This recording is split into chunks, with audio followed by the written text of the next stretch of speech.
Chapter 334. How could it be her? Gu Changqing said in disbelief. She assassinated Jiao Jiao. Then what about the matter between the marshal's residence and the marquis residence? Old Chancellor knew about this matter. After all, when Gu Changqing broke out of prison to visit Gu Yan, it was Old Chancellor who let Gu Changqing into the house. Old Chancellor said, although there's no evidence for that matter, looking at the motive, it does seem to be her. Other than her, there's probably no one who is so anxious to see His Majesty and Empress Dowager reconcile. Even if the Zhuang family wanted to cover the sky with one hand, if Zhuang Jins and His Majesty had a harmonious relationship, they didn't think it was a bad thing. Instead, if they could win over His Majesty and let His Majesty give more benefits to the Zhuang family, Grand Tutor Zhuang would also be happy. It's just that His Majesty never boarded the Zhuang family's pirate ship. Old Chancellor continued, I guess she's still brooding about the Empress Dowager's position. She wants to be the Empress Dowager and she wants to get rid of Zhuang Jins. It's just that she hides herself so well that even though she's the biggest suspect, no one suspects her. Something flashed through Gu Changqing's eyes. He clenched his fists and his eyes were cold. I'm afraid she has her eyes on Lu Lang recently. Old Chancellor hesitated for a moment and still told them about the jade pendant. Furthermore, back then when Zhao Du's young marquis was poisoned by Empress Dowager, I suspect it's also her doing. Gu Jiaojiao's eyes also turned cold. Old Chancellor saw the siblings looking like they were going to enter the palace to execute the person on the spot and hurriedly advised, don't be impulsive, don't enter the palace to kill. With the previous emperor's men of sacrifice, you won't be able to kill her and you might even get injured. Secondly, even if you kill her, you won't be justified. His Majesty won't forgive you and the laws of this dynasty won't forgive you. Gu Changqing said coldly, are we going to let her be free? The old Chancellor chuckled and said, to deal with such a person, of course we have to take an unconventional approach. How are you going to do this? Gu Changqing asked. The old Chancellor smiled mysteriously, of course, to give him a taste of his own medicine. Giving someone a taste of their own medicine was easy to say, but it was not easy to do it. Especially this old White Lotus who had hidden himself so deeply that even the old Chancellor felt inferior to him. However, the old Chancellor always refused to admit defeat. You can be more knowledgeable than me and have a better official position than me, but you can't beat me in tea. Life is like a play. Let's compare our acting skills. Gu Jiao silently touched her small basket. The old Chancellor asked, it's so late, where are you going? To see Grandaunt. Gu Jiao said without changing her expression. The old Chancellor said, put down the basket. Gu Jiao blinked and put down the small basket. Take out the dagger. Gu Jiao took out a black iron dagger with a resentful expression. The other three. Gu Jiao then took out the 3 daggers hidden on her body. Take out the sack. Take out the hidden weapon. Take out the poison needle. And that crackling thing you made. Gu Jiao curled her lips, I don't have that. The old Chancellor said, poisonous bug. Poisonous snake. Gu Changqing's temples throbbed when he heard that. You're a girl, how can you store so many dangerous things in your small basket? You even have poisonous snakes. Gu Jiao took out everything in the small basket, leaving only a small medicine box. The medicine box couldn't hide living things or things that didn't belong to it. Otherwise it would disappear. Gu Jiao had tried this before. The old Chancellor knew this girl too well. If he didn't stop her today, she would directly enter the palace and put old concubine Jing in a sack. However, the risk was too great. He wouldn't allow her to take the risk.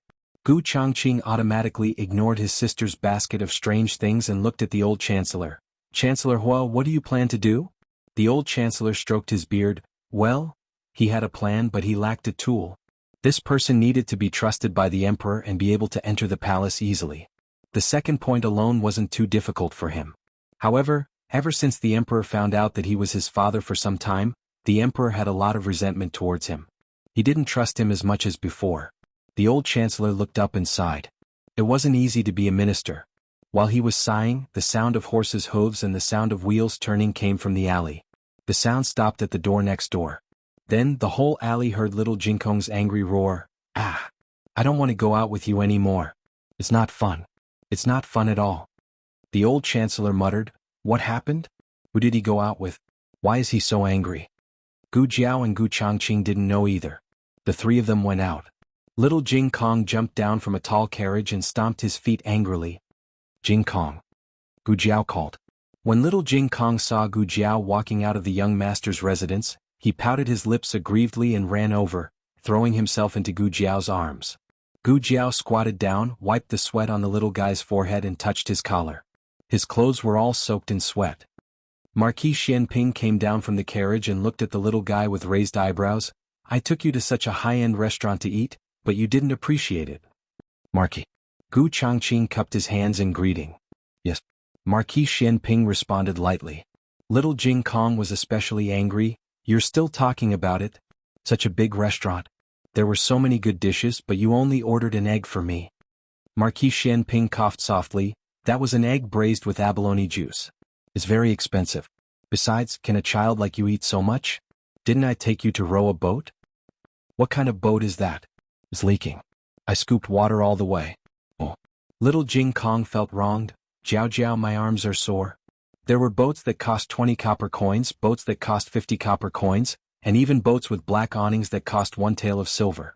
Marquis Xianping rented the cheapest boat. It didn't have a shed and the bottom of the boat leaked when he rowed halfway. In the end, it was unknown whether he was rowing the boat or the boat was rowing the man. Gu Jiao picked up little Jing Kong. Little Jing Kong lay in her arms and sobbed. What a soul-stirring day this was. He didn't want to go out with this stingy monkey anymore.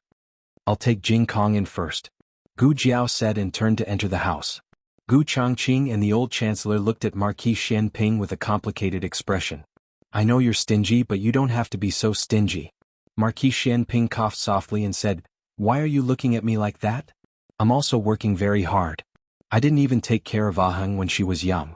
I spent a lot of effort taking care of this little guy for a day, but he didn't even call me master. Do you want to be little Jing Kong's master? The old chancellor looked at Marquis Xianping up and down, and his eyes lit up little by little. That's easy. You help me with one thing, and I'll find a way to make Jing Kong call you master. Marquis Xianping looked at the old chancellor suspiciously. It rained at night and dissipated a lot of the summer heat. The rain stopped at dawn, and the palace was filled with fragrance mixed with the moist smell of the soil, making people feel relaxed and happy. Empress Xiao got up early.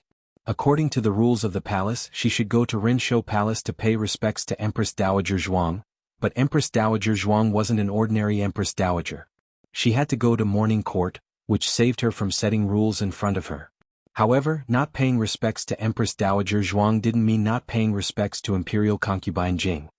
Your Highness, this peacock jade hairpin is beautiful, said the palace maid who was combing Empress Xiao's hair. Empress Xiao looked at her reflection in the bronze mirror and sighed. Time makes people grow old and beauty fades easily. What's the use of a beautiful hairpin? When people grow old, they won't look good wearing anything. The palace maid hurriedly said, How can your highness grow old? You're a peony among flowers, a national beauty and a cypress in the mountains flourishing in the frost. You'll only become more and more beautiful. Empress Xiao smiled faintly, You have a sweet mouth. She raised her hand and signaled the palace maid to put on the hairpin for her. The palace maid put on the peacock jade hairpin and picked a few white jade flowers for her. Your Highness is the Empress, and you don't need to use your beauty to serve others. Why are you afraid of wasting time? Nurse Liao walked in with a basin of water soaked in flower petals. Empress Xiao smiled. Nurse Liao is right. She was the Empress, the first wife of His Majesty. Unlike the other concubines, she and His Majesty had been betrothed and had gone through the wedding ceremony. They had a true relationship as husband and wife. As a man he could spend some time on other women, but his first wife was still his first wife. Empress Xiao soaked her hand in the petal water. Nurse Liao said, Your Highness, Marquis Xianping is here. Brother is here? Empress Xiao's eyes lit up. Nurse Liao sighed inwardly. Only in front of Marquis Xianping would Empress Xiao reveal her ladylike side. Invite him in. It wasn't a quick announcement, but a quick invitation. Empress Xiao respected her brother very much. Of course, Marquis Xianping also treated his sister well. Empress Xiao met with Marquis Xianping in the Qingyu Pavilion. Marquis Xianping cupped his hands and bowed. Greetings, Your Highness. Empress Xiao wanted to say something but hesitated. She glanced at the palace maids and eunuchs in the pavilion and said in a deep voice, All of you can leave. I have a few private words with Marquis Xianping. Yes. The palace maids left one by one. Empress Xiao then stood up with a smile and walked towards Marquis Xianping. Brother? Marquis Xianping looked at her with disdain. Why are you dressed like a bird today? Empress Xiao, who was splashed with a basin of cold water. Empress Xiao took a deep breath. Big Brother's mouth really hasn't changed in the past few decades. Empress Xiao and Marquis Xianping sat on the chairs. She didn't sit on the main seat on the steps, but sat beside Marquis Xianping. Empress Xiao asked, "Brother, how are you these days?" Marquis Xianping said, "Very good. How about you, Your Highness?" Empress Xiao smiled, "Of course I'm good." Marquis Xianping looked at her exquisite makeup and cumbersome jewelry and asked, "Do you regret entering the palace?" "Why would I?" She didn't regret it. Wasn't it good to be the empress? What's more, although His Majesty had a harem of 3,000 beauties, he had never really neglected her. It was her own idea to marry His Majesty. She was the one who took noble consort Zhuang's place. Noble consort Zhuang was His Majesty's official consort, but after His Majesty ascended the throne, he only made noble consort Zhuang a second-rank consort and decreed that Empress Xiao was to be His Majesty. Because of this, she and the Xiao family had suffered a lot from Empress Dowager Zhuang's faction. Her brother had taken care of it all by himself. Thus, she was grateful and revered His Majesty. She smiled and asked, "Brother, how come you have time to come see me today?" "I have something to ask of you," Marquis Xianping said. "What is it?" Empress Xiao asked. Marquis Xianping said, "An old friend asked me to bring something to Grand Concubine Jing. It's very precious, so I must personally hand it to Grand Concubine Jing." Empress Xiao smiled and said, "I thought it was a big deal. What's so hard about it? I'm going to Pure Flowers Palace to pay respects to Grand Concubine Jing. How about brother come with me?" "All right." Marquis Xianping nodded. The siblings went to Pure Flowers Palace. Ever since Grand Concubine Jing moved here, Pure Flowers Palace had become much more lively. All the consorts in the imperial harem who had the right to pay respects to Grand Concubine Jing had come. They truly wanted to curry favor with Grand Concubine Jing and wanted to meet His Majesty by chance. Empress Xiao didn't need to meet His Majesty, but His Majesty treated Grand Concubine Jing like his mother, so Empress Xiao naturally respected her like a mother-in-law. However, Empress Xiao never expected that noble consort Zhuang would also come. The two most powerful consorts in the imperial harem met at the entrance of Pure Flowers Palace with their eunuchs and palace maids. The atmosphere seemed to have frozen. The two were originally evenly matched in the imperial harem, but with Marquis Xianping supporting Empress Xiao today, Empress Xiao's aura was much stronger than usual. Marquis Xianping. Noble consort Zhuang greeted with a smile. Noble consort. Marquis Xianping half-heartedly cupped his hands. He was also like this in front of His Majesty, so noble consort Zhuang didn't mind his attitude. Noble consort Zhuang smiled and looked towards Empress Xiao. "Is Empress here to pay respects to Grand Concubine? Could it be that noble consort isn't?" Empress Xiao asked indifferently. Noble consort Zhuang smiled. "Ning Wang suppressed a group of bandits a few days ago. The villagers were grateful for His Majesty's kindness and specially made some tea cakes for Ning Wang to bring to His Majesty. Ning Wang is still in the mountains dealing with the aftermath, so His Majesty could only have His Majesty's imperial bodyguard bring them back. This consort will do it for him." Ning Wang, Ning Wang. Her son was clearly the crown prince, but His Majesty always had His Majesty study in the upper study. Ning Wang was often entrusted with important tasks and helped His Majesty rule the world.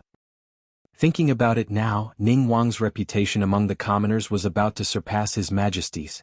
Empress Xiao's fingers tightened and a cold light flashed through her eyes. "Let's go in," Marquis Xianping said. Empress Xiao rolled her eyes at noble consort Zhuang and walked into Pure Flowers Palace with Marquis Xianping. Noble consort Zhuang bowed slightly and was very perfunctory. It wasn't until Empress Xiao and Marquis Xianping entered Grand Concubine Jing's bedchamber that noble consort Zhuang's expression turned cold. The female official on the side snorted, "What's so great about her? If it wasn't for His Majesty breaking off relations with the Empress Dowager, the position of Empress would have long been yours." Noble consort Zhuang sneered, "What's the use of sitting on the Empress Dowager's seat? She gave birth to two idiotic sons. It's hard for her to take on important tasks." Noble consort Zhuang also entered Pure Flowers Palace. She had indeed come today to deliver tea cakes to His Majesty. The commoners didn't pay particular attention to the food and it wasn't clean, but His Majesty didn't really eat it. He only needed to know the intentions of Ning Wang and the commoners. No matter how many achievements Ning Wang made outside, he would definitely tell the commoners that he was following Imperial Father's orders. The one protecting the commoners wasn't him, but his Imperial Father, the Emperor of Zhao country. How could His Majesty not dote on such a son? His Majesty was truly happy when he saw the tea cakes and didn't eat them. However, he did praise Ningguang greatly. Noble consort has taught her son well. His Majesty's heart was filled with joy.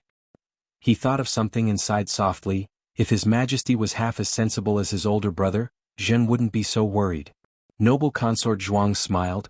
If His Majesty doesn't mind, his older brother would be very happy to take him out to gain experience. She didn't flatter His Majesty or belittle His Majesty's son. Instead, she spoke of brotherly respect, which made His Majesty very happy. It's time for them to go out and gain experience. Later, Zhen will find a job for the two brothers to do together. His Majesty paused, then said, Zhen hasn't seen Yin-er and X-en-er for a while. Have them come to the palace some other day. Qin Yin and Qin Xen were the children of Ningguang's concubines. One was 3 years old and the other was 2 years old. Yes, noble consort Zhuang agreed with a smile. Putting down the booklet, the emperor said, Since you're here, come with Zhen to see consort Jing's mother. It would be impolite for noble consort Zhuang to refuse. Inside Chihua Pavilion, Empress Xiao and Marquis Xianping had already paid their respects to consort Jing. Empress Xiao was sitting next to consort Jing. When she saw the emperor enter with noble consort Zhuang, her face turned sour. Greetings to consort Jing's mother. Noble consort Zhuang bowed. What are you doing here? The emperor looked at Marquis Xianping. Marquis Xianping said, This subject has been entrusted with something to give to consort dowager. As he spoke, he took out a small brocade box from his wide sleeve. Granny Kai walked over, took the box and presented it to consort Jing with both hands. Consort Jing was still seriously ill and didn't look well. She covered her face with a handkerchief and coughed twice, then took the box. Which old friend is it? Consort Jing asked with a smile. Marquis Xianping said, That old friend said that consort dowager will know if you open the box. Consort Jing nodded and opened the box. Marquis Xianping was the emperor's trusted aide, so he was trustworthy and wouldn't harm her. However, no one expected that a dart would shoot out the moment the box was opened. Everyone's expression changed drastically. Marquis Xianping's body also shook. He never expected that the box would contain a concealed weapon. Unfortunately, he didn't have time to make a move. Consort Jing was old and weak. She was done for. She was going to lose her life. The dart shot straight for Consort Jing's face. Consort Jing's eyes turned cold as she waved her 2 fingers and caught the dart. Everyone stared at her, dumbfounded. The hall fell silent in an instant. Chapter 335. Novels with content that can't be found online can be found here. Everyone, including the emperor, was stunned by the scene before them.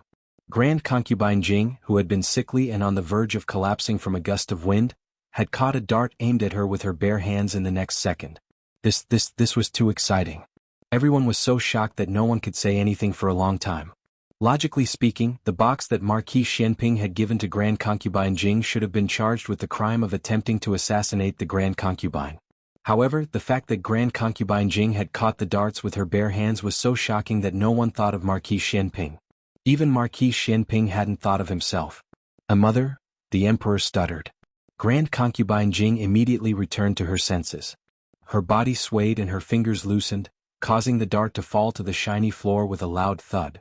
Only then did everyone come back to their senses, and their eyes widened in unison. Granny Kai's eyes flickered as she slapped the box out of Grand Concubine Jing's hands. Marquis Xianping, how dare you assassinate the Grand Concubine in Pure Flower's palace? Fortunately, the Grand Concubine is a descendant of a general and learned a bit of martial arts from the old uncle before entering the palace. Otherwise you would have succeeded by now. The old uncle was Grand Concubine Jing's father. After Grand Concubine Jing was conferred the title of concubine, her maternal family also rose in status. Her father was made Count Yanzhen and given the rank of Major 4th-rank General of Might. Before this, Count Yanzhen was only a 6th-rank military captain. It was a bit of an exaggeration to call her a descendant of a general, but once a person achieved meteoric success, their past could be polished and embellished and history could be forgotten. Thus, in everyone's eyes, Grand Concubine Jing deserved Granny Kai's title of descendant of a general. Noble consort Zhuang pursed her lips. She was one of the few people who snorted in disdain. Her aunt was the descendant of a scholar, and Grand Concubine Jing was known as the descendant of a general. Everyone called her the twin beauties of Zhao capital, one for the scholarly and one for the martial arts. How could she be worthy of being called one of the 2 beauties alongside his aunt? Noble consort Zhuang touched the tip of her nose with her handkerchief and said with a faint smile, "It's been so many years, but Imperial Consort Dowager's skills haven't changed at all. She's so agile. This. Granny Kai opened her mouth.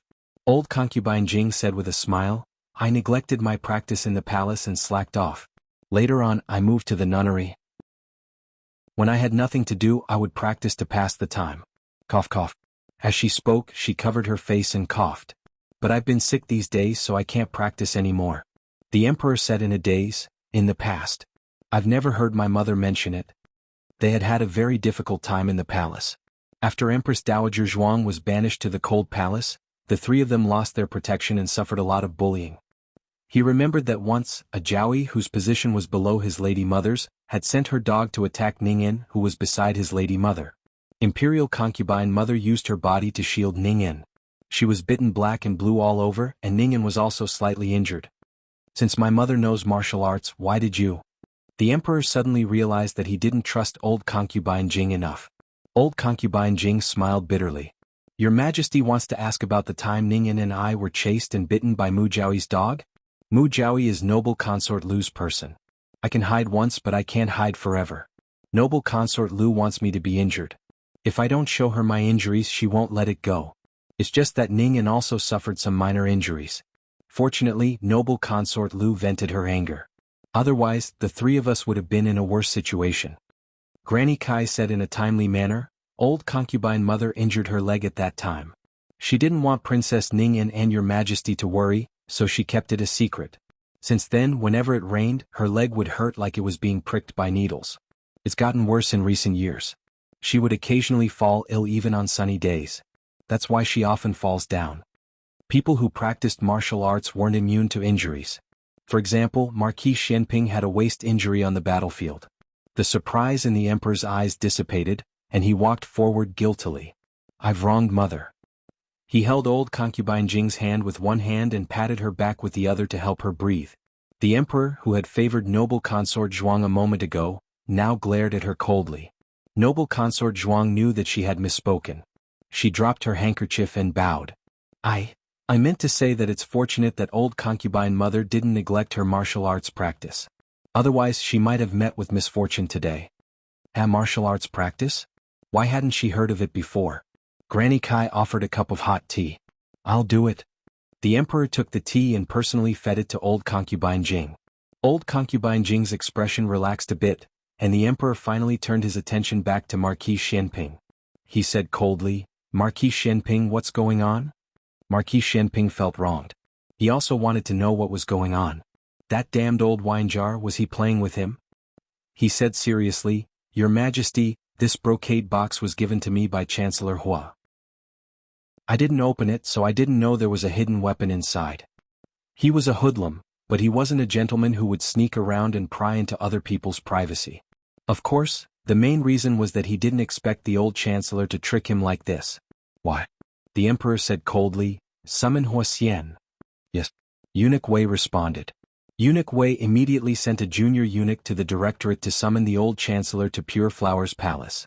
Empress Xiao and noble consort Zhuang also stayed here to wait for the results of the emperor's trial.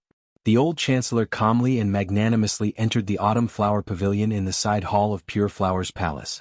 His gaze swept across everyone, seemingly surprised to see so many people. He cupped his hands and bowed. This subject kowtows in salute to your Majesty, the Empress, the Imperial Concubine Dowager, and the Imperial Concubine Dowager. The box and dart had already been picked up by the palace servants and placed on the table next to the emperor. The emperor waved his hand impatiently. No need for formalities. We didn't call you here to see you pay your respects. The old chancellor secretly raised his brows. His Majesty's temper was very strong. The emperor casually picked up the box on the table and coldly threw it on the ground in front of the old chancellor. What is this? Do you recognize it? The box fell on the ground and smashed open. The shiny dart inside rolled out and coincidentally rolled next to the old chancellor's feet. The old chancellor squatted down and picked up the box and dart together with a strange expression. What? You don't recognize it? When the emperor said this, he looked deeply at Marquis Xianping. Marquis Xianping said to the old chancellor, The one surnamed Hua, don't play dumb. You personally handed this box to me last night and asked me to pass it to the Imperial Concubine Dowager for you. It was a great taboo for a subject to privately exchange gifts with the Imperial Concubine. However, the old chancellor was too pure, so it made people suspect his intentions. The old chancellor said innocently, "That's right, I did hand the box to you. Where is the item in the box?"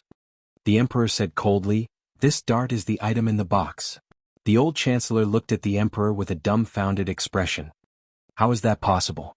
I clearly put in 20 taels of silver." He looked at Grand Concubine Jing. "Imperial Concubine Dowager, do you still remember when I went to the temple to offer incense many years ago? There were too many pilgrims at that time, so a thief sneaked in and stole my silver. You happened to pass by nearby and borrowed 10 taels of silver for the incense after asking for the reason. I once promised that I would repay you double the amount in the future. It had been a long time since this incident happened. If the old chancellor hadn't brought it up, Grand Concubine Jing would have almost forgotten about it. She tried hard to recall and asked with uncertainty, "Didn't we agree to buy a couplet from you at that time? I didn't borrow the silver from you." The old chancellor said righteously, "Imperial Concubine said that she wanted to buy a couplet written by me to solve my urgent need and was afraid that my self-esteem would be damaged. However, I also said that I would repay the silver in the future." Grand Concubine Jing didn't have much of an impression of the latter part. After all, who would keep a record of 10 taels of silver for several years? The emperor asked suspiciously, "Why did you have to return it now of all times?" The old chancellor let out a dry laugh and said embarrassedly, "To be honest, I forgot about it. It was only when I heard the news that old Concubine Jing returned to the palace that I suddenly remembered this old score."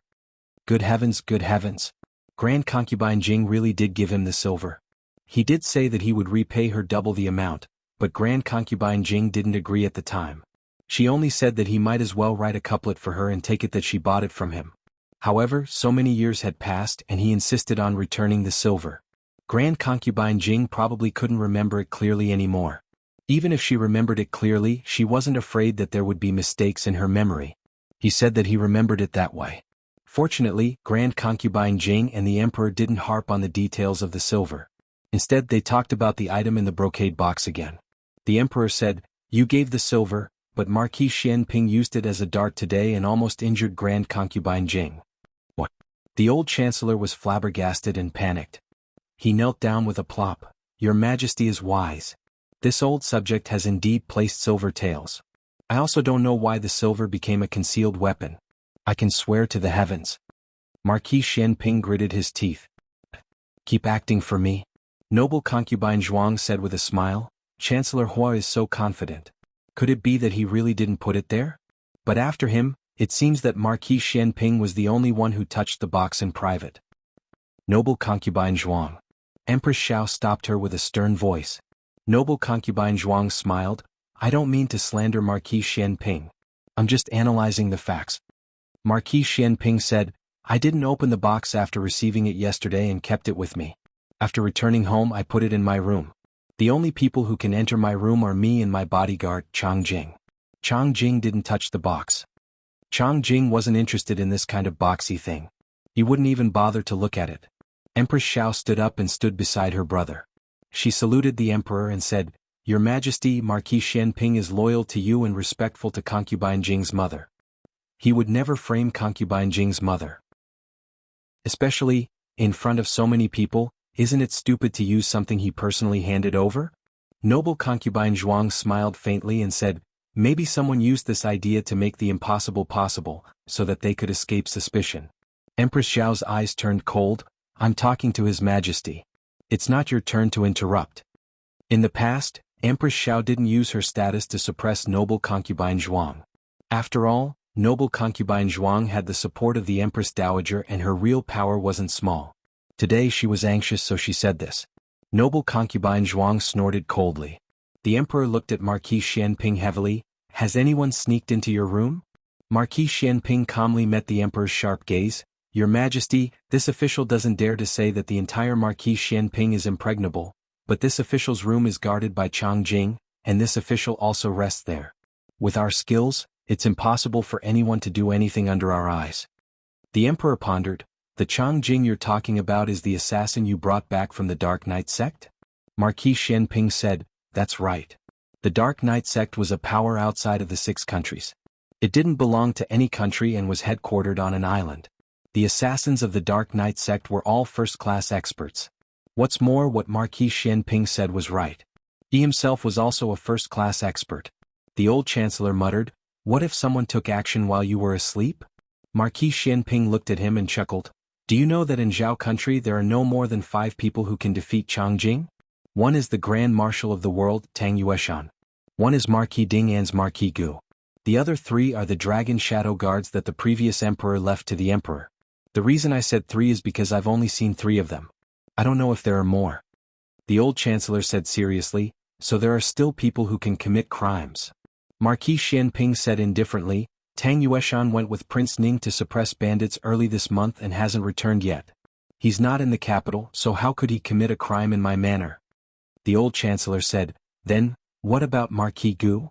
Marquis Xianping narrowed his eyes. "The one surnamed Hua, are you really stupid or are you pretending to be stupid?"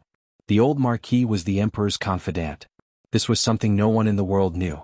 Wuxia, this old thing, was deeply trusted by the emperor, so how could he not know? Would he harm concubine Jing? Did he know about the existence of this box?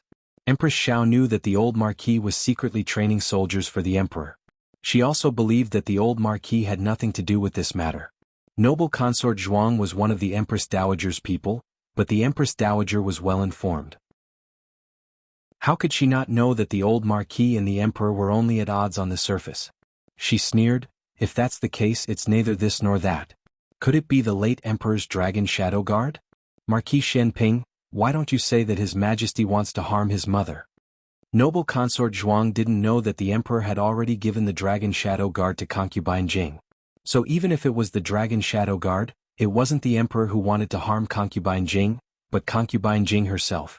But why would concubine Jing harm herself? Could it be a ruse? What? Was it to frame Marquis Xianping or the old chancellor? The emperor felt that his mother had no reason to do this, even if she was innocent and kind-hearted. Marquis Xianping and the old chancellor were both his confidants. Why would his mother cut off his arms? The emperor looked coldly at Marquis Xianping. "I'll leave this matter to you. You must get to the bottom of this. If you can't, I'll take it that you did it." Marquis Xianping. After leaving the imperial palace, Marquis Xianping almost couldn't resist pressing the old chancellor to the ground to wipe the floor. "The one with the surname Hua, you've improved. You've even tricked me." "What are you saying, Marquis Xianping? I really don't know why the silver turned into darts." The old chancellor refused to admit it. The #1 green tea in Zhao country, his acting skills were perfect. Marquis Xianping gritted his teeth and said, "Seeing that you were once Aheng's teacher, I won't kill you first. But if I find evidence, even if His Majesty doesn't kill you, I will personally end you." The old chancellor cupped his hands. "Farewell, Marquis." Marquis Xianping left in a huff. Only when he was far away did the old chancellor let out a long sigh of relief. He came to his carriage and stepped on the footstool to get on. Inside the carriage, Gu Changqing and Gu Jiao had been waiting for a long time. "Chancellor Hua, how is it?" Gu Changqing asked. The old chancellor smiled. "It's going well. And it's a little unexpected. I found out that old concubine Jing knows martial arts." He didn't see old concubine Jing catch the darts with her bare hands. He only asked eunuch Wei when he came out. He originally thought that it would be the late emperor's men of sacrifice. It could be seen that people couldn't care less about hiding themselves at the crucial moment of life and death. Gu Jiao made a sound and said, "Her pulse is so weak. She really doesn't seem like someone who knows martial arts." Gu Changqing thought for a while and said, "Maybe she took some medicine to change her pulse." It's possible," Gu Jiao nodded. Her eyes suddenly became bright. "Then can we—" "No." The old chancellor heartlessly took away her sack. "Does His Majesty have any suspicions about her?" Gu Changqing asked. The old chancellor drank a mouthful of tea and said with a smirk, "It won't be so fast. But the seed of suspicion has been planted. As long as it happens a few more times, the seed will germinate in His Majesty's heart. It will grow strong and blossom into a flower that will sow discord." Gu Changqing. You really look like a treacherous official." Chapter 336. The group took the carriage back to Jadewater Alley. "There's something I don't understand," Gu Changqing suddenly said before getting off the carriage. "What is it?" the old chancellor asked. Gu Changqing pondered. Since the late emperor's shadow dragon guards are loyal to His Majesty, then they should know that His Majesty values Jiao Jiao very much. Why would they help the evildoers harm Jiao Jiao? The old chancellor replied, This is where the Shadow Dragon Guards are different from the usual men of sacrifice. They are tools for killing and have no thoughts of their own. They only listen to orders. His Majesty made them loyal to old concubine Jing, so old concubine Jing's words are their imperial edict. Unless His Majesty personally takes them back. I see. Gu Changqing suddenly realized. He had been in the military camp for so long and thought he was familiar with the experts of Zhao country. But he didn't expect that he only knew the tip of the iceberg. There was such a terrifying power hidden under the surface. I'm still too young, he muttered. The old chancellor patted his shoulder. It's not too late to know now. Your grandfather is His Majesty's confidant, so he must know about the existence of the Shadow Dragon Guards. It's just that the time wasn't right, so he didn't tell you. The Shadow Dragon Guards were very powerful in the early years, but unfortunately they were either dead or injured. In this generation only old concubine Jing and a few others are left. His Majesty himself has never seen the terror of the Shadow Dragon Guards, so he doesn't know what kind of killing weapon he gave old concubine Jing. Gu Changqing nodded. No wonder Eunuch Wei said that His Majesty recently sent a few more Shadow Guards to old concubine Jing's side. The old Chancellor said, with the Shadow Dragon Guards, why would he need Shadow Guards? His Majesty is the one who is too young. Wait. Gu Changqing suddenly remembered something. His Majesty once encountered an assassination attempt. Could it be that the Shadow Dragon Guards were among those people? The Shadow Dragon Guards even killed His Majesty? That's not the case. Old Chancellor shook his head. Dragon Shadow Guards won't assassinate His Majesty. This is the first order that the late Emperor left for them. The second order is to obey His Majesty's orders. Even if His Majesty ordered them to kill him, the Dragon Shadow Guards would still obey the first order. Last time, the person who tried to assassinate His Majesty was a hostage from the state of Qin. However, it is impossible for a hostage from the state of Qin to know His Majesty's whereabouts so well. He has a spy in the palace. Gu Changqing asked, could the spy be one of concubine Jing's men? The old chancellor stroked his beard and fell into deep thought. Currently, there is no evidence to prove that it's her. If it was her, why would she assassinate His Majesty? What good would it do her to kill His Majesty? Gu Changqing thought for a moment. What if her purpose is not to kill His Majesty, but to stab His Majesty and frame Empress Dowager Zhuang? In fact, His Majesty did blame the assassination on Empress Dowager Zhuang. The old chancellor had a solemn expression. We can't rule out this possibility. If that was the case, then concubine Jing was too scary. She could think of it as revenge against Empress Dowager Zhuang or fighting for the position of Empress Dowager. However, His Majesty respected her so much that she could do it. I hope we are wrong, Gu Changqing said. His Majesty respected concubine Jing so much that he was almost no different from her flesh and blood, except for the fact that he wasn't born from her womb. Gu Changqing understood His Majesty's feelings for concubine Jing. Gu Qinglin and Gu Qingfeng used to feel the same way about concubine Ling. The difference was that concubine Ling was just a concubine. Gu Qinglin and Gu Qingfeng knew they had a mother since they were young. In their hearts, their mother was more important. When His Majesty was born, he was brought to concubine Jing's palace and adopted under her name. The relationship between mother and son was strong for many years. It wasn't until His Majesty grew up that he learned that his birth mother was a palace maid. At that time he couldn't have any feelings for his birth mother. The former emperor wouldn't allow him to have any feelings for a lowly palace maid. If His Majesty was hurt by concubine Jing, it would be a devastating blow. As the two talked, the carriage arrived at the door. The carriage stopped and the surroundings quieted down. Only then did the two hear a small snoring sound beside them. It turned out that Gu Jiao had fallen asleep while hugging a pillow. The little girl was sleeping soundly. Her cheeks were pressed against the pillow until they were chubby and bright red from the heat. The two couldn't help but laugh. This girl really didn't have the slightest interest in these things. She just went to sleep when she wasn't allowed to put a sack over her. I'll go down first, Old Chancellor said soundlessly. Gu Changqing nodded his head and bowed towards Old Chancellor, giving him a junior's greeting. The two didn't wake Gu Jiao up. Gu Changqing stayed in the carriage and took out a fan from under the table, gently fanning Gu Jiao. Perhaps it was because it was cooler, but Gu Jiao's furrowed brows relaxed. Yao Shi, who was picking vegetables in the front yard, saw this scene and rubbed her slightly protruding belly. A trace of gentleness flashed through her eyes. Gu Jiao slept all the way until little Jing Kong came back from the Imperial College. As soon as the little trumpet spirit got home, she started blaring tirelessly. It was hard for Gu Jiao not to wake up. Fortunately she had enough sleep. Gu Changqing still had matters to attend to at the military camp, so he couldn't stay for dinner. In the evening, smoke rose in spirals from the kitchen chimneys in the alley.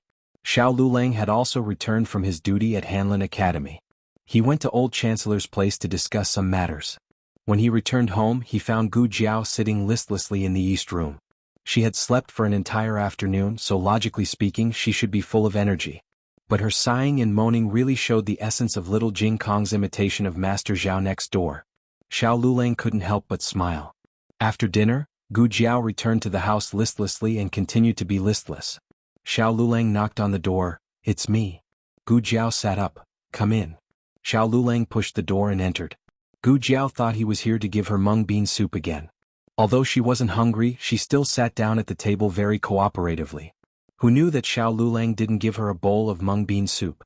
Instead he just stared at her. Gu Jiao gradually sensed that something was wrong. She raised her head and met Xiao Yulang's gaze. She asked strangely, "What?" Xiao Yulang's bottomless eyes were shining. There was a helpless smile that even he didn't notice. "Don't you want to put a gunny sack on me?" Oh. Gu Jiao's little ears perked up. Then she blinked and looked at the window.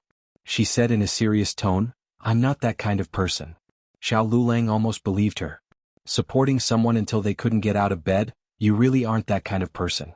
Xiao Lulang held back his smile and asked seriously, "Then, do you want to go to the palace to see Grandaunt?" Gu Jiao sat up straight. Of course I want to go." "Change into this." Xiao Lulang magically brought out a set of young eunuch clothes. After he left, Gu Jiao changed into the clothes and put on the hat. The door was pulled open and a playful young eunuch walked out. Xiao Lulang was caught off guard and stared straight at her. He never expected that the woman would look so cute in the eunuch's clothes. She had a pair of big blinking eyes that were bright and clear. Her small face was the size of a palm, and her facial features were unbelievably exquisite. Even the red birthmark that was often criticized by others seemed to have a different kind of spirit. If all the young eunuchs in the palace looked like this, then what was the point of taking concubines and choosing consorts? "Do I look good?" Gu Jiao asked. "Not bad."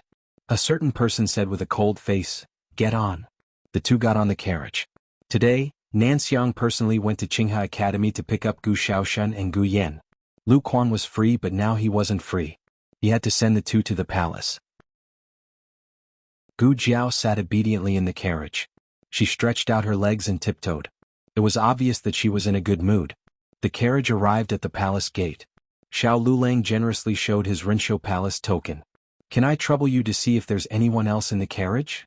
the guard asked politely. Xiao Lulang lifted the curtain and generously allowed the guard to size him up. In reality he blocked most of Gu Jiao's view so he could only see the young eunuch's clothes. Xiao Yulang's expression didn't change as he said, "It's the young eunuch of Rinshou Palace." "Ah, so it's like that. Xiao Shuzhu, please." The guard moved to the side to let them pass. The carriage passed by the throne room and couldn't go any further as it approached the inner palace. Xiao Lulang said, "All right, let's stop here. Uncle Lu, you go back first. We'll go back by ourselves later." Lu Quan said, "I'll wait for you." Xiao Lulang said, "No need. Great Aunt will send someone to send us back." "That's true." Lu Quan smiled, "Then I'll be leaving first." After Lu Quan left, Xiao Lulang and Gu Jiao went to the vicinity of Pure Flower's palace. The days were long and the nights were short in summer. It was getting late, but dusk was still boundless. Grand concubine Jing had the habit of taking a stroll after dinner to aid digestion, so she went to the imperial garden with Nurse Kai and the others after dinner. What had happened in Pure Flower's palace in the morning had affected her somewhat, so her complexion wasn't very good. Nurse Kai supported her while the junior palace maids followed behind them, not daring to say a word. "Let's go sit in the pavilion," Grand concubine Jing said to Nurse Kai. "Yes." Nurse Kai helped her up the steps and sat down on a stone bench in the pavilion. She then ordered one of the junior palace maids, "Go make a pot of flower tea and bring it over." "Yes." The junior palace maid went to a nearby tea house to make the tea. The evening breeze blew gently and the weeping willows swayed gently. The imperial garden was bathed in tranquility and peace. The junior palace maid brought over the tea and poured a cup for Grand concubine Jing with both hands. Nurse Kai reached out to take it, but she sucked in a cold breath when she touched it. She snapped, "How dare you? Do you want to burn esteemed imperial concubine to death?" "This servant wouldn't dare." The junior palace maid was so frightened that she fell to her knees. Because her movements were too big, the tea in the cup spilled out and splashed all over her hands, turning them red in an instant. Grand concubine Jing said softly, "Forget it, she didn't do it on purpose. She's still young, so just teach her more. Get up." "Many thanks, esteemed imperial concubine. Many thanks, esteemed imperial concubine." The junior palace maid was moved to tears as she stood up shakily. "Put it down," Grand concubine Jing said as she looked at the tea in her hands. "Yes." The junior palace maid placed the tea on the stone table. Grand concubine Jing then said, "Let me see your hands." The junior palace maid quickly hid her hands behind her back. "I wouldn't dare disgrace esteemed imperial concubine's eyes." "Just let me see," Grand concubine Jing said kindly. "Yes." The junior palace maid lowered her head and stretched out her hands nervously. Grand concubine Jing looked at the back of her hands and said, "It's all red, so there's no need to serve me anymore. Go back and apply some ointment." She paused for a bit before adding, "I almost forgot that this isn't a nunnery, and you girls don't have ointment with you. Granny Kai, take her to my room and give her a bottle of ointment for burns." Granny Kai smiled. "You're so kind, esteemed imperial concubine." "Many thanks, esteemed imperial concubine." The junior palace maid knelt down and kowtowed respectfully. The palace maids and eunuchs who saw this all felt that Grand concubine Jing was indeed a kind-hearted person. She had been a vegetarian for many years and had the heart of a bodhisattva. She was much easier to get along with than the one at Rinshou Palace. Working at Rinshou Palace, one had to be very careful all the time. If they angered that person at some point in time, they would be beaten to death without any explanation. Granny Kai then led the junior palace maid away. Not far away, Xiao Lulang retracted his gaze and said to Gu Jiao, "My stomach isn't feeling well, so I suddenly feel like going to the washroom. Wait for me here." "Forget it, let's not wait. You go to Rinshou Palace first, I'll go there myself later." Gu Jiao looked at Grand concubine Jing, then looked at Xiao Lulang and nodded her head like she was pounding garlic. Xiao Yulang's lips curled slightly, then he pursed his lips. "Then I'll be going." "Gu Jiao, hurry hurry." Xiao Lulang, who was being disdained by his wife. Xiao Lulang walked towards the washroom. He naturally wasn't going to go to the toilet. He walked as far away as possible and took out a bamboo flute from his wide sleeve behind a rock garden where no one was passing by. He had just gone to see the old chancellor and learned about Gu Jiao's assassination attempt and what had happened at Pure Flower's palace. He also learned that Grand concubine Jing had the deceased emperor's loyalists in her hands. There was one thing that even the old chancellor and his majesty didn't know, and that was that Princess Xinyang also had loyalists left behind by the deceased emperor. Xiao Lulang composed himself and blew into the bamboo flute in his hand. On a lush tree, a black figure holding a long sword was leaning against the tree trunk with his eyes closed. Suddenly, his ears twitched and he opened his eyes. He gripped the long sword in his hand and used his qinggong to fly in the direction of the flute's sound. Granny Kai left with the young palace maid whose hand had been scalded, leaving only Grand concubine Jing and a few other palace maids in the pavilion. "Let us go pick some flowers for your highness," said one of the palace maids. "All right." Grand concubine Jing nodded. "Go and pick them quickly. It's getting dark." "Yes, your highness." 4 palace maids and eunuchs walked down the steps and started picking flowers from the bushes. Several hidden guards were lying in ambush in the surroundings. Whoosh! A hidden guard disappeared. Whoosh! Another hidden guard disappeared. Whoosh whoosh whoosh. All the hidden guards had disappeared. Grand concubine Jing seemed to have sensed something. She frowned and turned around, but before she could see clearly, someone had put a gunny sack over her head. She knew martial arts, after all, and couldn't be compared to the crown prince's concubine. With a twist of her finger, she shot a poison needle at Gu Jiao. Yo-ho! Poison scorpion. Fortunately, Gu Jiao was prepared. She leaned to the side and stabbed the needle into Grand concubine Jing's thigh. Grand concubine Jing didn't even have time to scream before she was drugged. Chapter 337. The expert had been attracted by the sound of the flute and had used his qinggong to arrive behind the fake mountain where Xiao Lulang was standing. He wore a mask, revealing only a pair of eyes that were colder and more bloodthirsty than an ordinary assassin's. He landed steadily in front of Xiao Lulang and sized up Xiao Lulang. When Xiao Lulang was young, he had seen the princess of Xinyang use the flute to summon the previous emperor's loyalists. He had played the same song. There was no one in this area and his song was not loud. Only the loyalists of the previous emperor could hear it. At first he was a little worried that he had played the wrong song, but it seemed that he was right. However, why was he alone? Were the others not in the imperial palace? In his impression, the loyalists of the previous emperor wore masks like this and had the same terrifying murderous aura.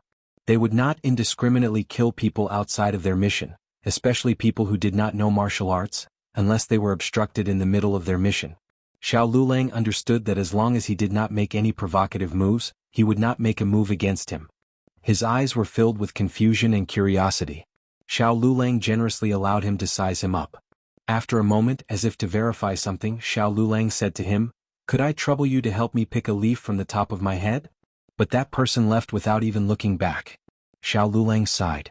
He had originally thought that if he could play the song to summon the other person, he might be able to make the other person listen to his orders. It seemed that he had thought too much. The princess of Xinjiang had been able to control the loyalists of the previous emperor not because of this song, but because she was the new master that the previous emperor had passed down to them. When this loyalist heard the song, he probably thought that his original master was summoning him. But when he rushed over and found that he was not the previous emperor, nor was he the emperor, he turned and left.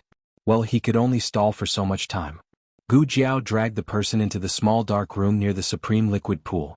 Just as she threw the person in, before she could use her snowflake-like violent little fists, a terrifying and familiar aura approached. "You're back so soon." She hadn't even started yet. Nyahila Gu Jiao scratched her head frantically, lifted the sack and kicked it into the supreme liquid pool. Then she ran away chirping. The court ladies in the imperial garden finally realized that concubine Jing was missing. They looked around and even alerted the emperor in the end. By the time the emperor rushed over from the imperial study, Grand Concubine Jing had already been fished out of the water by the loyalist and brought back to Pure Flower's palace. "Mother." The emperor rushed to Pure Flower's palace in a hurry and went straight to Grand Concubine Jing's bedchambers, but Kai Mama stopped him outside. "Your Majesty, please wait a moment. Imperial Concubine Dowager is changing clothes." The emperor asked anxiously, "What happened? Why did Mother suddenly disappear?" Kai Mama said in a sad and panicked voice, This servant isn't too sure. Let's wait until we ask Imperial Concubine Dowager." The emperor coldly said, "Why aren't you sure? Aren't you always serving Mother Consort?" Mama Kai said in an aggrieved manner, "This servant was originally serving the Imperial Concubine Dowager, but a palace maid accidentally scalded her hand. The Imperial Concubine was kind and allowed this servant to bring the palace maid back to Pure Flower's palace to apply medicine. How could this servant have expected that Imperial Concubine Dowager would fall into the water while this servant was gone?" "Fall into the water?" The emperor frowned. Grand Concubine Jing's pained cries could be heard from inside. Kai Mama quickly said, "Imperial Concubine Dowager is completely drenched. This servant will go in to serve Imperial Concubine Dowager first. This servant will take her leave." Kai Mama turned and entered Grand Concubine Jing's bedchambers. Not long later, the imperial physician also arrived. He was about to bow to the emperor when the emperor waved his hand impatiently. "Why aren't you going in yet?" The imperial physician shuddered in fright and hurriedly went in with his medical kit. The emperor anxiously waited outside the bedchambers for a full hour before Grand Concubine Jing finished packing. "Your Majesty." Kai Mama walked out with red eyes and invited the emperor in. The emperor quickly walked to the bed and sat down. His heart ached when he saw Grand Concubine Jing sitting at the head of the bed. Her face was pale, her nose was bruised, and her head was wrapped in a large bandage. He coldly looked at Kai Mama. "Didn't you say that she only fell into the water? How did she get injured? And such serious injuries at that. How could this be all of his injuries? This was just the tip of the iceberg." Although Gu Jiao hadn't been able to make a move in time, Grand Concubine Jing's head had hit the stairs 7 or 8 times and her butt had been rubbed against the limestone floor over 100 times. Her gunny sack had been worn through and her pants had holes in them. It was a bloody mess. Her knees had been hit 3 times, her arms had been hit 5 times, and her waist had been hit dozens of times. For her to suffer like this at her age, she would have died long ago if it weren't for her martial arts. But even with martial arts, her injuries were still very serious. She couldn't move at all and her entire body would hurt if she did. Kai Mama dropped to her knees and choked out, I also thought that she only fell into the water." Grand Concubine Jing weakly said, "Your Majesty, this has nothing to do with Kai Mama.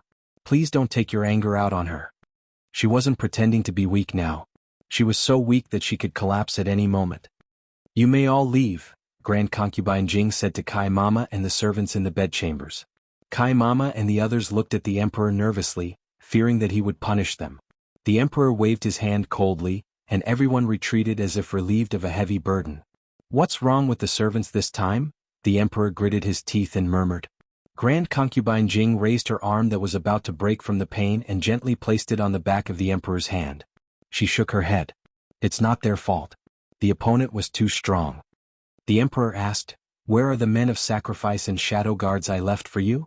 Grand Concubine Jing replied, The men of sacrifice were lured away, and the shadow guards were knocked out. Those were the palace's experts. The emperor gasped. Who could be so powerful? Grand Concubine Jing shook her head. I'm not sure. I felt that something was off at the time, but I was injured before I could see the other party's face. She was embarrassed to say that she had been put in a gunny sack. She couldn't afford to lose face like this. That person took me near the Supreme Liquid Pond. If the men of sacrifice hadn't come back in time and scared that person away, I might have died. That person even knew to throw me into the water, forcing the men of sacrifice to save me. That way he could have escaped without a trace. So vicious, so vicious. The emperor clenched his fists and trembled with anger. Grand Concubine Jing lowered her head and withdrew her hand with a bitter smile.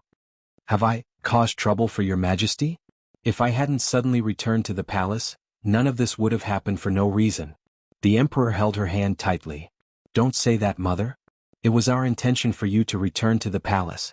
Someone couldn't bear to see you return and plotted twice in one day, almost taking mother's life.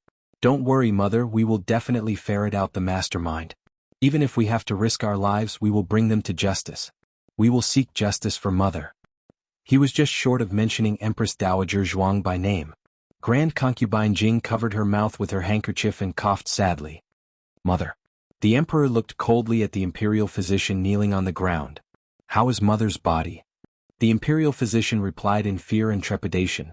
In reply to your majesty, esteemed imperial concubine was severely injured and frightened by falling into the water. I'm afraid she will need to rest for a while before she can recover. The emperor shouted, Then what are you still doing here? Why aren't you brewing the medicine for imperial mother? Yes. The imperial physician left in a cold sweat. Your majesty.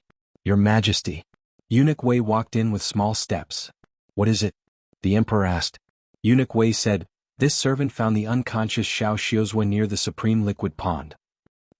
The emperor went to the small garden in Pure Flowers Palace. Eunuch Wei called for the imperial physician, who performed acupuncture on Xiao Lulang. Xiao Lulang slowly woke up and opened his heavy eyelids. He asked, Where is this? Eunuch Wei hurriedly said, This is Pure Flowers Palace. Xiao Xiuzhua, you fainted in the Supreme Liquid Pond just now. Why did you faint? Xiao Lulang was at a loss. I think I saw a suspicious person just now. She looked like Jiao Jiao. I called out to her and she knocked me out. What? The little divine doctor knocked you out? Eunuch Wei looked at the emperor in astonishment. He could also see the shock in the emperor's eyes. The emperor was someone who had experienced scheming before. He carefully asked about the time and place of Xiao Liulang's accident and quickly connected that person to Grand Concubine Jing's assassin. Xiao Lulang was stunned.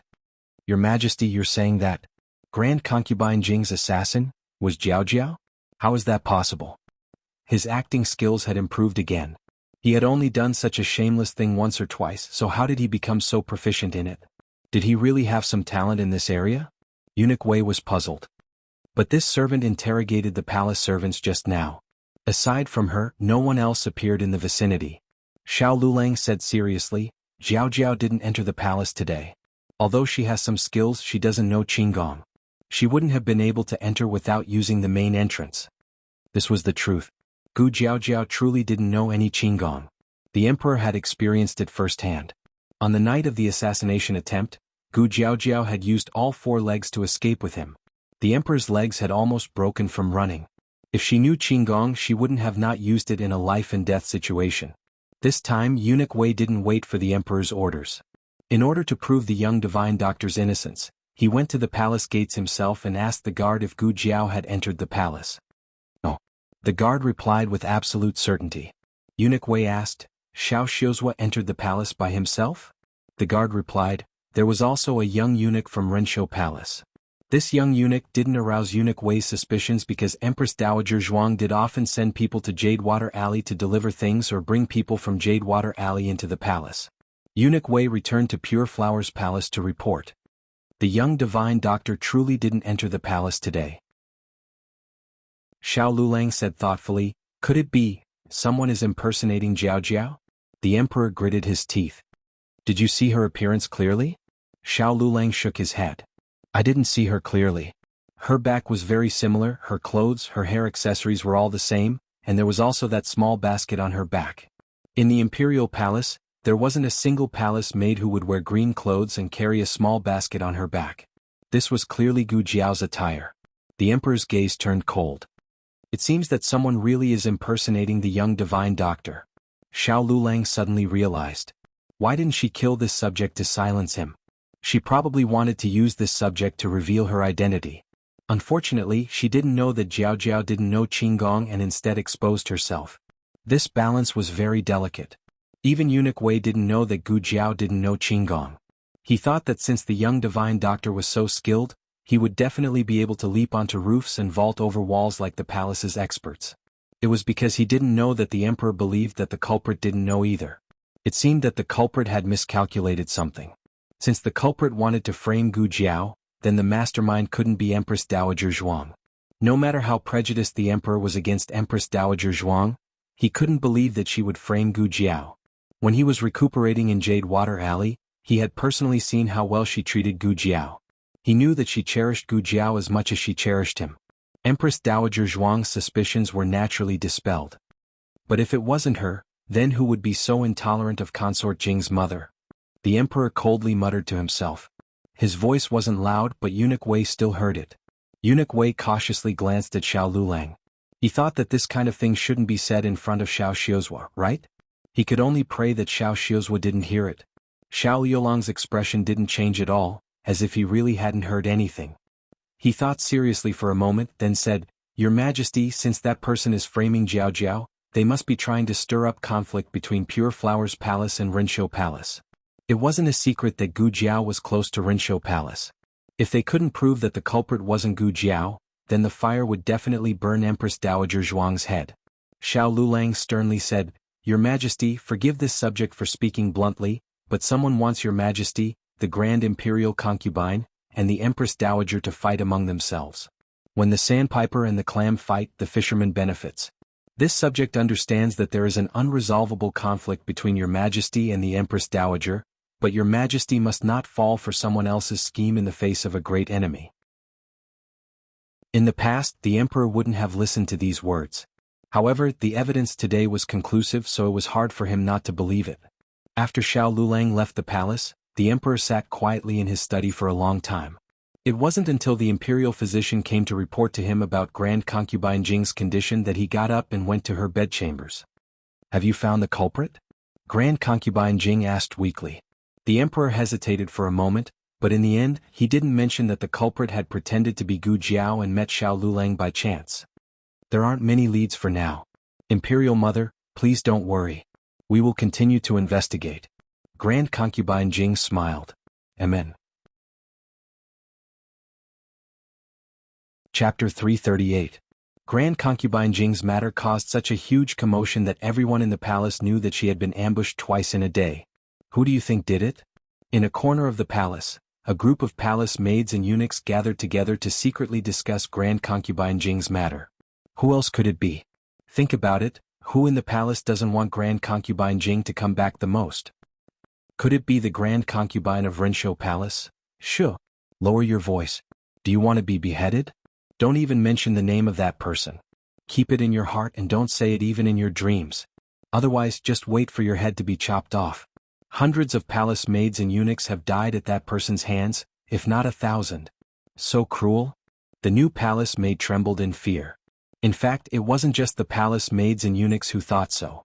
Even Empress Dowager Zhuang's niece, noble consort Zhuang, believed that her aunt was responsible for Grand Concubine Jing's successive deaths. Your Majesty, this concubine heard that Grand Concubine Jing was ambushed again. Does Your Majesty already have a suspect in mind? Empress Xiao looked at the emperor in the study of Pure Flowers Palace. Her implication was obvious. It was Empress Dowager Zhuang. Unexpectedly, the emperor denied it. Don't make wild guesses. It wasn't the Empress Dowager. Empress Xiao looked as if she had been struck by lightning as she stared blankly at the emperor. What did His Majesty say? It wasn't the Empress Dowager?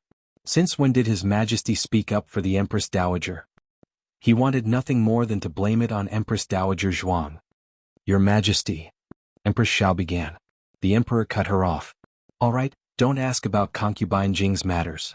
We have our own plans. Go back and restrain the palace maids and tell them not to gossip. Empress Xiao replied in disbelief. Yes.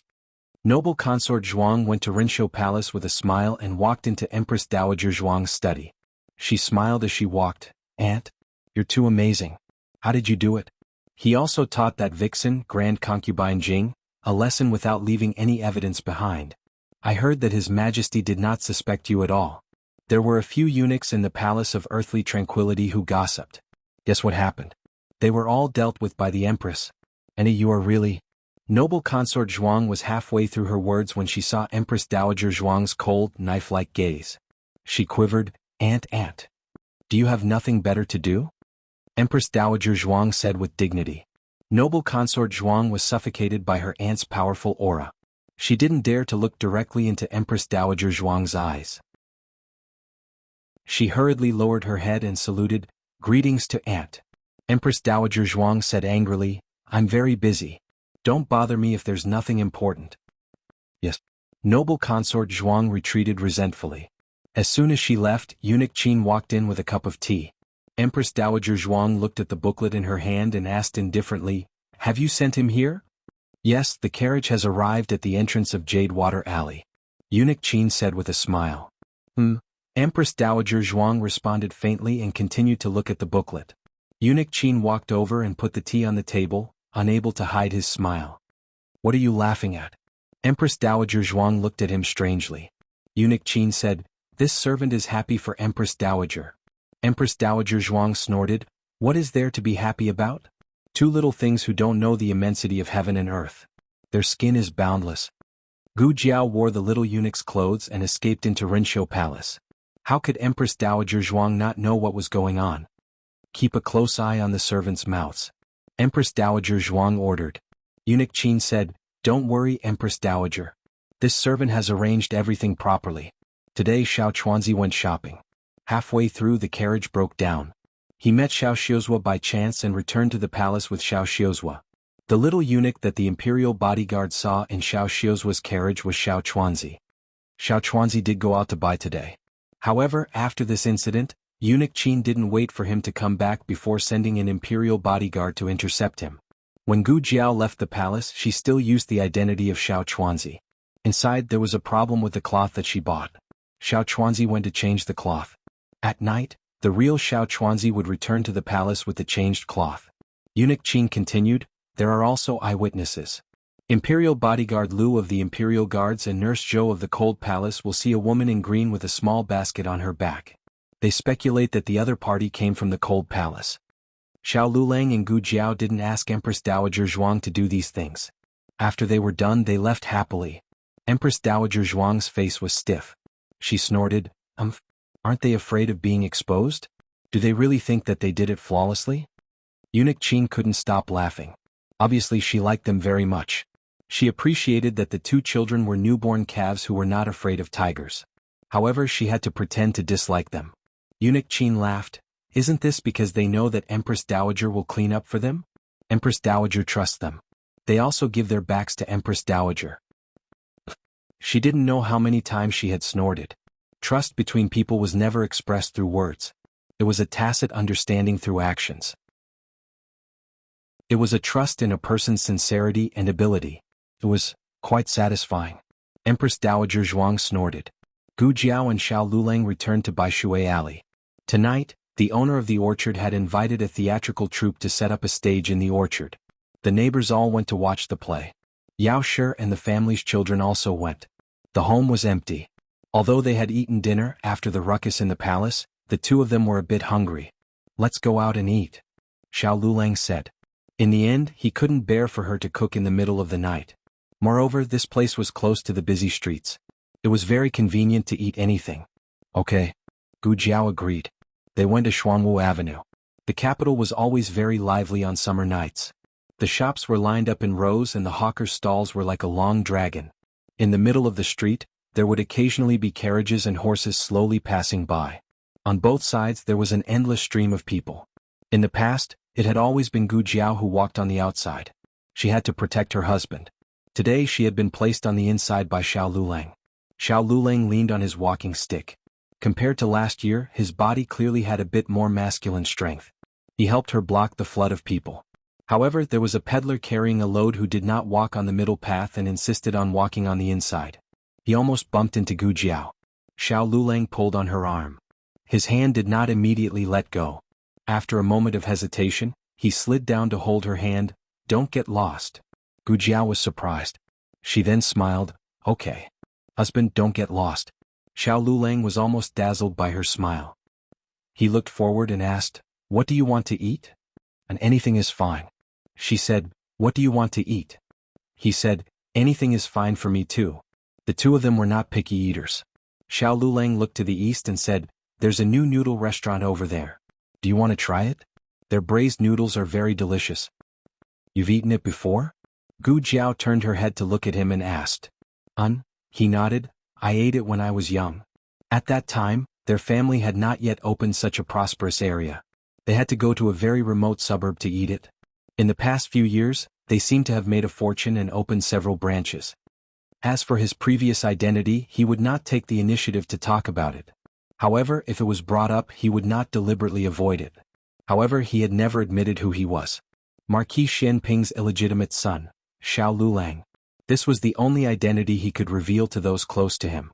There were not many people who knew about this identity. In his family, only Gu Jiao, Madame Yao, and the little monk knew about it.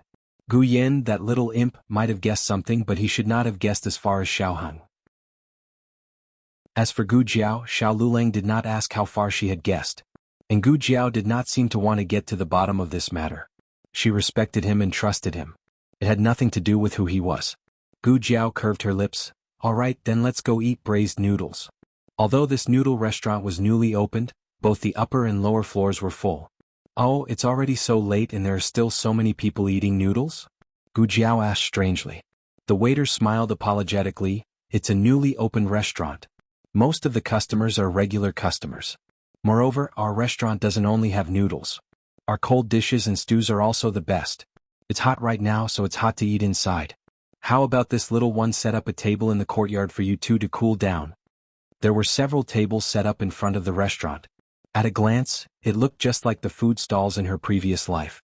Gu Jiao felt a bit closer to this place. Xiao Lulang looked at her and then said to the waiter, all right, you can set it up. Two guests this way, please. The waiter welcomed the two of them into the noodle restaurant with a smile. They walked through the main hall and arrived at the spacious courtyard. The courtyard was very large and very quiet, but their vision was not obstructed. Sitting here they could see everything in the restaurant. It was like they could see the world's thousands of sails. The waiter brought over a table and a long bench. The two of them sat on a long bench and ordered a bowl of braised noodles and two cold dishes. They did not order the stews because it would be a waste if they didn't finish them. While they were waiting for the braised noodles, the waiter came over with a smile and asked, two guests, our restaurant has run out of tables. Two more guests have arrived. Can they sit at the same table as you? The two of them had no objections. The waiter led the guests over. No one would have expected it to be the crown prince and the crown princess. The two of them were traveling incognito and did not bring any palace maids or eunuchs. They only had a court expert as their driver. The crown prince and the crown princess clearly did not expect to meet Xiao Lulang and Gu Jiao here. Whenever the crown prince saw Xiao Lulang, he would think of that thick stack of math problems and his head would instantly hurt. The crown prince had never seen Gu Jiao before. He only saw Xiao Lulang sitting together with a woman and was rather surprised. He had heard that Xiao Lulang was married. Was this woman Xiao Yulang's wife or one of those shady women he had outside? The crown prince did not care. Women were originally the accessories of men. Whether or not this woman was Xiao Yulang's wife, the crown prince would not look her in the eye. The crown prince knitted his brows and was a bit unwilling to eat here. After all, no one would be in the mood to eat when facing a teacher like Xiao Lulang. Their minds would be filled with his questions, all right? But the crown prince could not chase Xiao Luleng away. That would be too arrogant and despotic. It would not match the reputation he had built up in the past few years. He wanted to leave. The crown princess suddenly pulled on his sleeve and said softly, "Your Highness, there is a seat here." The crown prince thought, "Don't you recognize who that fellow is? Xiao Luleng. My uncle's illegitimate son, my imperial father's trusted official, my Hanlin Academy teacher." The crown princess said warmly, "It seems to be Xiao Xiuzhua. What a coincidence." As she said this, her gaze landed on Xiao Yolong's incomparably handsome face. At this time, the waiter brought 2 bowls of braised noodles over. "Guests, your braised noodles." Xiao Luleng did not even look up. It seemed like the waiter was too loud, so he did not hear the crown princess's words. The crown princess was slightly embarrassed. The crown prince thought that her words were directed at him and sighed helplessly. "Yes, it's him. What a coincidence." The crown princess's eyelashes trembled slightly. She said with a smile, "The capital is so big. To be able to meet while eating supper, it must be fate between the crown prince and Xiao Xiuzhua." Her voice was not loud, but it was just loud enough for Xiao Luleng and Gu Jiao to hear. Both of them ignored her. The crown prince said disdainfully, "Who wants to be fated with him?" "I'm hungry," the crown princess said. Then sit down." The crown prince reluctantly pulled the crown princess to sit down across from the two. He said to the waiter, "Bring out all of the delicious dishes here." "Can the crown prince finish them all?" Xiao Luleng finally paid attention to him, but his tone was not good. The crown prince swept a glance at the 2 bowls of braised noodles in front of the two and thought that this was too shabby. He said generously, "Tonight it's my treat. Xiao Xiuzhua can eat as much as he wants, no need to be courteous with me. If the salary of Hanlin Academy is not high, Xiao Xiuzhua can come to my food to be an aide in name." Xiao Luleng looked coolly at him. "Forming cliques for personal gain is a serious crime. Is the crown prince sure you want to do this?" It was not rare to have aides and customers in the Fu. The emperor would usually close one eye, but if it was a disciple of the Son of Heaven, it would touch the emperor's bottom line. Xiao Luleng said neutrally, "I am a disciple of the Son of Heaven and should serve His Majesty wholeheartedly. If the crown prince wants me to go to your Fu in name, where does that place His Majesty?" The crown prince choked and did not make a sound. Just now, he had been so focused on mocking Xiao Luleng that he had forgotten that this guy was a grand scholar on 2 lists, had been summoned by Fu Huang, and had eaten at the Deer Cry banquet. He was a true disciple of the Son of Heaven. Was he trying to steal Fu Huang's man? If this got out, how would other people view him, the crown prince? "Cough, cough, cough," the crown prince said seriously. "Just now I was just testing you. Just remember your identity." Soon the 2's cold dishes were served. It was a cold dish of 3 shreds and a dish of braised lamb. Xiao Luleng picked up a piece of the most tender lamb and put it in Gu Jiao's bowl. The crown princess looked at Xiao Luleng and then looked at Gu Jiao. This was the first time she had seen the two at such a close distance. Xiao Yolong's appearance constantly overlapped with that youthful face in her impression, but also repeatedly peeled away. That bright and straightforward young man, his eyes were innocent, warm and clear. The Xiao Luleng in front of her, however, had an additional sense of alienation and coldness that kept people at arm's length. His facial features lacked the childishness of the past, and he had a bit more of a man's reserved and heroic spirit. However, when he looked at Gu Jiao, his gaze was different from everyone else's. There was a gentleness that even he did not notice. He had once looked at her like this. It was as if his eyes only contained her. The crown princess secretly tightened her grip on her handkerchief. What am I thinking? Why did I think of him as Aheng? This restaurant's lamb was very much to Gu Jiao's liking. She ate with great relish. The crown prince originally did not plan on paying attention to her, but Xiao Luleng had choked him. If he did not respond, the atmosphere would become awkward.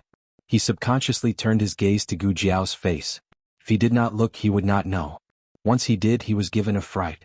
How could her face? "Dear guest, your dishes have arrived." The waiter filled the table with the restaurant's signature dishes. Although there was a dazzling array of dishes, for some reason he felt that Xiao Yolong's plate of lamb was the most delicious. Gu Jiao and Xiao Luleng had more or less finished eating. Just as they were about to leave, Gu Jiao suddenly sniffed. "Waiter, what smells so good?"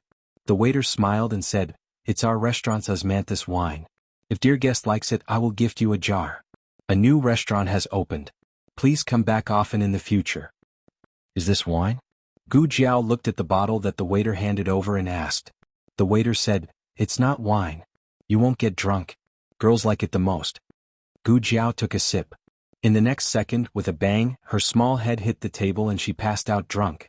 It was a good thing that Xiao Yulong's eyes were sharp and his hands were fast, as he quickly placed the back of his hand on her forehead. The waiter was embarrassed. "Dear guest is really unable to handle alcohol?" The Crown Prince consort softly said. "We have a carriage, let the coachman send you back." The Crown Prince secretly curled his lips. Why were they being so good to them? Xiao Lulang expressionlessly said, "No need." The Crown Prince chuckled, "See, they don't appreciate it." Xiao Lulang ignored the Crown Prince and used his other hand to gently pat Gu Jiao's small shoulder. He softly called in her ear, "Jiao Jiao, it's time to go back." Gu Jiao's eyes were starry. "It's time to go home," he gently said. Gu Jiao sat up straight. Her phoenix eyes were wide and round and her expression was very serious. "I'm not drunk." He softly coaxed her and his lips slightly hooked. "Jiao Jiao isn't drunk." That clean youthful voice had a trace of a man's magnetism that directly melted people's hearts. Chapter 339. Novels with content that cannot be found online will be available here. The Crown Princess clenched her handkerchief tightly. Xiao Lulang paid the bill and left with Gu Jiao. Don't look at how her expression did not change, as if she was not drunk in the slightest. Xiao Lulang could see that she was really drunk. She just pretended to be very serious. Xiao Lulang held her soft but calloused hand and walked out of the restaurant. The Crown Princess watched the two go out together, ignoring the gazes of the people around them. She suddenly felt a little upset. Even if reason told her that this was not Aheng and was just an illegitimate child of a lowly status, she still could not help but think, if Aheng was still alive, would he also grow up to be such an enchanting man? It was not that the previous Xiaoheng was not handsome enough, but at that time Xiaoheng still had a childish air. He was a child's handsome face. Although he could still dazzle time, he would not cause people to have romantic thoughts. Unlike the current Xiao Lulang, who had a unique temperament between a young man and a young man. His appearance, his aura, and even his cold and distant aura that kept people at a distance all made women mesmerized. He seemed to be a little taller than the Crown Prince. Before Xiaoheng passed away, he did not even reach the Crown Prince's chin. "Lin Lang?" the Crown Prince called her. The Crown Princess' eyelashes trembled slightly. "My handkerchief is dirty. I will go to the carriage to get a new one." As she spoke, she stood up and walked out. She did not get on the carriage. Instead, she followed in the direction that Xiao Lulang and Gu Jiao left. The two turned into a small alley. Gu Jiao did not walk, squatting on the ground and drawing circles. Xiao Lulang looked at her in amusement. "Why aren't you walking?" Gu Three Sui, "I can't walk anymore." Xiao Lulang, "Then what do you do?" Gu Three Sui, "I need a kiss before I can walk." Xiao Lulang squatted down and looked at her deeply. "Are you sure?" Gu Sansui nodded. Xiao Lulang kissed her forehead. Gu Sizhui stood up, but he still didn't leave. One kiss was not enough. When the Crown Prince consort arrived at the entrance of the alley, she saw the ambiguous scene between the two of them in the alley. In the pitch-black alley there were two inseparable figures. Xiao Lulang pressed her against the wall, one hand circled around her back and hugged her slender waist, pulling her into his embrace. His other hand clasped the back of her head and lowered his head to press down on her. Even through the darkness, the Crown Princess still felt this man's possessiveness and gentleness. There was clearly a strong and domineering aura on his body, but he restrained it carefully. How could he? Lin Lang, Lin Lang, Lin Lang. The Crown Prince shook the Crown Princess's shoulder. The Crown Princess suddenly came back to her senses. She had already returned to the Crown Prince's side, but her mind was full of the scene of Xiao Lulang lowering his head and kissing Gu Jiao. She couldn't see it clearly because she was too far away, but the ambiguous aura filled her entire chest like a raging flame. She calmed down and said with an embarrassed smile, "Your Highness." The Crown Prince looked at her in puzzlement and asked, "The food is cold. Why aren't you eating? I called you for a long time but you didn't hear me. What were you thinking about?" The Crown Princess didn't know what to say, her mind in a mess. The Crown Prince furrowed his brows. "Was it that Xiao Lulang? You seem to have lost your soul when you saw him. You thought of Aheng, didn't you? You haven't forgotten Aheng." The Crown Princess lowered her eyes, saying, "Please calm down, Your Highness. I wasn't thinking about him just now but about the girl next to him." "That ugly girl with a birthmark on her face?" The Crown Prince was still skeptical. In order to wash away the suspicion that she was thinking about Aheng, The crown princess could only brace herself and shift the topic to Gu Jiao. Does your highness know who that girl is? The crown prince casually asked. The crown princess said, she is together with Xiao Xiuzhua. Is the crown prince not curious about who she is? The crown prince said without much concern, it's either his wife or his concubine or it's just a flower outside. This prince has seen this sort of thing many times, so there's nothing strange about it. What this prince is curious about is, this Xiao Lulang is the new top scholar. Why did he find a girl with such an unbearable appearance? She is the daughter of Ding in Marquis Manor. The crown princess said. The crown prince was startled. The Gu family's young miss? This prince has seen the Gu family's young miss. She didn't look like this. The crown princess warmly said, the Gu family's second young miss that your highness saw was a girl from the countryside that was mistakenly picked up. The one just now was the true daughter of the first wife of the Marquis Manor. The crown prince suddenly realized, this prince remembers now. This prince has indeed heard of such a thing. It was not the crown prince's fault for not remembering it. There were many people in the capital. There were large families and large families. There were many more melodramatic things than this. He would just treat it as a topic of conversation after a meal. How could he really remember it? The crown prince knit his brows. Then the crown princess said, she is Xiao Yulong's wife. The two met in the countryside and got married.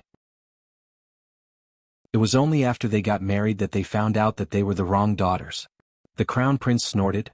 It seems that Xiao Yulong's luck is quite good. A poor boy from the countryside casually married a small village girl and actually married the Marquis Manor's daughter. Although she is a bit ugly, her status is not bad. The crown princess paused, then said, but this concubine has heard that this young Miss Gu has never returned to the Gu family. Why has she not returned? The crown prince asked in confusion. This concubine is not clear. The crown princess shook her head. The crown prince thought for a bit. Perhaps she is too unpresentable and the Ding and Marquis Manor cannot afford to lose this person. The crown princess slightly shook her head. Does the crown prince know about the bellows? Halfway through her words, a hearty laugh came from the entrance to the courtyard. Second brother. Old fourth. The crown prince's eyes lit up and he quickly waved at him. Why have you also come? Quickly sit, quickly sit. Didn't I hear that their family opened a new store? I happened to pass by and did not think that second brother would also be here. The fourth prince came to the table and cupped his hands in greeting to the crown princess. Second sister-in-law. The crown princess smiled and nodded. The two brothers naturally had things to say and did not continue the previous topic. The crown princess silently drank the osmanthus wine in her cup. On the other side, Xiao Lulang brought a certain person home. This time the osmanthus wine was too strong. It was not something that the wine that Xiao Lulang brought back from the provincial capital or Gu Jiao's pear blossom wine could compare to. Gu Jiao could not take it the moment she arrived home. She threw herself face down on the soft bed and fell asleep. Gu Jiao slept too deeply. When she woke up, the men in the family had already gone to work or school. Yuya brought in a bowl of hangover soup. Eldest miss, you're awake? Before son-in-law left, he told me to let you drink a bowl of hangover soup first when you wake up. Gu Jiao was fine now, but since it was her husband's good intentions, she still obediently drank it. She went to see Yao Shi. Yao Shi was fine, but the fetal movement was very strange. It's not moving at all. I'm afraid that it's... Yao Shi did not say anything inauspicious. Gu Jiao took out a stethoscope and listened to the little fellow's heartbeat. It's normal. Don't worry. Yao Shi held back for a long time before saying in a wrong tone, she is so lazy. Other than when Marquis Gu came, the little fellow would move a lot and kick around with his little feet. The rest of the time he would not move at all. If her daughter did not have a way to hear the little fellow's heartbeat, Yao Shi would have thought that something was wrong with the little fellow in her belly. Isn't the first child like this? Gu Jiao asked. You and Yin'er loved to cause trouble in my belly. It caused Yao Shi to be unable to sleep all night. At that time she felt that it was very tiring. This pregnancy was comfortable, but she felt uneasy. Gu Jiao nodded. Oh, then it's possible that he really is a lazy baby. Yao Shi's belly swelled up. It was like a silent protest. Gu Jiao went to the medical center.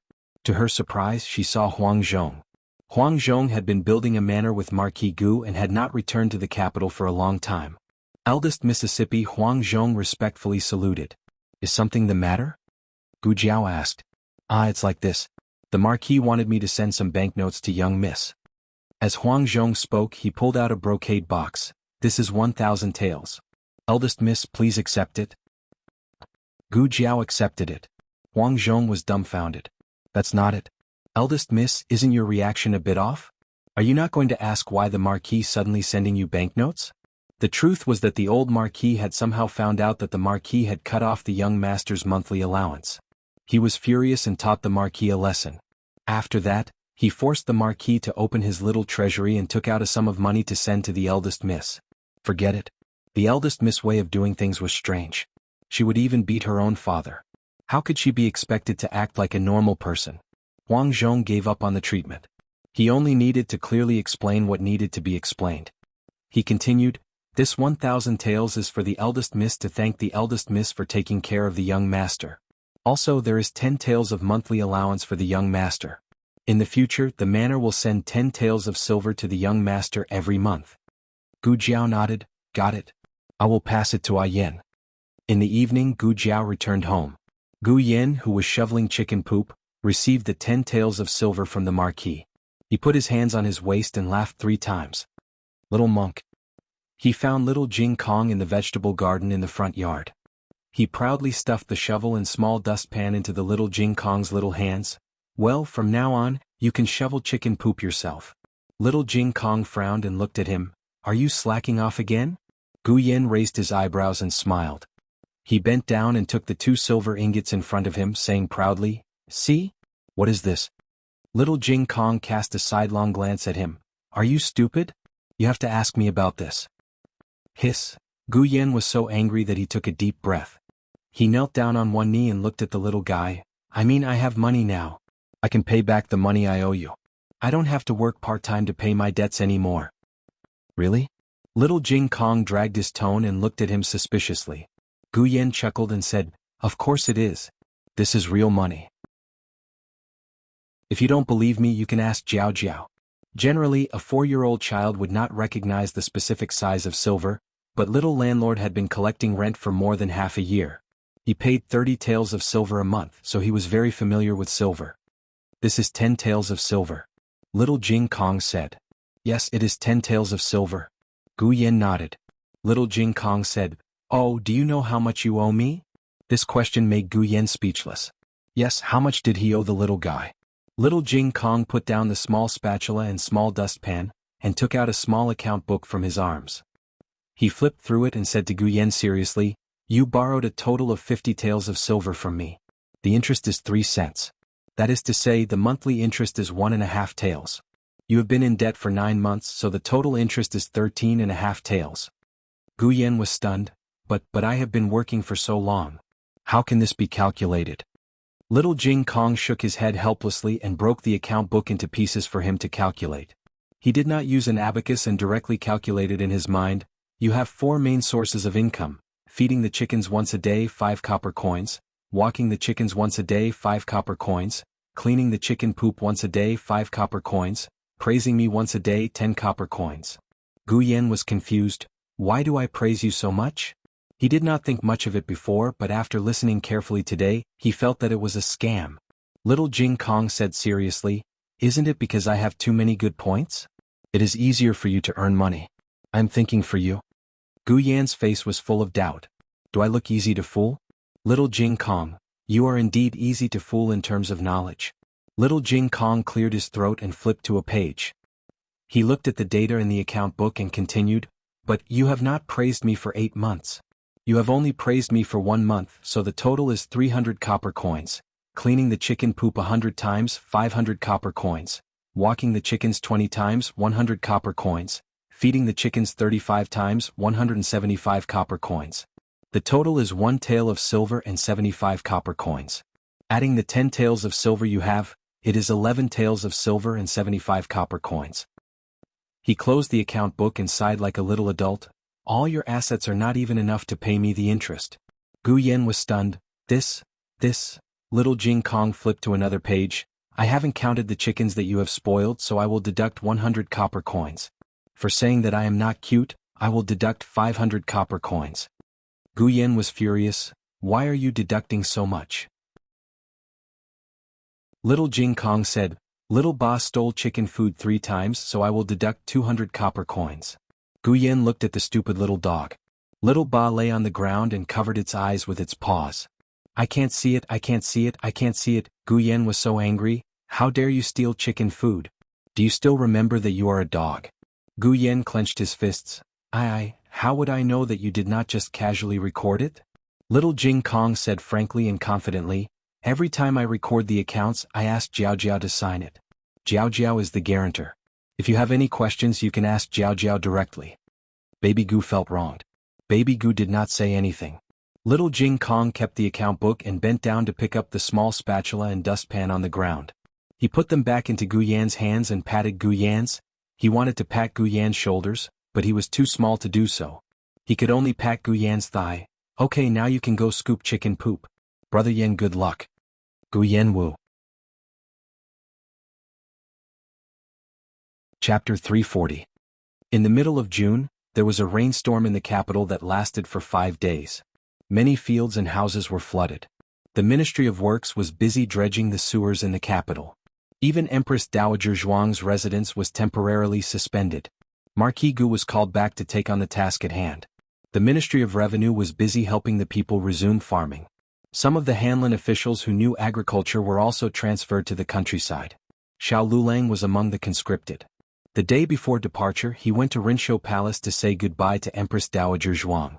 In the study, Empress Dowager Zhuang looked at the accounts and snorted, "It's not that far away. It's only a day's drive. Why do you have to say goodbye?" As soon as she finished speaking, Eunuch Qin came in with a bag.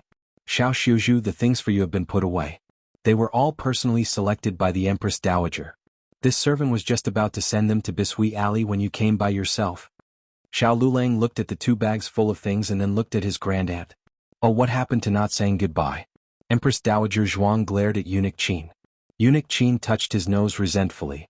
"Oh, this servant remembered that there are still some accounts that I haven't finished reading. This servant will go first." After saying that, he ran away like a wisp of smoke. "When do you leave?" Empress Dowager Zhuang asked. "Tomorrow morning," Xiao Lulang said. Empress Dowager Zhuang asked, "Who else is there besides you?" Xiao Lulang said, "Wang Xiuzhu, Li Xiuzhu, Yang Shishir." Empress Dowager Zhuang said lightly, "Come in." Eunuch Qin stepped in. "Empress Dowager, what are your orders?" Empress Dowager Zhuang said, "Ijia has a few scriptures to copy. Go to Hanlin Academy and let Yang Shishir copy these scriptures." "No need, Grandaunt." Xiao Lulang said, "How can you use a sledgehammer to kill a chicken?" "I can handle it." Empress Dowager Zhuang thought that she really couldn't overprotect him. This kind of small fish and shrimps for this boy to practice. "Is dinner ready?" Empress Dowager Zhuang asked Eunuch Qin. Eunuch Qin hurriedly smiled and said, "I'm just waiting for Empress Dowager to summon the meal." Xiao Lulang accompanied Empress Dowager Zhuang to have dinner at Rinshou Palace and then planned to leave. Empress Dowager Zhuang said indifferently, "I've been sitting here all day. I'm going out for a walk." Eunuch Qin thought to himself, "Just say that you want to give it to Lord Xiao." Xiao Yulong's lips curled slightly. "All right." The 2 of them left Rinshou Palace. The torrential rain not only flooded a small part of the capital, it also flooded quite a bit of the imperial palace. Fortunately, Rinshou Palace was the palace with the most real power. All the water had been dredged out, and the roads had been filled up. All the way to the main entrance of the imperial palace was unobstructed. The Pure Flowers Palace was also unobstructed. The setting sun was beautiful today and the weather was cool and refreshing. Grand Concubine Jing sat on a palanquin with an imperial canopy. She wore a nun's robes and a nun's hat, which didn't fit in with the luxurious palanquin. Grand Concubine Jing had been recuperating in Pure Flowers Palace ever since she was injured. After several days of torrential rain, the imperial physician said that she couldn't always stay in her chambers and should go out for some fresh air. Thus, the emperor had people carry her out in a palanquin. Empress Dowager Zhuang didn't sit in her own carriage because she wanted to accompany Xiao Lulang. Now that the 2 parties met unexpectedly, it was Grand Concubine Jing who was high and mighty. Eunuch Qin was about to scold her for not getting off the palanquin when she saw the Empress Dowager. However, Xiao Lulang was 1 step ahead of him. He performed the greeting of a monk and said, "Shirtai Jing," and the expressions of the servants beside Grand Concubine Jing changed. "What nun Jing?" This was Grand Concubine Jing. Even His Majesty addressed her as Mother. Grand Concubine Jing's expression didn't change. Xiao Lulang introduced, Grand concubine Jing has been away from the palace for too long and has become a monk. I'm sure you've forgotten your past. This is the Empress Dowager. At this point, no one could refuse to bow to Empress Dowager Zhuang. Get off the palanquin. Grand concubine Jing raised her hand and looked at Empress Dowager Zhuang. Empress Dowager Zhuang also looked at her. Both of their gazes were incomparably calm. No one could guess what they were thinking. Granny Kai reached out and helped Grand concubine Jing up. Grand concubine Jing's body was still in pain, but the injury wasn't in any place. It was awkward and slow to heal. Grand concubine Jing held Granny Kai's hand and slowly walked to Empress Dowager Zhuang. She made a Buddhist bow. This humble nun, without waiting for her to finish, Empress Dowager Zhuang left without looking back. Grand concubine Jing's body froze in the middle of her bow. Everyone in the palace saw her awkward and embarrassed state. Empress Dowager Zhuang's aura was undoubtedly powerful and shocking. She didn't need to look down on anyone on purpose. She naturally had the aura of being number one in the world. Grand Imperial Concubine? A young palace maid came forward to support her. Grand concubine Jing's eyelashes trembled. I'm fine. Empress Dowager Zhuang accompanied Xiao Lulang all the way to the Imperial Garden. Xiao Lulang stopped and said to her, Great Aunt, please go back. It's getting late. Empress Dowager Zhuang faintly responded. She looked into his eyes and warned, Be careful. I understand. Xiao Lulang nodded. He glanced in the direction of Pure Flower's palace and said, I'll leave Jiao Jiao in your care, Great Aunt. Empress Dowager Zhuang rolled her eyes. I will naturally take care of my Jiao Jiao. Do I need you to remind me? Xiao Lulang chuckled. Then I'll take my leave first. Empress Dowager Zhuang watched Xiao Lulang disappear at the end of the path before turning around to return to Rinshou Palace. She noticed that Eunuch Qin was lost in thought. She glared at him and said, What are you spacing out for? Let's go.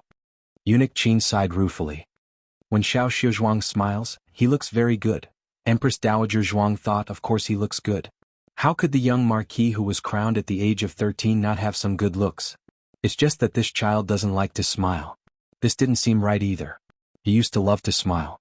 When he was young, the entire Imperial Garden was filled with his chuckles.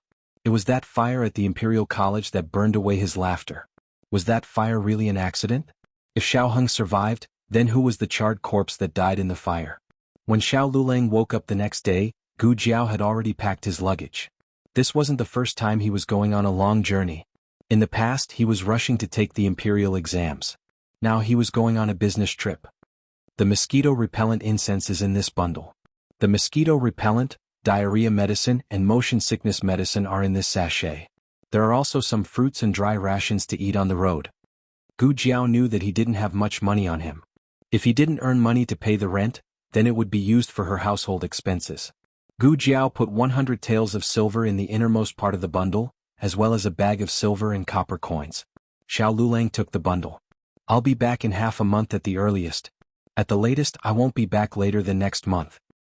Take care. Gu Jiao sent him to the carriage. Lu Quan first sent him to the Hanlin Academy. All the Hanlin officials took the carriage to the countryside. Little Jing Kong went to school, so he didn't make it in time to see him off. After Xiao Lulang left, Gu Jiao went to the medical center and stayed there for the whole morning. Then she changed into men's clothes and put on a mask before going to the Thai and martial arts club. She had been very busy these days and hadn't come for a long time. She had to recover her strength as soon as possible. She didn't want that kamikaze soldier to run away the next time she saw him. She wanted to put him in a sack. Gu Jiao didn't meet any difficult opponents today. After fighting a few rounds, she came out uninterested. She rubbed her wrist and walked back. Because some of the streets in the city were still flooded, she didn't take the same route as before. Instead, she took a big detour. On the way back, she met the beggar who had set up the chessboard last time.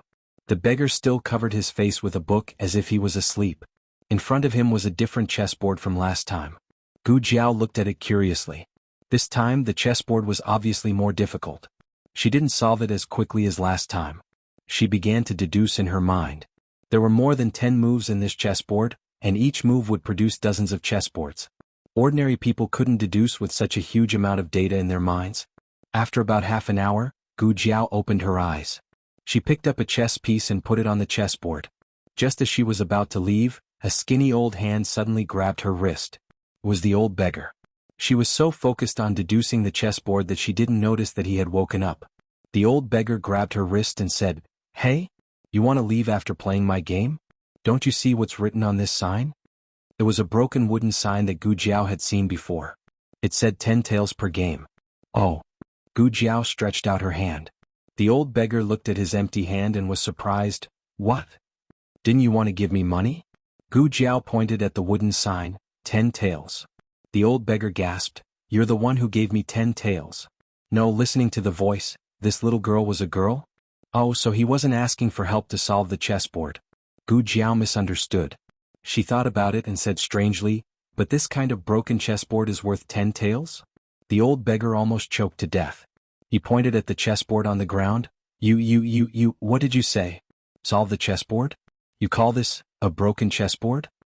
Gu Jiao said innocently, 10 taels of silver is the living expenses of a family of 10 in the countryside for 2 years. You're charging so much, so you should at least play something difficult, right?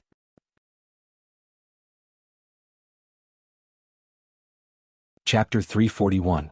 The old beggar almost spat out a mouthful of blood. Were all kids nowadays so arrogant? The old beggar rolled up his sleeves. "If you have the ability, play a game with me. I'll let you have 9 stones. If you can beat me. Forget it, you don't have to beat me. If you tie with me, you win. I'll give you 10 taels of silver." Okay. Gu Jiao agreed without hesitation. The old beggar looked at Gu Jiao suspiciously. "You agreed so quickly? Aren't you afraid that I'll renege?" Regardless of whether she was confident or not, this child dared to say such arrogant words because she was conceited and proud. But he was an old beggar. Wasn't she afraid that he would renege? "I'm not afraid." Gu Jiao shook her head and said. The old beggar looked at her deeply and nodded secretly. Although this child was a little arrogant, her heart was pure and she was willing to believe others. "Gu Jiao, you think too much. If you dare to renege, I'll beat you."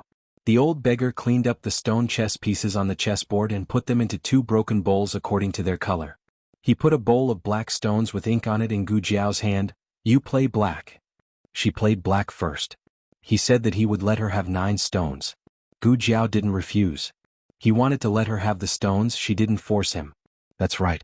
The old beggar looked at Gu Jiao's first chess piece. It was quite normal, with 3 or 4 small pieces. If he chose 3 or 3, he would be able to win immediately. However, he had promised to give her 9 pieces. Next, he would see how she would play. Gu Jiao's first 9 stones were all ordinary. The old beggar thought that she had wasted the 9 stones he gave her. Did she know how to play chess? Was she just a blind cat bumping into a dead mouse when she broke his game? "Okay, it's your turn," Gu Jiao said to the old beggar. The old beggar took a white chess piece, which was actually a small stone, and put it on the chessboard. An old man and a young man were squatting by the roadside playing chess. One of them had an open book on his head, while the other was wearing a coquettish mask. The moves on the chessboard were messy and strange. From time to time, people would pass by and stop for a moment out of curiosity, but they couldn't understand what they were doing. "Is this how you play chess?" a young scholar asked. He knew how to play chess, but he had never seen such a way of playing chess. It was simply too preposterous. They didn't attack where they should attack and didn't defend where they should defend. "He's just an old beggar and a lunatic. Do you really expect him to know how to play chess? That brat's brain must not be damaged to actually play with him. I think these 2 people are either crazy or idiots.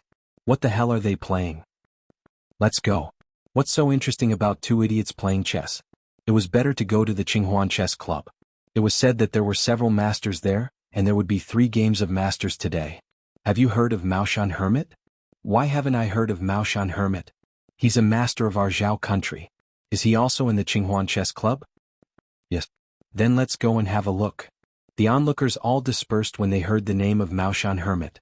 There was only a 3-year-old boy who was eating candied haws. He didn't know how to play chess and he was just looking for a place to eat candied haws. The old beggar and Gu Jiao were not people who cared about the opinions of others. Whether there were people watching, cheering, or ridiculing, it didn't affect them.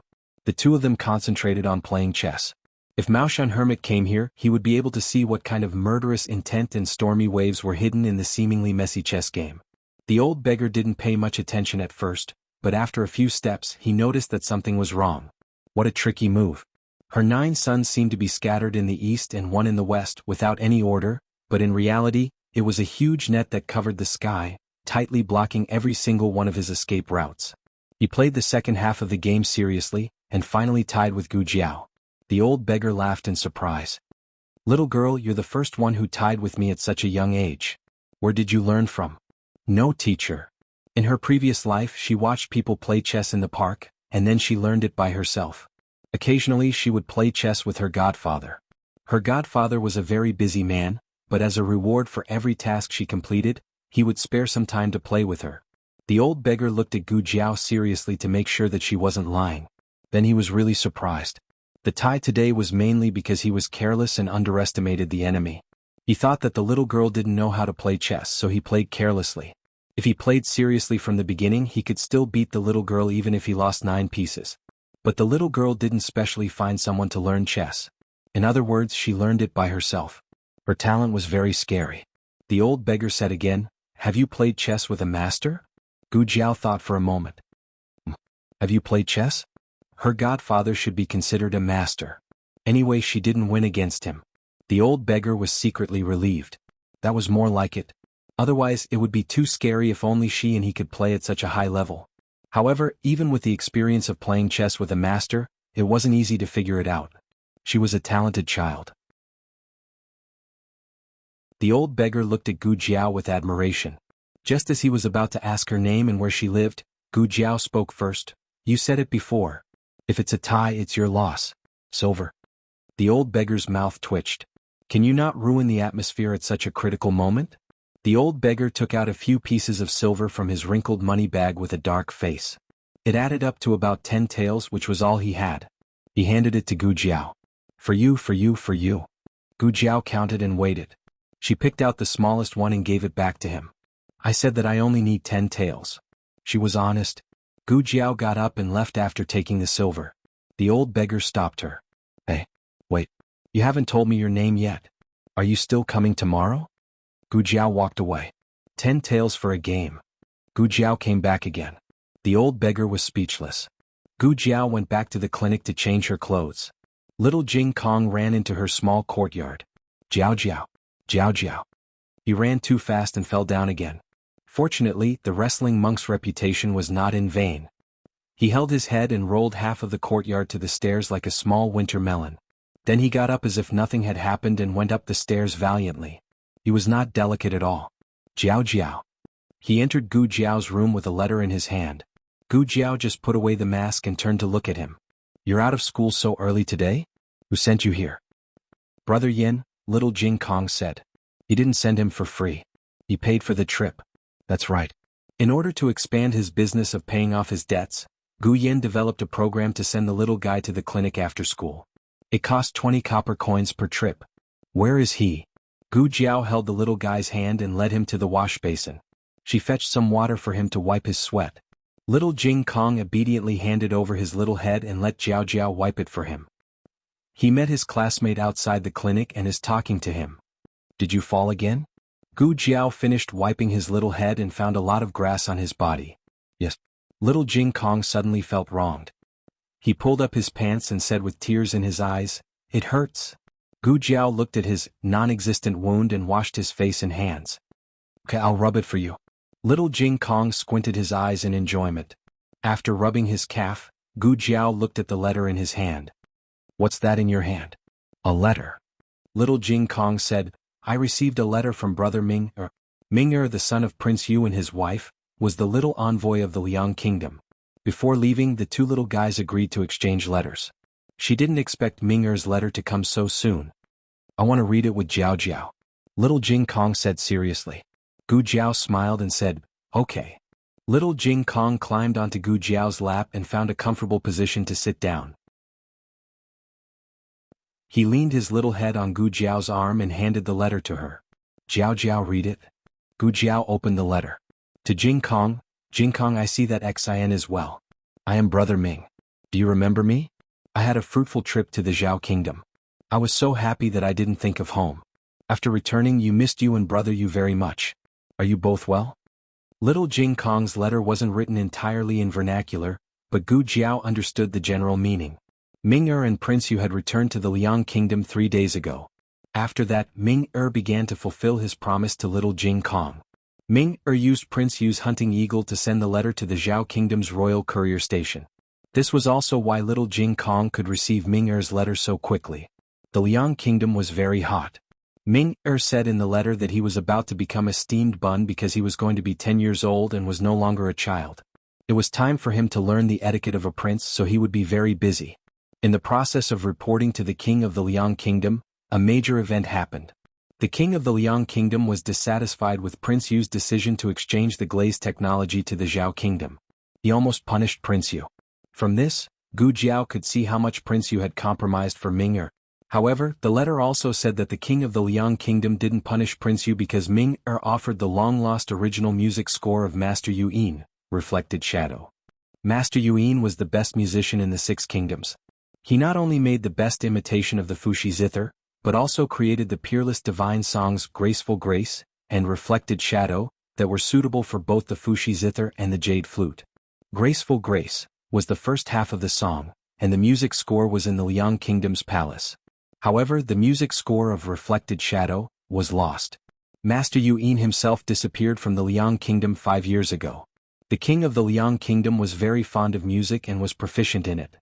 He recognized at a glance that it was Master Yu Yin's original music score. He was so excited that he couldn't speak for a long time. Because of the music score of Reflected Shadow, the king of the Liang Kingdom pardoned Prince Yu's mistake. In the letter, Ming-er said that he didn't expect little Jing Kong to give him such a precious thing.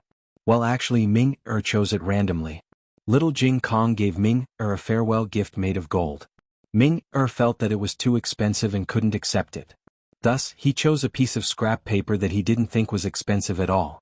He didn't know if this counted as a child who wasn't greedy. Sometimes he even had more candy to eat. In the letter, Ming-er expressed his gratitude and told little Jing Kong that he also prepared a gift for him and was on the way. In addition, Ming-er asked little Jing Kong how he got the music score. Did little Jing Kong know Master Yu Yin? Little Jing Kong spread his hands. I don't know him.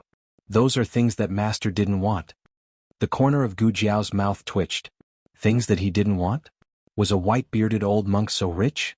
In a certain inn in a certain city in a certain country, a young and handsome monk with a tear mole under his right eye was drinking wine and eating meat. He sneezed mercilessly. Achoo! The moonlight was like a hook. In the small study of the Eastern Palace, the crown princess was sitting on a cushion and concentrating on playing chess. She was playing chess by herself. The little palace maid beside her was gently fanning her. Yes, I'm done. She placed the last chess piece and heaved a sigh of relief. She ordered, You don't have to fan me anymore. The weather wasn't so hot after the rainstorm. Yes. The little palace maid closed her fan. The maid came forward and asked, Crown Princess, do you still want to play? Why don't you rest for a while and walk around? You've been playing for a long time. Okay. The crown princess also felt that her body was a little stiff and sore. She reached out her hand. The maid hurried forward to help her up. She said to the little palace maid beside her, Go get some snacks and make a pot of flower tea. Yes. The little palace maid accepted the order and left. The crown princess strolled to the bed. A cool night breeze blew over, bringing along the fragrance of the courtyard. It made one feel relaxed and happy. The crown princess stood in front of the bed and stared blankly at the flowers in the garden that had already closed. She didn't take the tea and snacks that the little palace maid offered. The little palace maid looked at the maid awkwardly. The maid took the tray from her and said in a low voice, I'll do it. You can leave. Yes. The little palace maid left. The maid put the tray on the table beside her and poured a cup of flower tea for the crown princess. Crown princess, have some tea. The crown princess sighed. She took the teacup and took a sip. The maid asked, Crown Princess, do you have something on your mind? The Crown Princess looked at the tea in the cup. I wonder if they received His Majesty's letters to the 5 nations? The maid said, Crown Princess, are you talking about His Majesty telling you to solve the Kuan situation? The Qin nation is the closest to us, so they should have received it. Next are the Jin nation and the Liang nation. What about the Yan nation? The Crown Princess asked. The maid thought for a moment. The Yen nation isn't the farthest. It's just that there are too many checkpoints. Many places don't allow us to pass through. The Yen nation was the hegemon of the 6 nations and firmly held the position of being the leader. It would not allow anyone to pass through wherever it said. The maid continued, however, it should be soon. The crown princess's eyes flickered. I wonder if I can gain old Mr. Meng's favor? The maid said with a smile. Definitely. The crown princess is the first person to solve the Kuan situation in the Six Nations. How can old Mr. Meng not be amazed by your talent? The crown princess muttered, if only I can become old Mr. Meng's disciple. This way she would have the backing and background of the Yan nation. Only when a person was deeply hurt would they remember it unforgettable. Even now, when she recalled the experience of going to the Liang nation, she felt as if there was a needle in her heart. She was clearly the most knowledgeable and talented, but she did not have the opportunity to speak. No one paid attention to her and no one cared about her. She, who shone like a bright pearl in the Zhao nation, was just a grain of rice that fell into the ocean in the Liang nation. They did not care about her extraordinary strength or her gorgeous appearance. They praised those unattractive ladies, saying that they were as beautiful as fairies and had dignified manners. However, they could not even walk as well as her. In order to shine in the Liang nation, she walked 10,000 steps in a day. Her legs were numb from training and she was the most elegant one when bowing. But who cared? She watched those so-called daughters of the upper nations answer the simplest questions and recite the most meaningless poems. She just sat alone in the corner. Finally, no one could answer. She thought that her chance had come. Unexpectedly, she heard the Liang nation's princess say, since that's the case, today will end here. Congratulations to Miss Murong, Miss Lin, and Miss Zhuge for becoming the top 3 in this banquet. I will reward you handsomely. Top 3 places. What a joke. With this kind of standard, they could become the top 3. She, who had real strength, sat on the bench for an entire night. Miss Zhuge was from the Zhao nation. The Zhao nation was also a lower nation. However, because she had a great scholar as a teacher, she was also praised by the Liang nation's princess. Old Master Meng was also from the lower nation. After he became the chess saint of the Six Nations, he was personally invited to the capital by the Yan nation's king. He was given the title of Yan nation's senior doctor and a mansion. If she could become old Master Meng's disciple, then she would no longer be looked down upon. She would have the opportunity to compete fairly with others. She would be able to use her true ability to shake the Six Nations. However, after he made a 10-tail bet with Gu Jiao, the old beggar fell into a deep melancholy. There was no other reason. He was a beggar. Where would he get the money? He had saved up 10 taels with great difficulty. But if he did not have it, then the little girl would not play chess with him. The old beggar was at his wits' end. When he passed by a chess club, he heard the people inside sighing. I didn't expect Mao Shan layperson to lose. That new player is so good. If I had known, I would have bet on him. The old beggar had an idea and pulled him back. Little brother, do you want to earn back the money?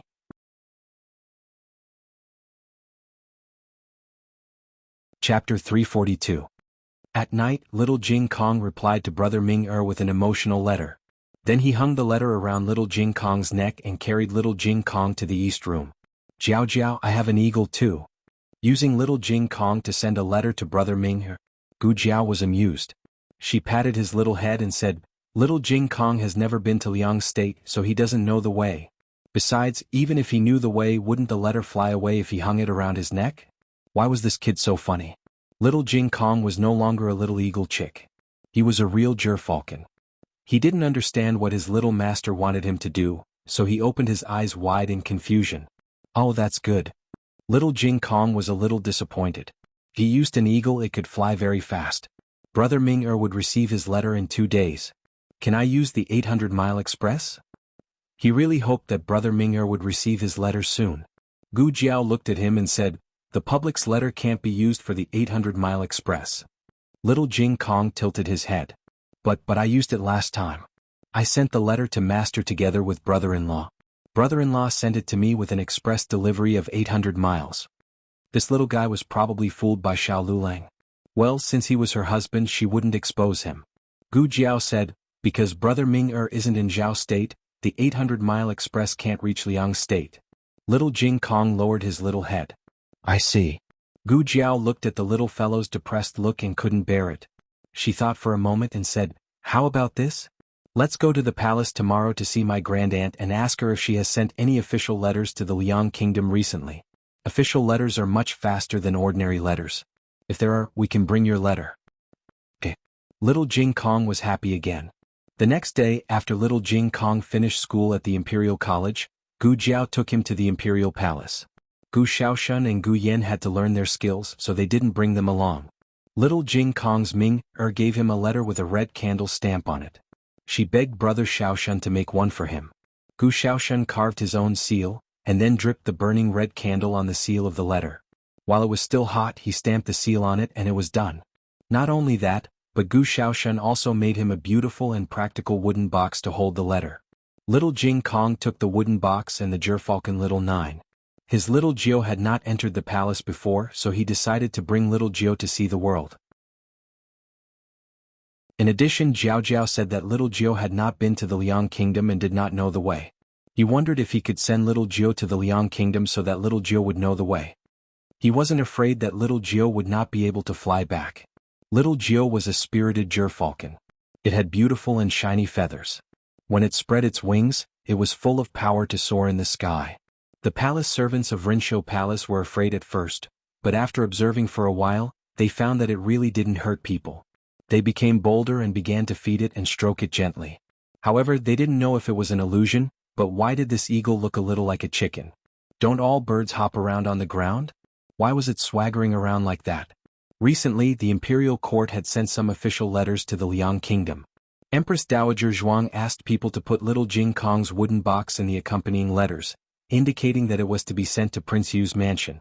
Little Jiao played in Rinshou Palace for a while, then flapped its wings and flew out. Little Jing Kong ran out to find it. Eunuch Qin hurriedly sent 2 palace masters to follow it. Little Jing Kong ran all the way to the imperial garden.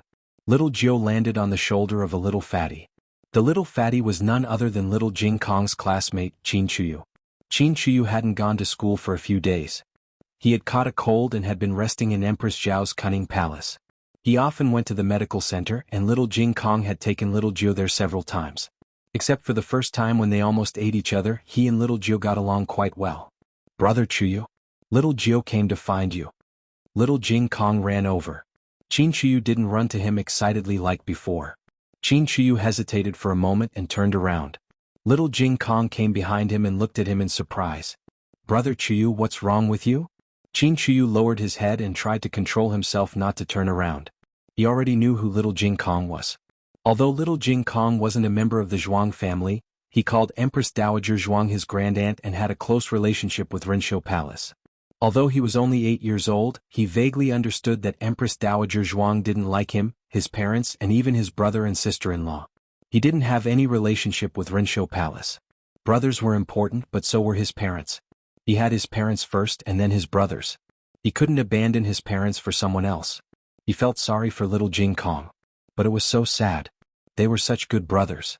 They fought together, skipped class together, collected protection fees together, and ran away together. Brother Chuyu? Little Jing Kong walked in front of him. Are you crying? I'm not. Qin Chuyu quickly raised his hand to wipe his tears. Little Jing Kong didn't understand why his friend was so sad. He thought for a moment and said seriously, I heard that you were sick. Are you crying because you haven't recovered? Jiao Jiao is a very good doctor. She's in the palace. I can take you there and ask her to take a look at you. I'm not crying because of this. Qin Chuyu roared in his heart. Brother Chuyu? Little Jing Kong tilted his head and looked at him. There was a hint of worry in his eyes. The cute little guy was as innocent as a cub. Qin Chuyu immediately lost his resistance. He lowered his voice and said in a choked voice, No. I can't go to Rinshou Palace. I can't see you either. We are destined to be brothers with a bitter life. In this life, we can only live in each other's memories. Little Jing Kong patted him on the shoulder. Okay, don't worry. Jiao Jiao's medical skills are really good. She can definitely cure you.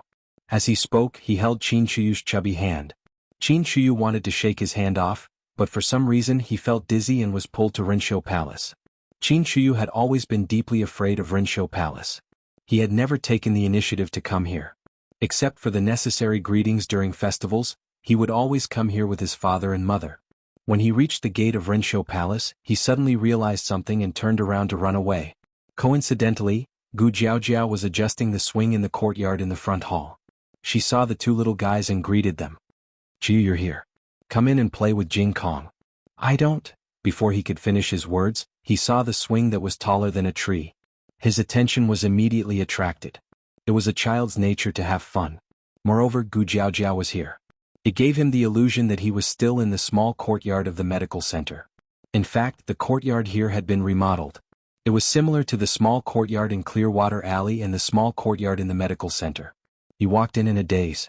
Not only was there a huge swing in the courtyard, but there was also a novel and unique wooden horse and a slide that reached into the rockery.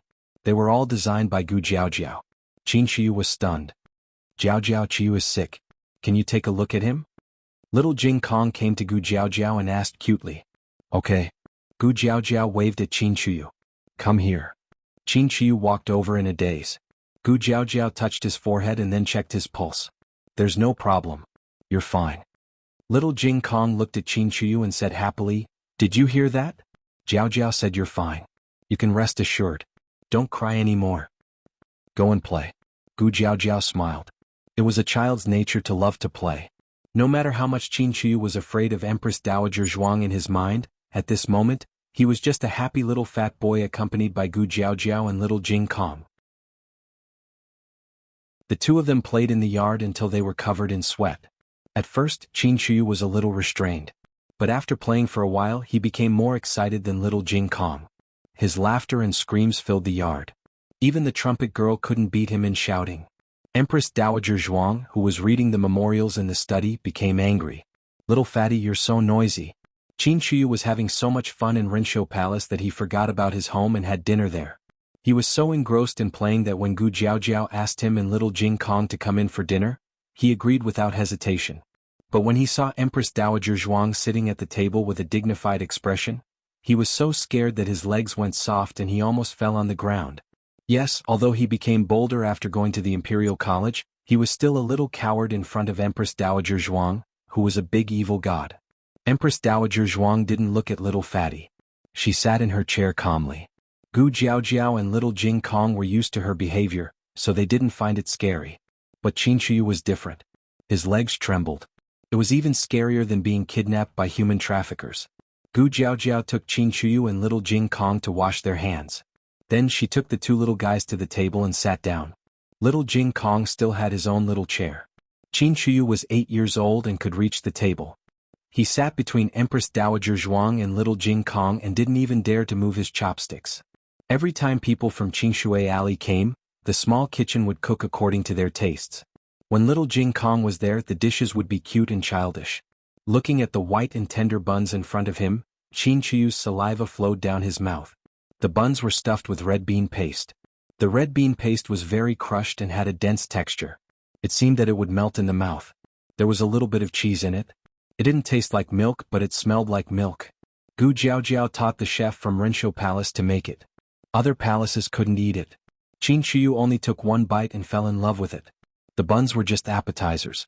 There were little koi fish made with oranges, little swallows made with quail eggs, milk soup made with strange pumpkins, and Peppa Pig, which Gu Jiaojiao conquered all the young people in her previous life. Crispy meat patties with plum sauce. Wow! Qin Shiyu was shocked. He loved it. He had never eaten anything so cute. Sup. It was so delicious. He was going to cry. Qin Shiyu didn't remember that the Empress Dowager was sitting next to him. He was too busy. Qin Shiyu couldn't stop eating. It had to be said that this little fatty was a little noisy, but the way he ate was very appetizing. Empress Dowager Zhuang glanced at him and didn't say anything. The two kids were full.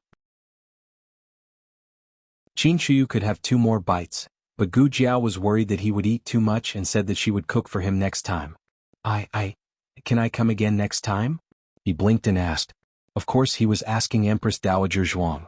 Little Jing Kong and Gu Jiao couldn't answer for her. They were most afraid of silence. The palace servants all lowered their heads and did not even dare to breathe loudly.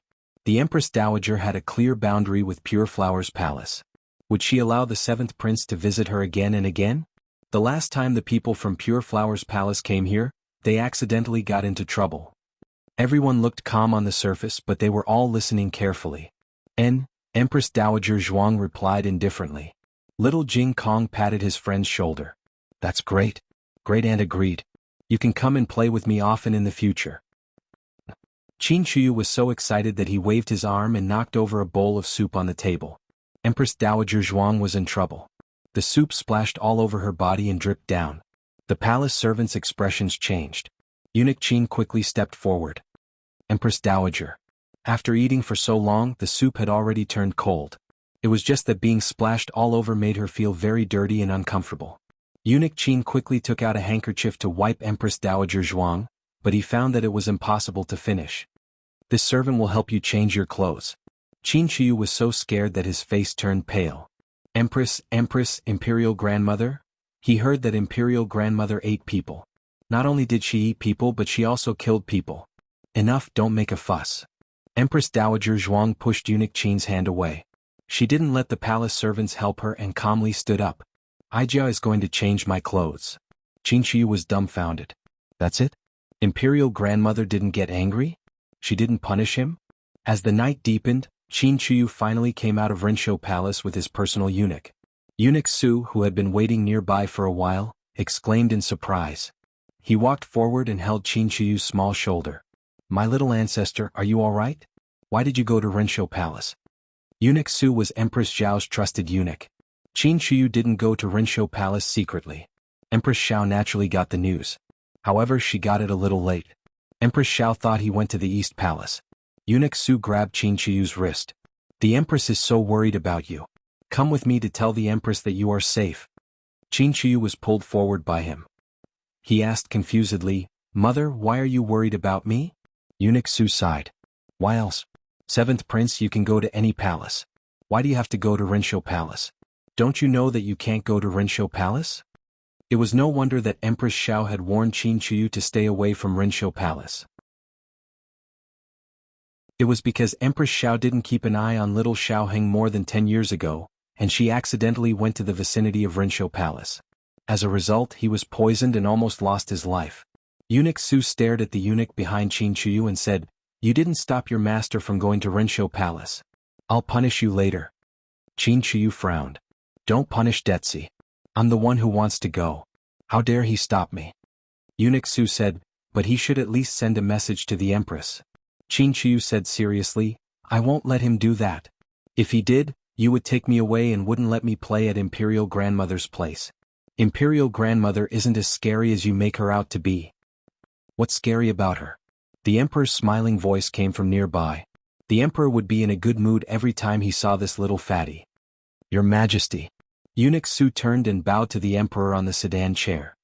He then bowed to Grand Concubine Jing on the other sedan chair behind the Emperor. Grand Concubine. Detzi bowed as well. Qin Shiyu called, Father. The Emperor waved his hand. Get down. Eunuch Wei waved his horsetail whisk and said. The two palanquins slowly descended. Qin Shiyu threw himself at his father. The Emperor was almost knocked over by the little fatty. He smiled and turned his head to indicate to him, Have you paid your respects to Grandmother Jing? Qin Shiyu left the Emperor's arms and walked to the sedan chair. He bowed to the sedan chair behind it. Greetings, Grandmother Jing. Good boy. Grand Concubine Jing smiled gently and looked at his rosy cheeks with doting eyes. Where did you go today? You seem to be very happy. Qin Shiyu said straightforwardly, I went to Rinshou Palace. I saw Imperial Grandmother. Grand Concubine Jing was stunned. The Emperor's face darkened. What did you say? Where did you go? Qin Shiyu shrunk his neck. Rinshou Palace. His father's eyes suddenly became very scary. Who told you to go to Rinshou Palace? The Emperor asked coldly. I went there myself. Qin Shiyu took 2 steps back. Come to Grandmother Jing. Grand Concubine Jing reached out her hand to Qin Shiyu. Qin Shiyu was scared half to death by his father. He jumped into Grand Concubine Jing's arms as if he had seen his savior. Grand Concubine Jing hugged him gently and said to the Emperor, Your Majesty, don't scare him. He didn't do it on purpose. Qin Shiyu murmured in Grand Concubine Jing's arms. The Emperor frowned. What did you say? Qin Shiyu was finally emboldened in front of his father, perhaps because he had someone to back him up. He mustered up his courage and said, I said that Imperial Grandmother isn't bad at all. Why won't Father let me see her?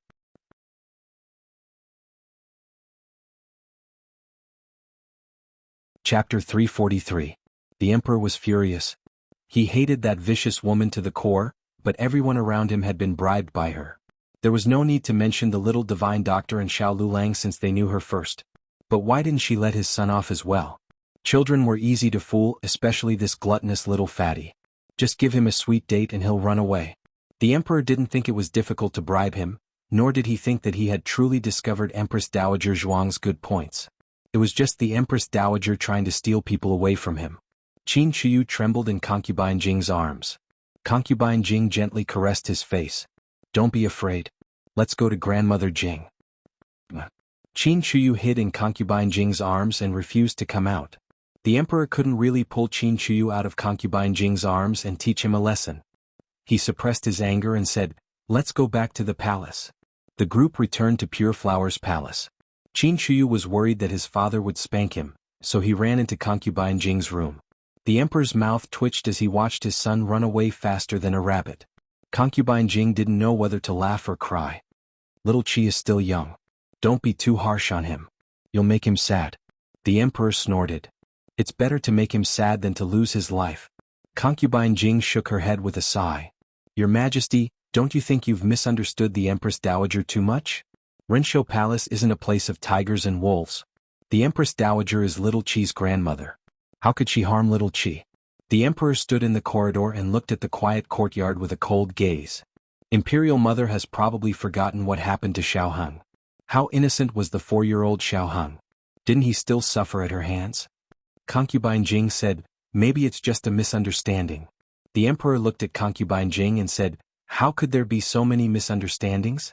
Imperial Concubine Mother's heart is too kind. She always repays evil with good, but some people will not be grateful because of this. Instead, they will become even worse." "Then you shouldn't blame Little Qi," Grand Concubine Jing said. "He's so young and doesn't know anything." The emperor frowned and said, "He is a prince. He was born in such a whirlpool. How can he survive if he doesn't understand?" Old Concubine Jing said earnestly, "You have to take it slow.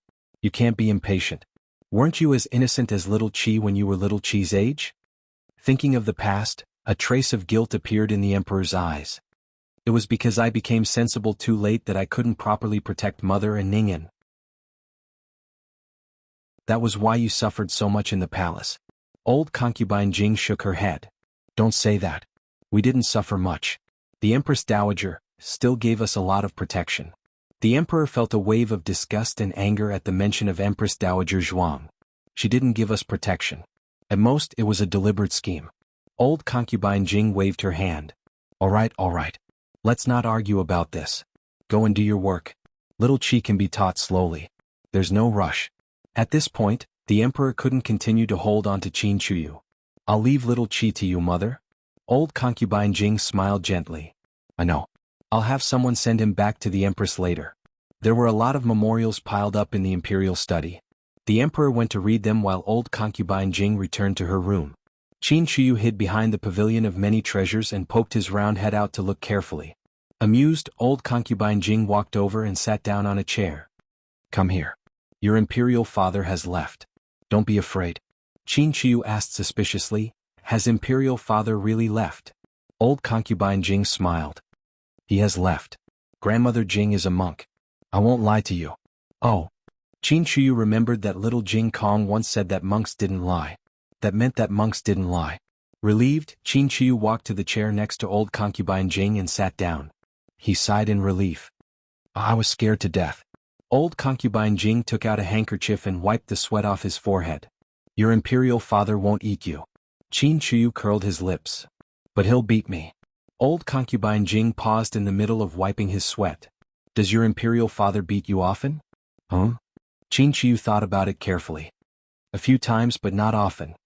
Old Concubine Jing finished wiping his forehead and then his cheeks. "Your imperial father is strict with you because he values you. You're his legitimate son. You're different from the other princes." "I know." Qin Shiyu knew from a young age that he and his brother, the crown prince, were the legitimate sons of the empress. They were nobler than the other princes. Otherwise, how could he be so domineering in the palace? As the saying went, 7, 8, 9, 9 dogs are disliked. Qin Shiyu was at the age where even dogs were disliked. He was rebellious and unreasonable. Recently, even the crown prince didn't want to see him anymore. Old Concubine Jing said gently, "Your imperial father is doing this for your own good." Qin Shiyu snorted. "Humph, if he's doing this for my own good, he won't lie to me." Old Concubine Jing seemed to be amused by his little appearance. "What lies did your imperial father make up?" Qin Shiyu said angrily. He said grandmother isn't a good person. In all honesty, the emperor had never said such a thing to him. He just didn't allow Qin Shiyu to go to Rinshou Palace. Qin Shiyu was the one who came to the conclusion that Empress Dowager Zhuang wasn't a good person. Although children were innocent, they were very sensitive about certain things. For example, he could feel that the emperor looked at Empress Dowager Zhuang as if she was a bad person. The fact that the emperor didn't allow him to get close to the Empress Dowager proved this point. In addition, Empress Xiao and the people around her were all secretive about Empress Dowager Zhuang. It wasn't strange that he would come to such a conclusion. Old concubine Jing touched his head. What does little Qi think? Is grandmother a good person? Well, Qin Shiyu thought about it seriously for a moment and said seriously, she's not a bad person. I was eating in grandmother's palace today and I spilled a big bowl of soup on her. She didn't punish me or scold me. Old concubine Jing looked at him gently and kindly. Little Qi is a prince. No one would scold little Qi. Qin Shiyu snorted. She even scolded imperial father. I heard it. Really? Old concubine Jing smiled and put down her handkerchief with her eyes down. The emperor went to the imperial study to read the memorials. Halfway through, he put the memorials on the table. Eunuch Wei asked with concern, What's wrong, your majesty? Is it too stuffy in the room? No. The emperor pinched his sore eyebrows. Eunuch Wei said, You're tired. You can read these memorials tomorrow. There's no morning court session tomorrow anyway. The Zhao kingdom didn't have morning court sessions every day. There were a few days off every month. The emperor took a sip of tea and said lightly, I'm not tired. Then what's troubling you, your majesty? Eunuch Wei asked. The emperor didn't answer. Instead he said, Where's Eunuch He? Go and ask him to come here. Yes, your majesty. Eunuch Wei brought Eunuch He to the imperial study under the cover of night. Eunuch He bowed to the emperor. Greetings, your majesty. How's the investigation going? The emperor asked in a deep voice. He was talking about the attack on old concubine Jing in the imperial garden. Eunuch He said, I don't have a clue yet. I only found out that the assassin probably snuck into the imperial palace from the cold palace, where the defense is weaker. Also, I think that the assassin probably had an accomplice working with him. The accomplice lured the dragon shadow guards away so that he could sneak up on old concubine Jing. Unfortunately, the dragon shadow guards were men of sacrifice. They only obeyed orders and never communicated with others. It was impossible to get any information from the dragon shadow guards.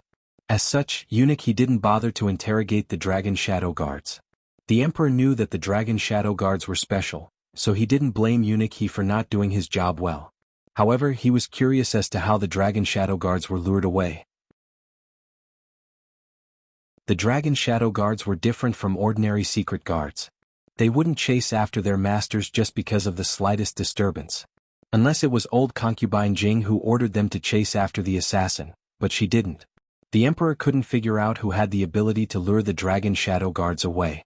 Eunuch He searched the entire imperial palace and didn't find anyone's body or a trace of blood. In other words, after the dragon shadow guards were lured away, they either didn't see that person, or they saw him but didn't fight him. It was impossible that they didn't see him. The dragon shadow guards should be able to catch up with whoever they wanted. But why didn't they fight? The dragon shadow guards wouldn't attack weak people. It was probably an order from the late emperor to prevent them from killing civilians by accident. Did that person not know martial arts? But if he didn't know martial arts, how could he have lured the dragon shadow guards away? The emperor had a headache thinking about it. Just as the emperor was thinking about this matter, a little eunuch from the palace of earthly tranquility suddenly came to report, Your Majesty. Not good. Something happened to the seventh prince. The emperor hurriedly left his official business and went to Empress Zhao's palace of earthly tranquility. Empress Zhao sent someone to deliver the news to the emperor. Sure, you sent someone to call the imperial physician. The imperial physician and the emperor were both in the palace of earthly tranquility. The imperial physician didn't have time to salute the emperor and quickly went to Qin Shiyu's bedchamber with his medicine box. On the wide and soft bed, Qin Shiyu held his little fat belly and rolled around in pain. Mother, I'm in pain. I'm in so much pain. Empress Zhao's heart ached. She sat by the bed and tried to hold her son in her arms. However, Qin Shiyu was in so much pain that he couldn't stay in Empress Zhao's arms. The imperial physician quickly walked over and put down his medicine box. He knelt by the bed and began to take Qin Shiyu's pulse. Eunuch Su and another strong nanny held him down to prevent him from moving. Empress Xiao was so anxious that her eyes turned red. Imperial physician. What happened to the seventh prince? The imperial physician bowed and said, I can only tell your majesty after the examination. Then quickly check. Empress Xiao said. Although the imperial physician was already checking, he still respectfully replied, yes. Yes. The emperor walked in with a serious expression. What happened to little Qi? Your majesty. Empress Xiao threw herself into his arms with tears in her eyes. Her hot tears fell onto the back of his hand. Empress Xiao, who had always been the empress and never acted rudely in front of the emperor, was crying. It was also at this moment that the emperor felt that his empress was also an ordinary woman and an ordinary mother. The emperor's heart softened. He patted her shoulder and comforted her. Don't cry. Tell me what happened. Empress Xiao choked and said, I don't know what happened. Little Qi was fine when he came back. Suddenly, he held his stomach and said that it hurt. The emperor asked, what did he eat for dinner today?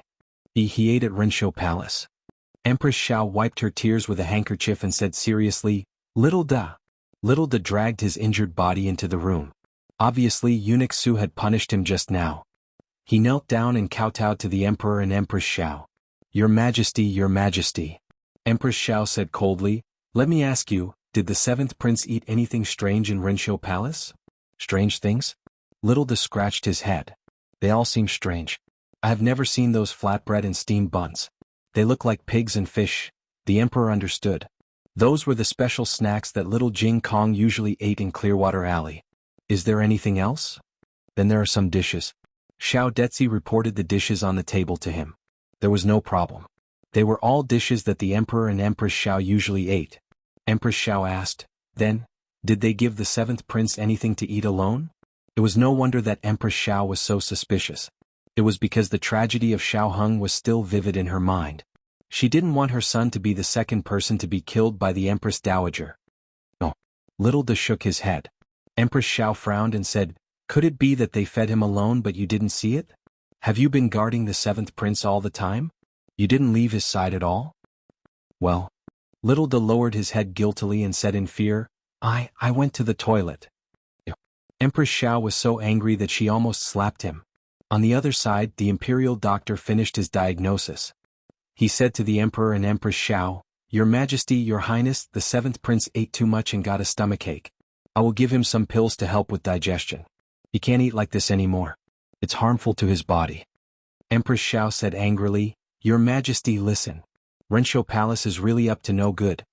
The emperor already knew that Qin Chuyu was taken to Rinshou Palace by little Jing Kong. Gu Jiao was there as well. The emperor didn't think that Gu Jiao would let Qin Chuyu eat uncontrollably. The imperial doctor gave Qin Chuyu some pills to help with digestion. Qin Chuyu finally felt less painful after farting a few times. He heard the argument just now. His father and mother thought that it was his grandmother who fed him like this. Actually, it wasn't. But if he told the truth, he had to be punished. He was in a dilemma. In the past, Qin Chuyu definitely wouldn't tell the truth. He was most afraid of being punished by his father. In order to avoid punishment, he could go against his conscience and lie. But this time he chose to tell the truth. He gritted his teeth, steeled his heart and said, I didn't eat too much in Rinshou Palace. I ate again after leaving Rinshou Palace. Gu Jiao told me not to eat any more in Rinshou Palace. I couldn't resist. What did you eat? The emperor asked. Qin Chuyu didn't dare to look into his father's eyes.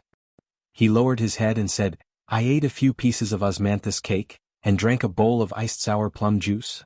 Empress Xiao's eyes turned sharp. Who gave this food to the seventh prince? This empress already warned you not to secretly give the seventh prince food. This empress wants to see who dares to disobey this empress order. Eunuch Su said in a small voice, Your Majesty, Cunning Palace didn't make iced sour plum juice today. Eunuch Wei cleared his throat and said to the emperor, Your Majesty, Pure Flowers Palace made it.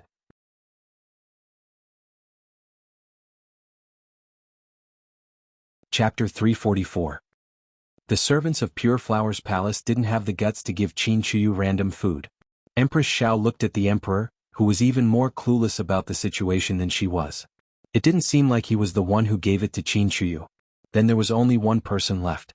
Empress Xiao bit her lip and didn't say anything. She walked over to the bedside and silently hugged her son, who was suffering from abdominal pain. The emperor pinched his sore brows and sighed helplessly. It was already very late by the time the emperor returned to Pure Flower's palace. Qin Shuyu made a ruckus for half the night before he finally fell asleep in Empress Zhao's arms.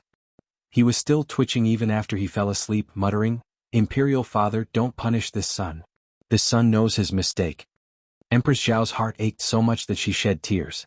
"Your Majesty, be careful," Eunuch Wei said with a lantern in hand. The emperor paused and walked up the steps with a cloth in his hand. There was a thin figure standing at the end of the corridor. He only recognized it as concubine Jing when he got closer. "It's so late. Imperial Mother, why aren't you resting yet?"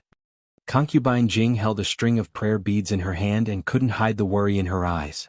"I heard little Qi is sick." The emperor nodded. "Ah, he ate too much at night and got a stomachache. He's fine now." "It's a sin." Concubine Jing held the prayer beads and closed her eyes. "If I knew he ate so much at night, I wouldn't have given him any desserts or sour plum juice." The emperor sighed. "It's not your fault, Imperial Mother. I don't know what he ate at night. This child is greedy and always wants to eat more. That's why he's so fat." Concubine Jing looked at him and said, "Then I'll be more careful in the future." Her eyes were filled with guilt. The emperor was a bit annoyed at first, but now he only felt heartache. He didn't bring her back to let her be bullied. She was his imperial mother and Qin Shuyu was her imperial grandson. What was wrong with her feeding her grandson? She couldn't be doing this on purpose. She just doted on him too much. The emperor said, "Imperial Mother's injuries. You should go back and rest. When little Qi recovers, I'll have him come pay his respects." Grand concubine Jing nodded. The emperor went to the imperial study to read the memorials for a while before going to rest. Perhaps it was because there were too many things on his mind, but the emperor did not sleep well that night. In a daze, he seemed to feel someone push open the door to his room. He couldn't open his eyes. He tried to summon the palace servants, but he found that he couldn't make a sound. He tried to sit up, but he couldn't exert any strength. It was as if his entire body was frozen. Using all his strength, he could only open his eyes a tiny slit. He saw that person slowly walking towards him. Because he couldn't move, he had the illusion that he was a fish on a chopping board. That person's approach made him uneasy and made him feel danger. When the man got closer, he realized that the man was holding a dagger in his hand. The cold gleam of the dagger stung his eyes. "Who are you?" He desperately wanted to ask, but his throat seemed to be completely numb. His heart was filled with fear. Finally, that person sat down beside his bed and raised the dagger, stabbing it down toward his heart. At that moment he saw the man's face clearly. "Mother!" The emperor screamed and woke up from his sleep. He was drenched in cold sweat, with large beads of sweat rolling down his forehead. His heartbeat was violent, and his breathing was irregular. His eyes were still filled with the terror from the nightmare. Eunuch Qin got up from the small bed and walked over to the emperor's side. He lifted the bright yellow curtains and asked worriedly, "What's wrong, Your Majesty?" The emperor's expression frightened him. He hurriedly hung the curtains on a hook and lit up the candlesticks on the candlesticks. He then returned to the bedside and asked, "Are you feeling unwell, Your Majesty?" The emperor sat up and gasped for breath. He wiped the cold sweat off his forehead with his sleeve. "I'm fine. I just had a nightmare." He actually dreamed that concubine Jing had come to kill him. That was too absurd. It was said that one would dream of what they thought of during the day. Could it be that he was dissatisfied with concubine Jing because of the recent events? Or was it because he was suspicious? Then he was too much of a bastard. Everyone in the world could harm him, but concubine Jing wouldn't. Eunuch Qin said earnestly, "Your Majesty has been busy with state affairs recently, and there are so many things going on in the imperial harem. There's no end to state affairs. Your Majesty needs to take care of your body. This servant doesn't know how many more years I can accompany Your Majesty, so you must take care of yourself." The emperor said unhappily, "How old are you? Why can't you accompany me for a few more years?" That Qin fellow didn't even say that he couldn't accompany the Empress Dowager for a few more years. The emperor was a sentimental person. Eunuch Wei had followed him when he was at his lowest point, so he would always remember his good deeds. Eunuch Wei smiled. "Yes, Your Majesty." However, he thought to himself, Your Majesty really can't stop talking about the Empress Dowager. The emperor was no longer sleepy after the nightmare. He couldn't be bothered to go to the imperial study, so he had Eunuch Wei bring the memorials to his bedchamber to read. Eunuch Wei brought 2 clever eunuchs with him. They placed the memorials on the desk and lit the lamp for the emperor. The emperor took a bath and changed into a clean set of clothes. He sat behind the desk and began to read the memorials. "You go to sleep," the emperor said to Eunuch Wei. Eunuch Wei wasn't as old as Eunuch Qin, but he was still a few years older than the emperor. The emperor had listened to his words and was worried that if he continued to waste time, his body would collapse. How could Eunuch Wei not understand the emperor's intentions? He smiled and said, "This servant was just saying that. Your Majesty, don't take it to heart. This servant's body is fine and I'm not sleepy right now." The emperor knew that if he forced him to sleep, he wouldn't be able to sleep well, so he didn't insist. After the emperor read a few memorials, the fear brought about by the nightmare finally dissipated. However, he still didn't feel sleepy, so he continued to read the memorials. After the storm, the number of patients increased, and the clinic became busy again. Gu Jiao received 2 patients, both on the same street. Gu Jiao came out of the home of the first patient. On her way to the home of the second patient, she passed by a Go Club. Usually, a Go Club was a relatively quiet place, but this Go Club was especially busy today. It was filled with people inside and outside, and the sound of sharp inhales could occasionally be heard. Gu Jiao looked strangely. Because the patient was still waiting, she didn't go in. There was a grand game going on in the Go Club. The reason it was grand was because one of the players was the recently famous Mao Shanjusher. Mao Shanjusher was in his early 40s. He wasn't a native of Jing and had only traveled to Jing last year. Because he was good at Go, he had been invited by many Go clubs, and some wealthy families had even invited him to play. He was very valuable, and all the Go players in Jing were proud to play against him. If they were lucky enough to beat him once or twice, they would be praised for many years. Unfortunately, no one had beaten him yet. The Crown Princess was very skilled at Go, but the two had never played against each other. Mao Shanjusher only played against one person a day. That person had to spend a lot of money to buy a game or defeat all the Go players in the Go club that day to qualify to play against him. The Go player sitting across from him was the latter. It wasn't appropriate to call him a Go player, but an old beggar. Yet this old beggar in ragged clothes was sitting in front of Mao Shanjusher. It was an unparalleled spectacle. It was unknown whether the spectators were here to watch the game or to watch the spectacle. In short, the Go players' hall was packed to the brim, and there was almost no space to stand. In a side room, a female official dressed as a commoner said to the Crown Prince consort, "A powerful old beggar has come and is playing chess with Mao Shanlei practitioner. After Mao Shanlei practitioner defeats him, he can come and visit the Crown Prince consort." No hurry. The Crown Princess didn't let anyone interrupt their game. Wait until he's finished before calling him over. She had come to find someone to play Go with. She had heard that this Mao Shanjusher was very skilled at Go. She needed to maintain her standard, so she needed to play against a skilled Go player. But to her surprise, the old beggar won in the end. The female official exclaimed, "It can't be? Mao Shanjusher lost." Victory and defeat are common in war. The Crown Princess had strict requirements for herself, but she didn't have such high requirements for others. The female official asked, "Then, does the Crown Princess still want to play Go with him?" The Crown Princess wouldn't dismiss the other party's ability just because he lost once, and she wouldn't immediately think highly of the old beggar just because he won once. There were always people in this world with extraordinary luck. She still believed in fame accumulated over time. Let him come in and play a few games with this consort. Yes. The Crown Princess played a few games with Mao Shanjusher. Mao Shanjusher's Go skills were quite good, and the Crown Princess did learn something from the game. However, there was still a gap between him and the level of an expert in her mind.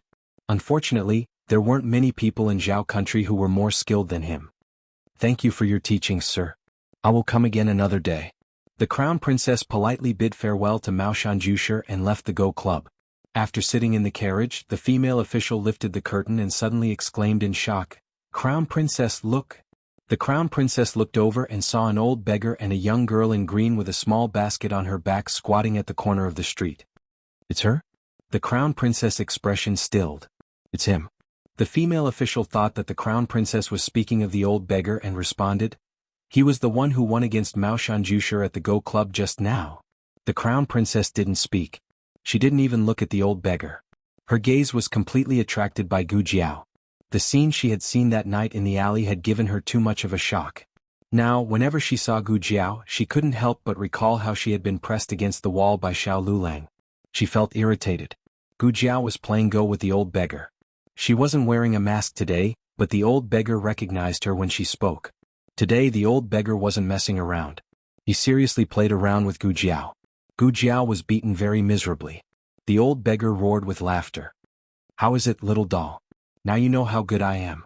Gu Jiao's face was completely black. She stood up to leave. The old beggar called out, "Hey, you're leaving already? Play another round." Gu Jiao's expression was cold. 10 taels, just one round. The old beggar. She had to patronize the Go Club's business tomorrow? Gu Jiao took the silver and walked back. When she passed by the Crown Princess carriage, the Crown Princess lifted the curtain and called out to her. "Dr. Gu, please wait." Gu Jiao looked indifferently at her. Her calm face seemed as though nothing in the world could surprise her. "Is something the matter?" she asked. The Crown Princess was not too surprised by Gu Jiao's attitude, but she couldn't accept it. After all, she was the Crown Princess and she was just a female doctor that didn't even have a title. She suppressed the uneasiness in her heart and calmly said, "If Dr. Gu likes to play Go, you can go to the Go Club. There's no need to associate with beggars on the road. Dr. Gu is the daughter of Marquis Ding in Fu. You are also the wife of top scholar Xiao. You are also Imperial Grandmother's favorite. It's best if you don't lose your status." Gu Jiao asked, "What does it have to do with you?" The female official angrily said, "What are you saying? Our Crown Princess thinks highly of you." Gu Jiao said, "Do I need her to think highly of me?" The female official choked. "You, Ping, The Crown Princess slightly frowned at the female official.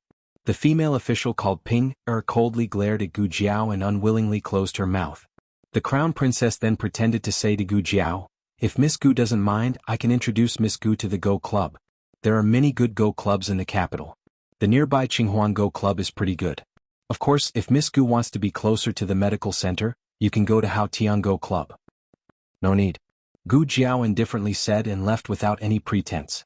Ping angrily said, "Crown Princess, she's too much.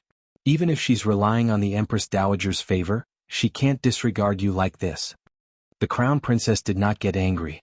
She had seen too many arrogant people relying on favor. Being in the limelight for a while was not important. Being in the limelight for a lifetime was skill. Hadn't Gu Jinyu previously been in the limelight? In the end, she had fallen into the dust in less than half a year. Now, when the people of the capital talked about her, how could they still have any of the admiration they had in the past? At most, she had relied on her marriage with Royal Prince and to barely regain her honor. In any case, Gu Jinyu was gentle, humble, and well-educated. This Miss Gu's temperament was far worse than Gu Jinyu's. So how long could she be arrogant?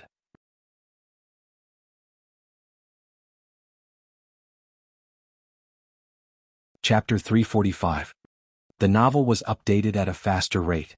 All the novels that could not be found online were available here. Gu Jiao returned to Jade Water Alley. Little Jing Kong had finished school early and was looking around at the entrance. When he saw Gu Jiao, he ran over. "Jiao Jiao." "Yes." Gu Jiao held his chubby little hand and led him inside. However, he turned around and looked behind Gu Jiao. Gu Jiao paused and asked, "Are you waiting for brother-in-law?" Xiao Lulang had gone to the countryside. He said that if he was quick, he would be back by the end of the month.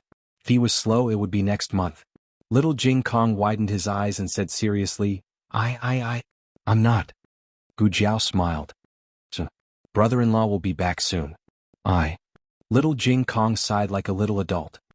"I'm worried that he won't do well. This is his first business trip. I didn't have time to tell him." Gu Jiao laughed. "Were all children so interesting?" Gu Jiao asked in amusement. "What do you want to tell your brother-in-law?" Little Jing Kong said seriously, "I want to tell him to unite with his colleagues and not make his boss angry. Don't think that you're better than others just because you're the top scholar. You have to suffer. It can't be like at home." What he said made sense. Who did he learn that from? Gu Jiao did not know whether to laugh or cry. She pinched his little face. Children were so fun. The two of them went into the house. Gu Yan and Gu Shaoshan went to learn their skills. Yao Shi was in the yard making Gu Jinyu's wedding dress. Gu Jinyu's wedding was set at the end of the year. The timing was a little rushed. When a normal family got married, half a year would have passed. After that, they would have to prepare for the wedding and inform all the relatives. But Gu Jinyu's situation was special. The emperor had set the wedding date at the end of the year. Such beautiful clothes. Little Jing Kong touched the cloth on Yao Shi's leg and said, "Who did you make this for?"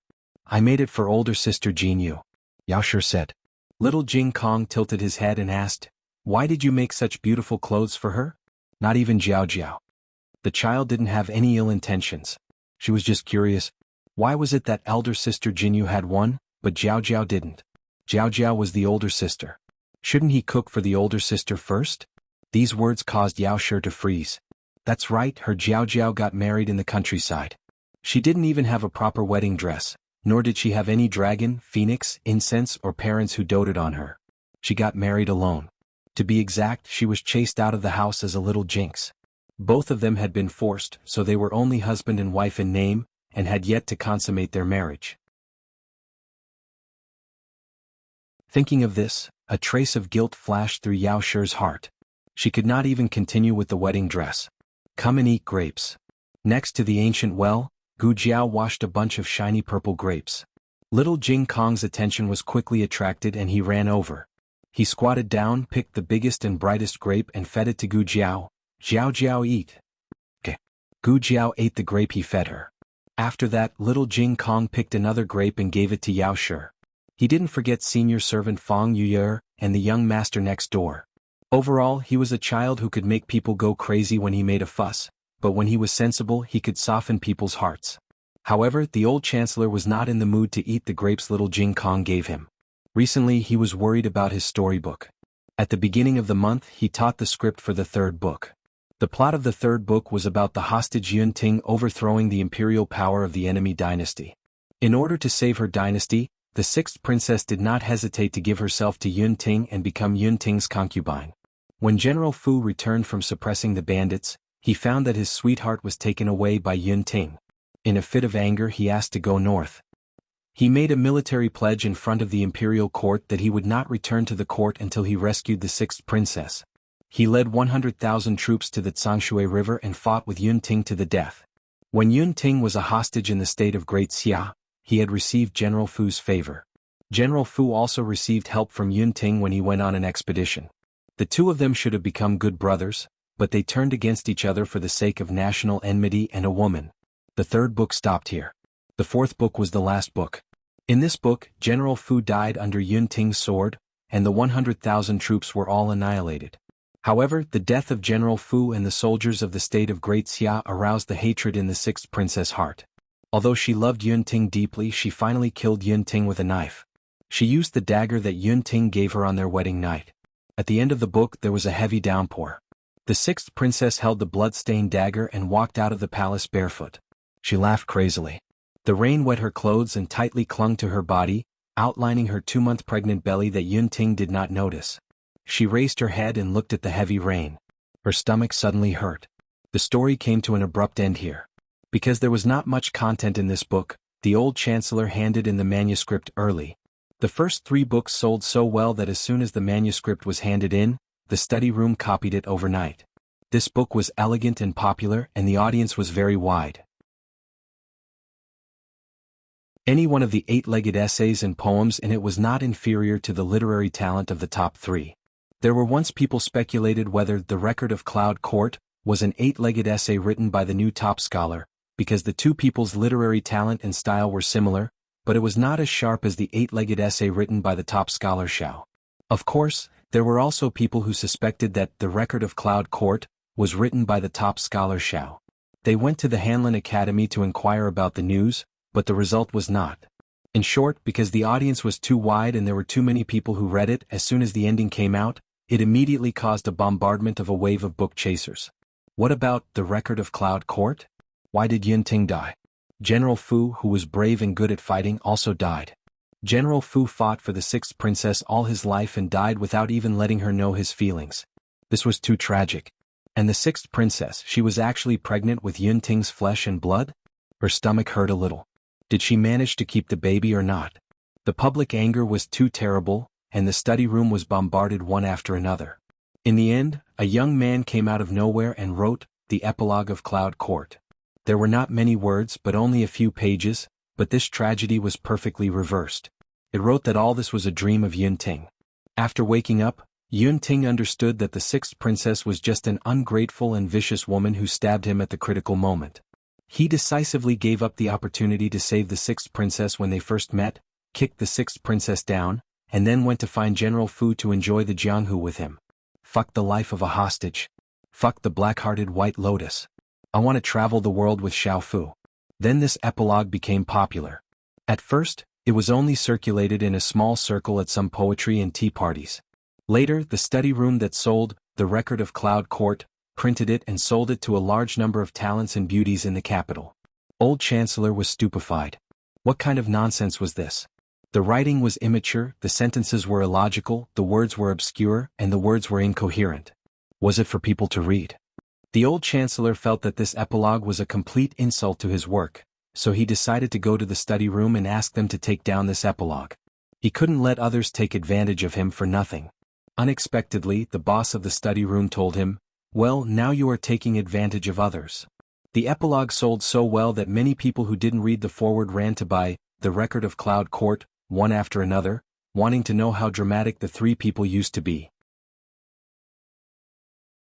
The sixth princess was originally a pitiful character, but now she was being scolded to the sky by those scholars and beauties in the capital who had read the afterword and the foreword.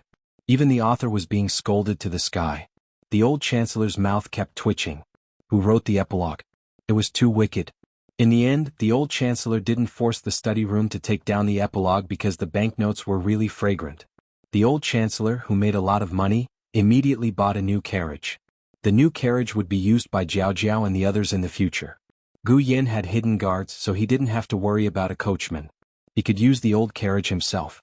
He wasn't picky anyway. The money he earned in the beginning was to buy it for his children. At the end of June, there was a small rainstorm which washed away an official road. The officials of the Ministry of Revenue and the Hanlin Academy, who were planning to return to the capital, were also stranded in the village. Marquis Gu had just finished repairing the capital's sewers and was transferred by the Ministry of Works to repair the roads.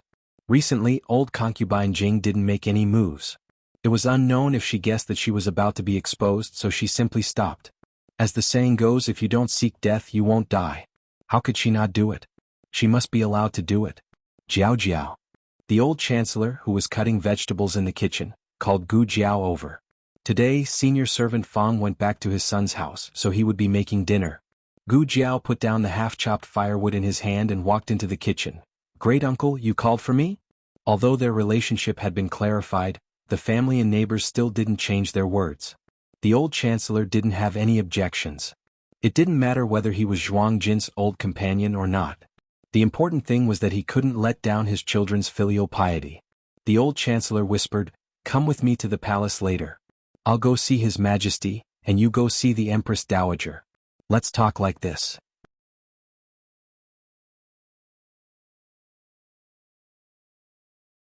Chapter 346. The sky darkened earlier in July than in June. When the emperor came out of the imperial study, there was only a hint of grayish-blue left on the horizon. By the time he returned to Pure Flower's palace, even the last hint of light had disappeared. Night fell and stars flashed in the firmament. When the emperor entered Pure Flower's palace, the palace servants all bowed to him. He asked, "Has imperial concubine Dowager gone to bed?" A young eunuch replied, "In reply to your majesty, there is no such thing." The emperor said to eunuch Wei, "Zhen will go and see imperial concubine Dowager. You go back by yourself. This old servant is not tired." So, eunuch Wei helplessly replied, "Yes."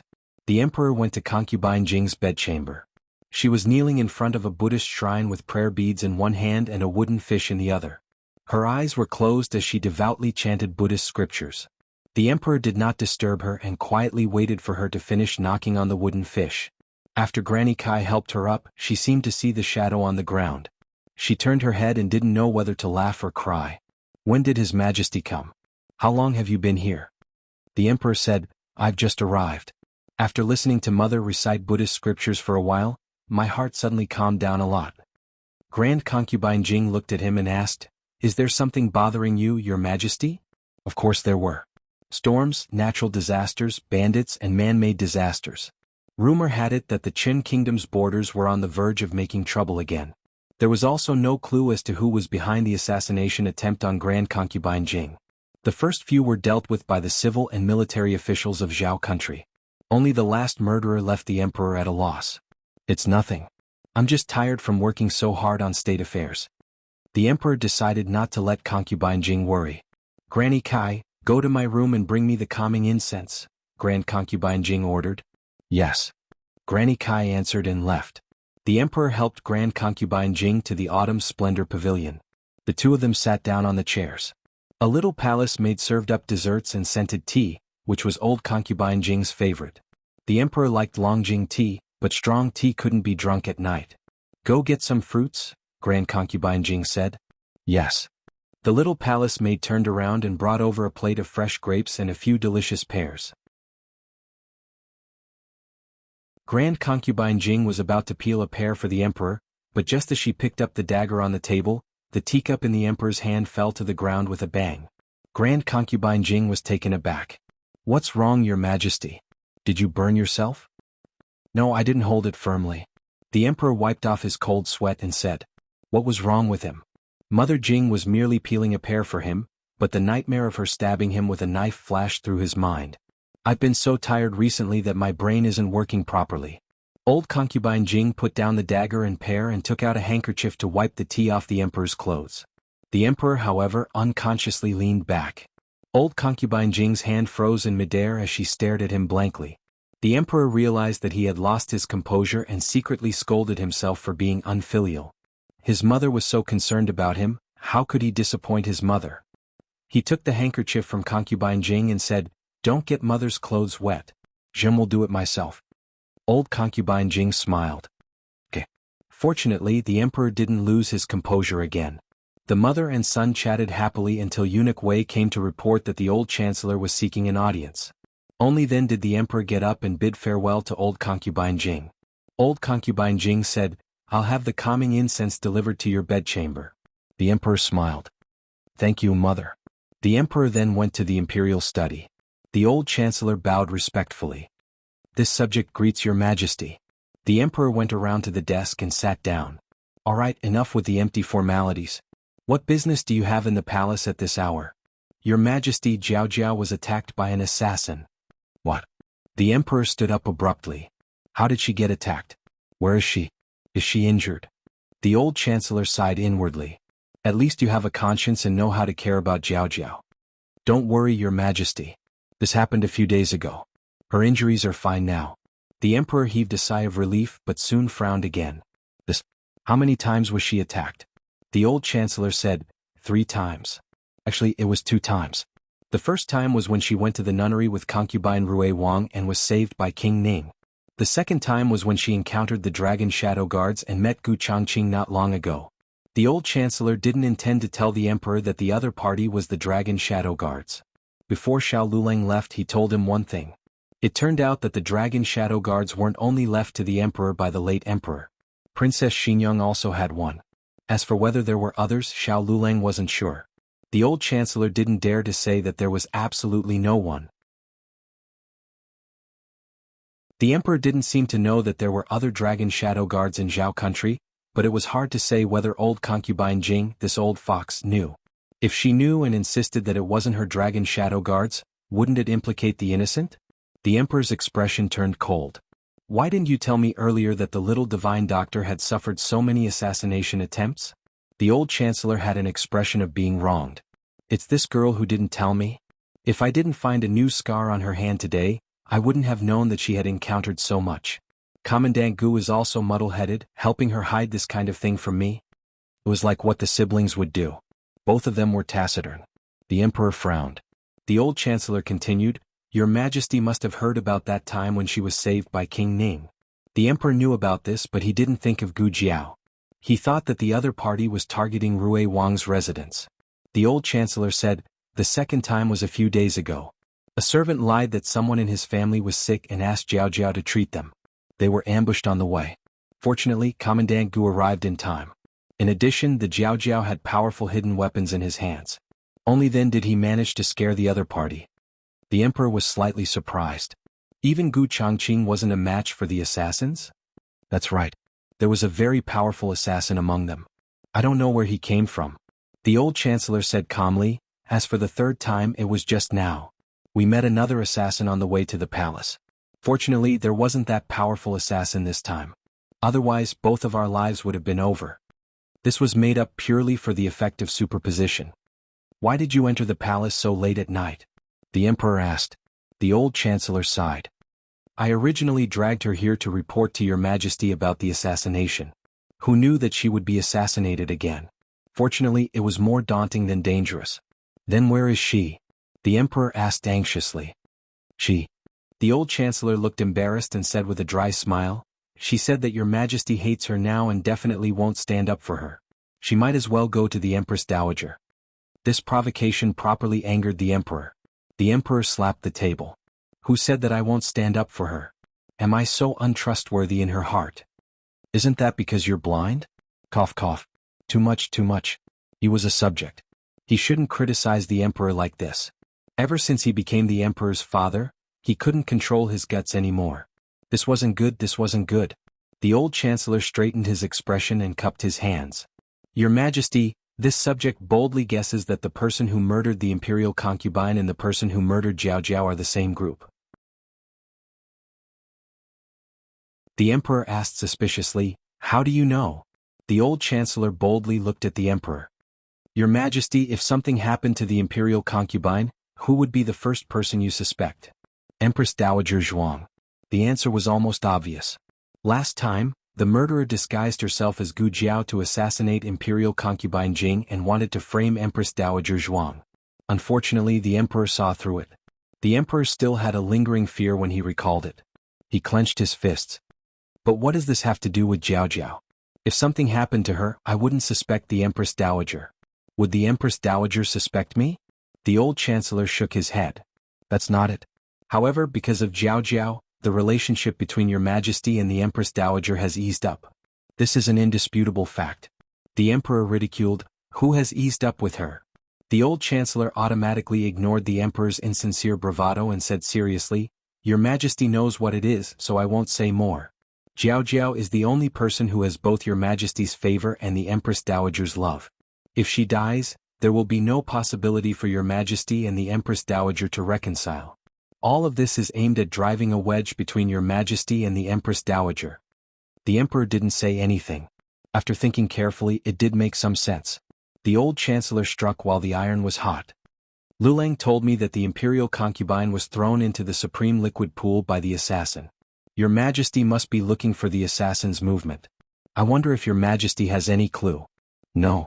The emperor had a big headache when it came to this. The old chancellor looked up at the roof and sighed again.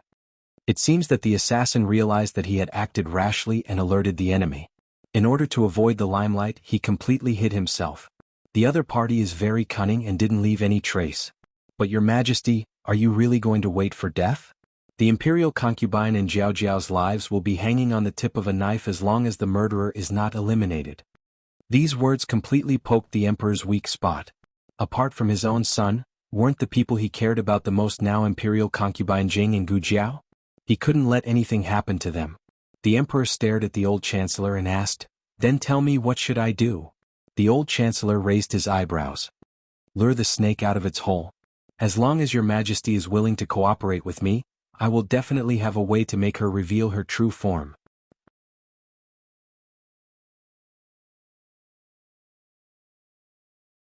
Chapter 347.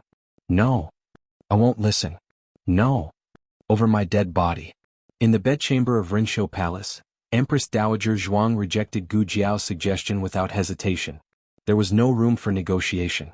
Gu Jiao made a strange sound. She had known her great-aunt for a long time, but this was the first time she had been rejected so thoroughly. In fact, she didn't do anything. She just conveyed her son-in-law's words and asked her to temporarily put aside her prejudice and cooperate with the emperor to lure out the mastermind. But it seemed that her great-aunt was not satisfied with her son-in-law's suggestion. Eat 3 more candied plums a day? Gu Jiao threw a sugar-coated bullet. Empress Dowager Zhuang was unmoved. 5. Gu Jiao measured her 5 fingers. Empress Dowager Zhuang defended her position. She didn't want to give Gu Jiao a chance to break her defense line with a sugar-coated bullet. She went to the study without looking back. Alas! Gu Jiao sighed. Gu Jiao walked out slowly. She came to the courtyard of the front hall and sat on the lonely swing. When little Jing Kong was here, this place was as quiet as when he was gone. The night in July was not very cool. It was still hot, but because of the continuous rain, it was not as stuffy as before. Gu Jiao sat on the swing and swung it in boredom. She sighed again and again. Eunuch Qin walked over with a horsetail whisk. Miss Gu. Gu Jiao tapped the ground with the tip of her foot and stopped the swing that was swinging around. Eunuch Qin. She greeted. Eunuch Qin stood by the swing and looked at Gu Jiao, then looked at the boundless night sky. In his mind he recalled the first time he met Gu Jiao. He thought of her as a little girl who didn't know the rules and didn't know the immensity of heaven and earth. After interacting with her for a while, he realized how wrong he was. How was this girl not understanding the rules and not knowing the immensity of heaven and earth? She was clearly trampling on the rules and poking a hole in the sky. She had a calmness that didn't belong to girls her age, and she also had the innocence of a child that girls her age had long abandoned. She didn't have so many tricks up her sleeve, nor did she have so many worldly burdens. If she wanted to treat someone well, she would do it from the bottom of her heart, regardless of the cost, without any reservations or doubts. No matter if that person is good or evil. She had her own beliefs and they were incomparably firm. No one could easily shake her. For some reason, her thin and small body seemed to contain endless power. It was a power that made people feel at ease, and also a power that made people want to get close to her. Eunuch Qin would occasionally think that if His Majesty had been as firm and convinced as Miss Gu, he would not have ended up like this with the Empress Dowager today. His Majesty was very clingy when he was young.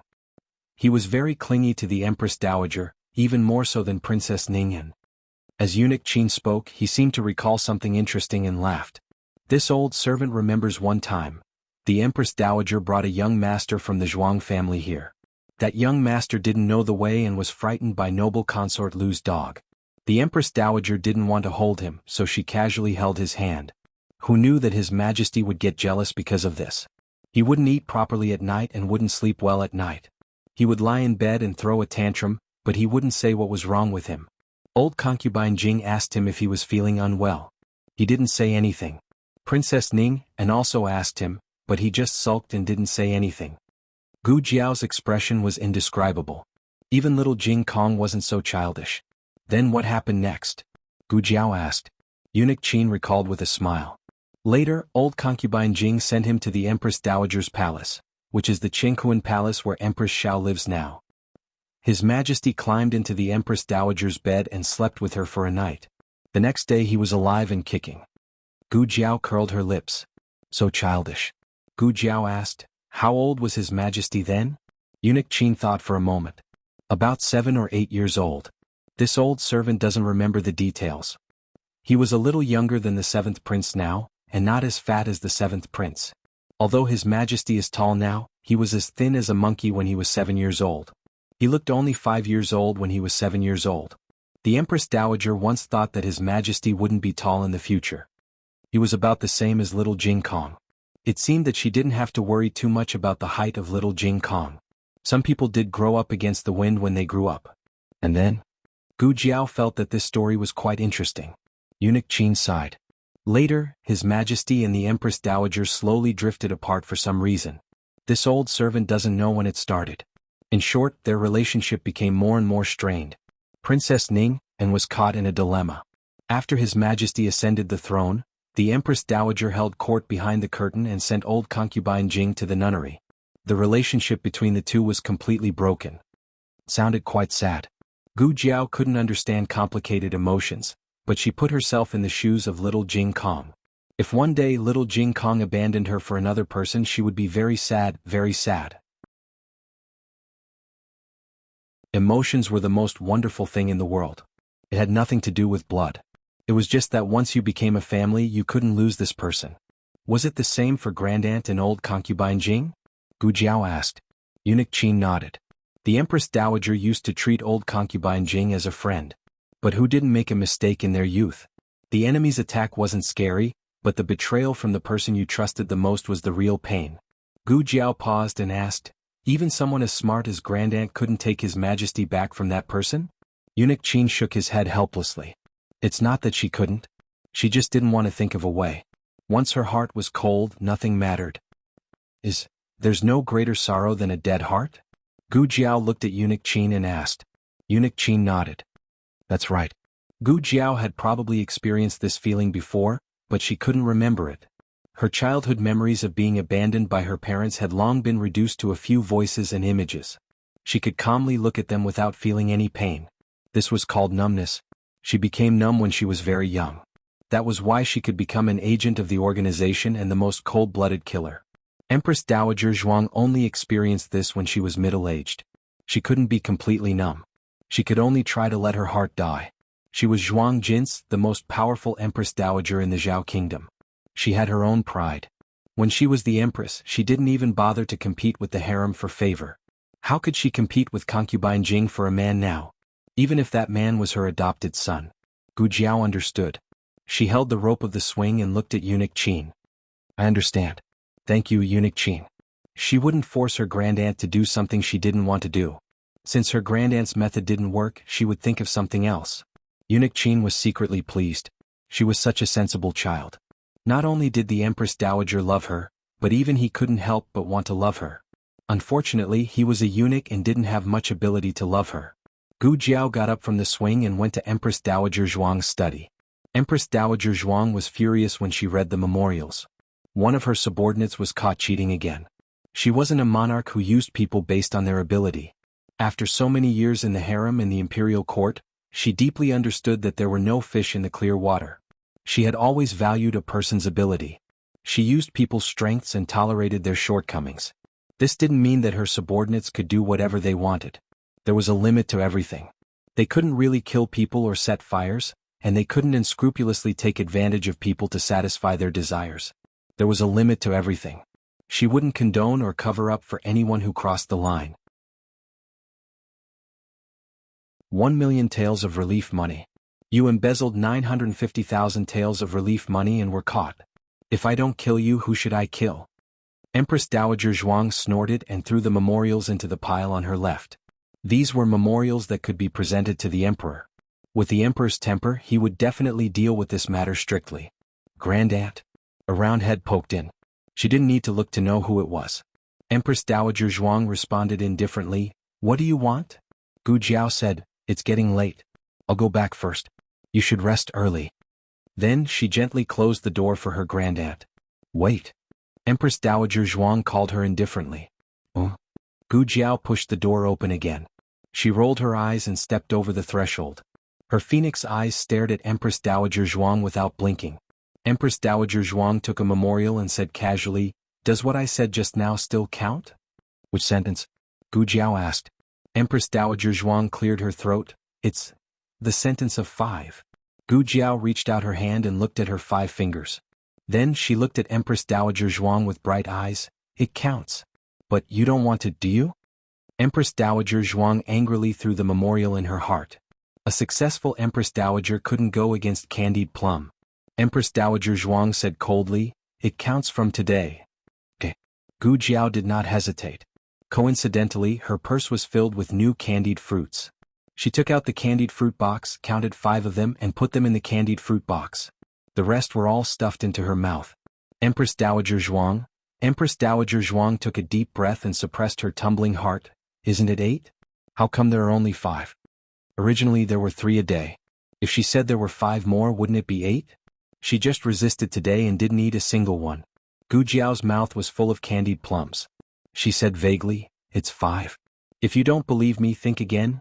Empress Dowager Zhuang recalled her original words in her mind. Eat 3 candied plums every day? She didn't agree at that time. Then this girl said, 4? 5? She didn't add the words eat more in the last 2 sentences. Empress Dowager Zhuang punched the memorial. She was too careless. Gu Jiao was very gentle to her grandaunt. She respected her grandaunt's opinion and told her the truth. She didn't hide anything from her grandaunt. The emperor didn't have this kind of treatment. The old chancellor dug one pit after another, making the emperor fall into the pit and unable to get out. However, the emperor obviously had strong resistance to the cooperation with Empress Dowager Zhuang. I can do other things, but not this. I don't want to be in cahoots with that vicious woman. The old chancellor said earnestly, Your Majesty, now is not the time to throw tantrums. It's more important to find out the real culprit behind the scenes. Is your face more important or the life of the old imperial concubine more important? And Jiao Jiao's life. Let's not talk about Jiao Jiao's life. Anyway, she's not related to you. Listen, what kind of nonsense is this? How is the little magic doctor not related to me?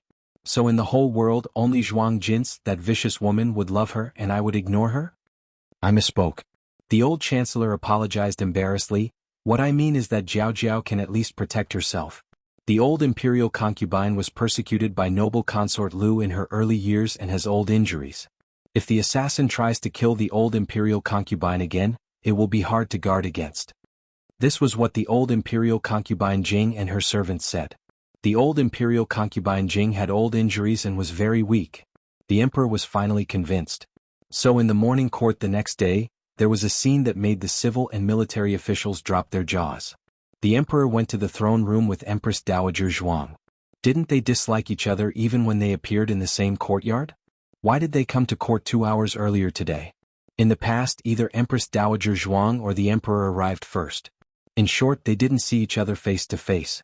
When the two came to the door of the throne room, the emperor stopped and smiled at Empress Dowager Zhuang.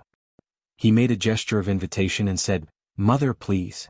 Empress Dowager Zhuang was so shocked that she almost picked up the sole of her shoe and hit him in the head. Empress Dowager Zhuang tried her best to restrain herself. She nodded and stepped over the threshold calmly. The civil and military officials knelt on both sides of the room with ceremonial tablets in their hands. Empress Dowager Zhuang walked over first. When she was about to go up the steps, Eunuch Qin cleared his throat. Empress Dowager Zhuang's mouth twitched. She stopped and reached out her hand. This time it was the emperor who wanted to pick up the sole of his shoe and hit himself. Was there such a thing? He didn't say anything about Hua. The emperor held back the twitching in his heart and held Empress Dowager Zhuang's wrist. The mother and son went up the steps and sat in their respective seats. They wiped their hands on their clothes without a trace. Emperor, disgusted.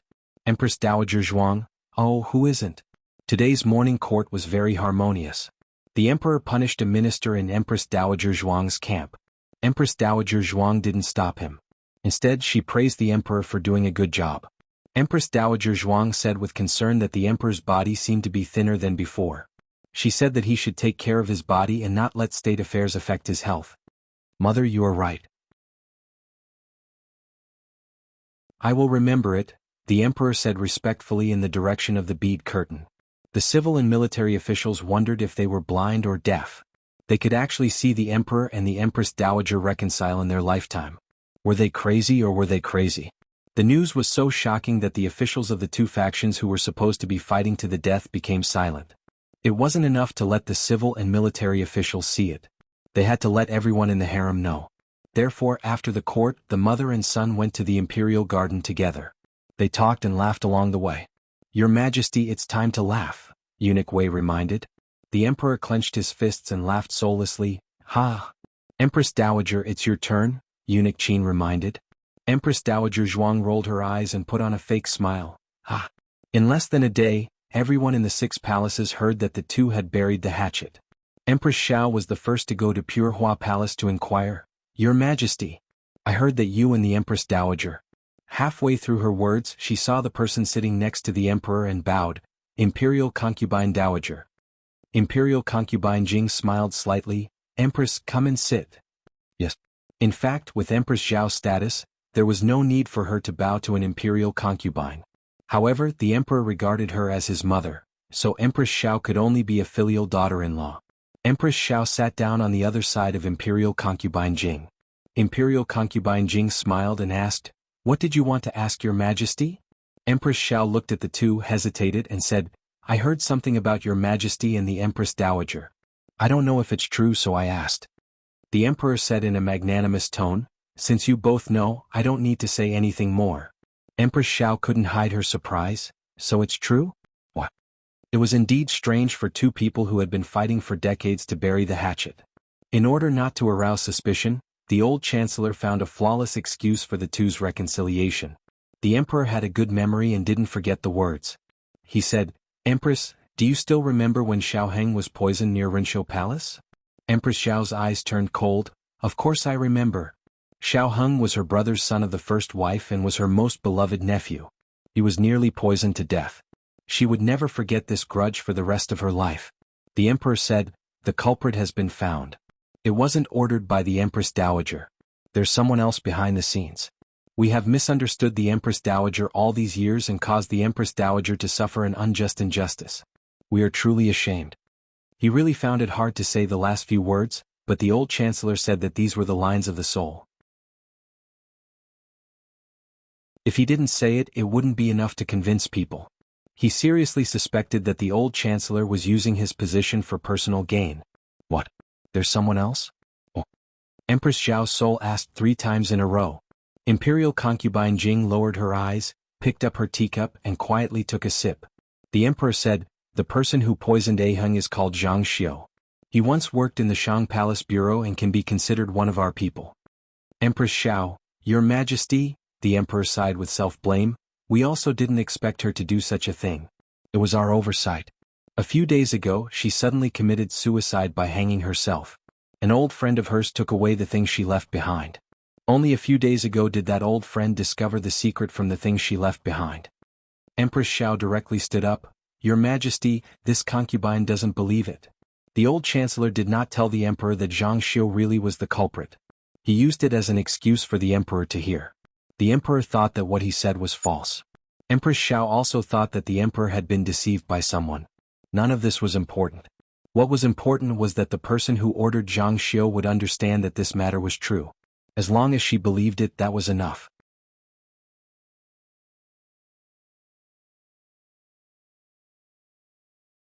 Chapter 348. At the same time, noble consort Zhuang also asked Empress Dowager Zhuang of Rinshou Palace. She beamed with joy and said, "Aunt, you did this, right? I knew you had the ability to deceive His Majesty." Aunt's move is called winning by surprise. Grand Consort Jing thought she could make things difficult for Aunt by moving back to the palace, but she didn't expect Aunt to be so skillful. She used a few tricks to bury the hatchet with His Majesty. Speaking of which, why didn't Aunt do this earlier? Empress Dowager Zhuang looked at her expressionlessly. Noble consort Zhuang's heart skipped a beat. She shrunk her neck and said embarrassedly, "What's wrong? Did I say something wrong? Everyone in the palace is saying that the culprit who poisoned Xiaoheng has been found. It's Zhang Xiu. How did Aunt think of making Zhang Xiu the scapegoat? Zhang Xiu is His Majesty's person, so Aunt naturally can't order her around. This suspicion has been washed clean." "Are you done?" Empress Dowager Zhuang said indifferently, "I want to see the memorial." Noble consort Zhuang pursed her lips and bowed before leaving. The news of Zhang Xiu poisoning Xiaoheng spread like wildfire. Soon the 6 palaces all knew the truth behind Xiaoheng's death. The emperor had misunderstood Empress Dowager Zhuang for many years. Now that the truth was out, it was reasonable that he would take the initiative to reconcile with Empress Dowager Zhuang. Of course, some people thought that the emperor was using Zhang Xiu to express his guilt and filial piety to Empress Dowager Zhuang. In reality, he was trying to get close to Empress Dowager Zhuang to gain her trust so that he could catch her off guard in the future. Empress Xiao sat in Pure Flowers Palace for a while before returning to Cunning Palace to take care of Qin Chuyu. The emperor looked at Grand Consort Jing. "How is mother's injury?" Grand Consort Jing smiled and said gently, "It's not a big deal." The emperor's expression didn't relax at all. He said seriously, "The imperial doctor said that mother still needs to recuperate carefully and apply medicine every day. Granny Kai, take good care of mother."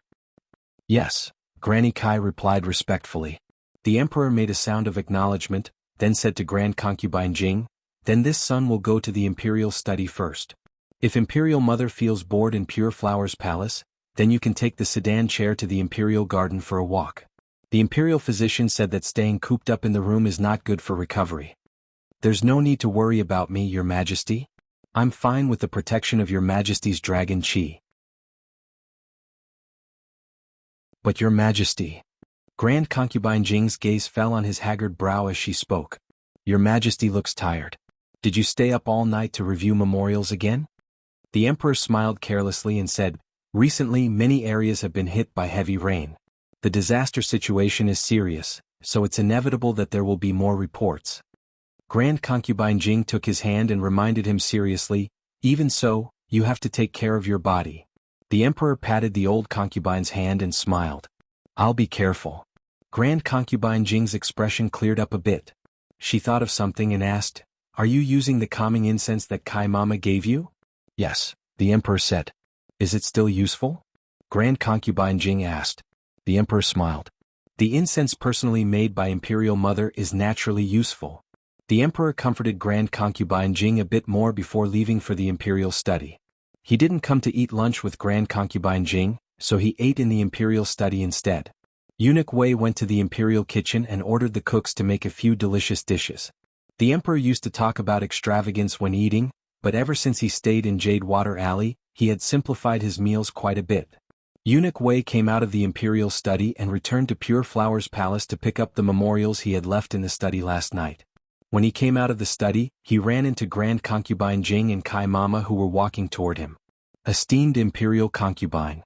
Eunuch Wei bowed with the memorials in his arms. Kai Mama bowed slightly to him. He also bowed slightly. In terms of rank he was above Kai Mama, but the imperial palace wasn't a place where rank was the only thing that mattered. The emperor respected Grand concubine Jing, and when she achieved the Tao, even the chickens and dogs would rise to the heavens. Grand concubine Jing looked at him with a gentle gaze. Eunuch Wei, how many years have you served His Majesty? Eunuch Wei didn't think for too long and quickly replied, this servant has served His Majesty since he was 14 years old. It's been 30 years since then. Grand concubine Jing nodded. Do you still remember who chose you to serve His Majesty? Eunuch Wei was startled. He didn't understand why Grand concubine Jing would suddenly ask this, but he answered truthfully, it was esteemed imperial concubine. Grand concubine Jing stared at him. Then can I trust you? She used this concubine. Eunuch Wei's expression turned serious. He hugged the memorials tightly with one hand and lifted the hem of his robe with the other to kneel down. Esteemed imperial concubine, if you have any orders, this servant will do it even if I have to die 10,000 times. Grand concubine Jing raised a hand to help him up. Get up and talk. What do you mean by dying? You've been serving His Majesty for a long time, and he can't bear to leave you. I'm just too worried about His Majesty. I don't trust the words of others, so I can only ask you. Eunuch Wei broke out in cold sweat. He didn't dare to let Grand concubine Jing support his lowly body, so he quickly stood up and lowered his head. Esteemed imperial concubine, if you have any questions, please feel free to ask. Grand concubine Jing asked, how is His Majesty's health? Eunuch Wei thought Grand concubine Jing would ask about the reconciliation between His Majesty and Empress Dowager Zhuang. He didn't expect her to ask about His Majesty's health. Eunuch Wei felt ashamed that he had misunderstood Grand concubine Jing. He said, esteemed imperial concubine, His Majesty has been having trouble sleeping and eating lately. Grand concubine Jing's eyes flickered. Is he in a trance and has nightmares at night? That's right. Eunuch Wei was startled. How did esteemed imperial concubine know? Grand concubine Jing sighed. I've already guessed it. When I spoke with him just now he seemed a little out of sorts. I asked him if he had stayed up all night reading memorials, but he said there were too many memorials.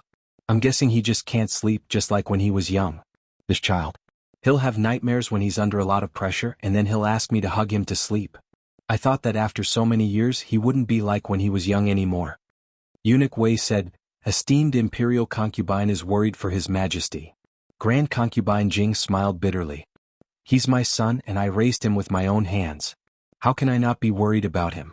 Alright, did His Majesty use the calming incense I gave him? It's a prescription I asked a senior monk for. It can cure His Majesty's insomnia and dreams. Eunuch Wei, he used it. Grand concubine Jing, he really used it? Eunuch Wei smiled embarrassedly. He indeed used it. If esteemed imperial concubine doesn't believe me, this servant can give you the ashes. Grand concubine Jing smiled. No need, I believe you. In the entire Pure Flowers Palace, you're the only one who's sincere to His Majesty aside from me. Eunuch Wei bowed. This servant is afraid. Grand concubine Jing handed him a box. This is a new calming incense, and its effects are better than the previous one. Take it and give it to His Majesty. I hope His Majesty won't be troubled by nightmares again. If it's useful you can come find me again. I still have a lot more. Eunuch Wei took the box. Understood. Grand concubine Jing said, then I'll take my leave. Eunuch Wei bowed.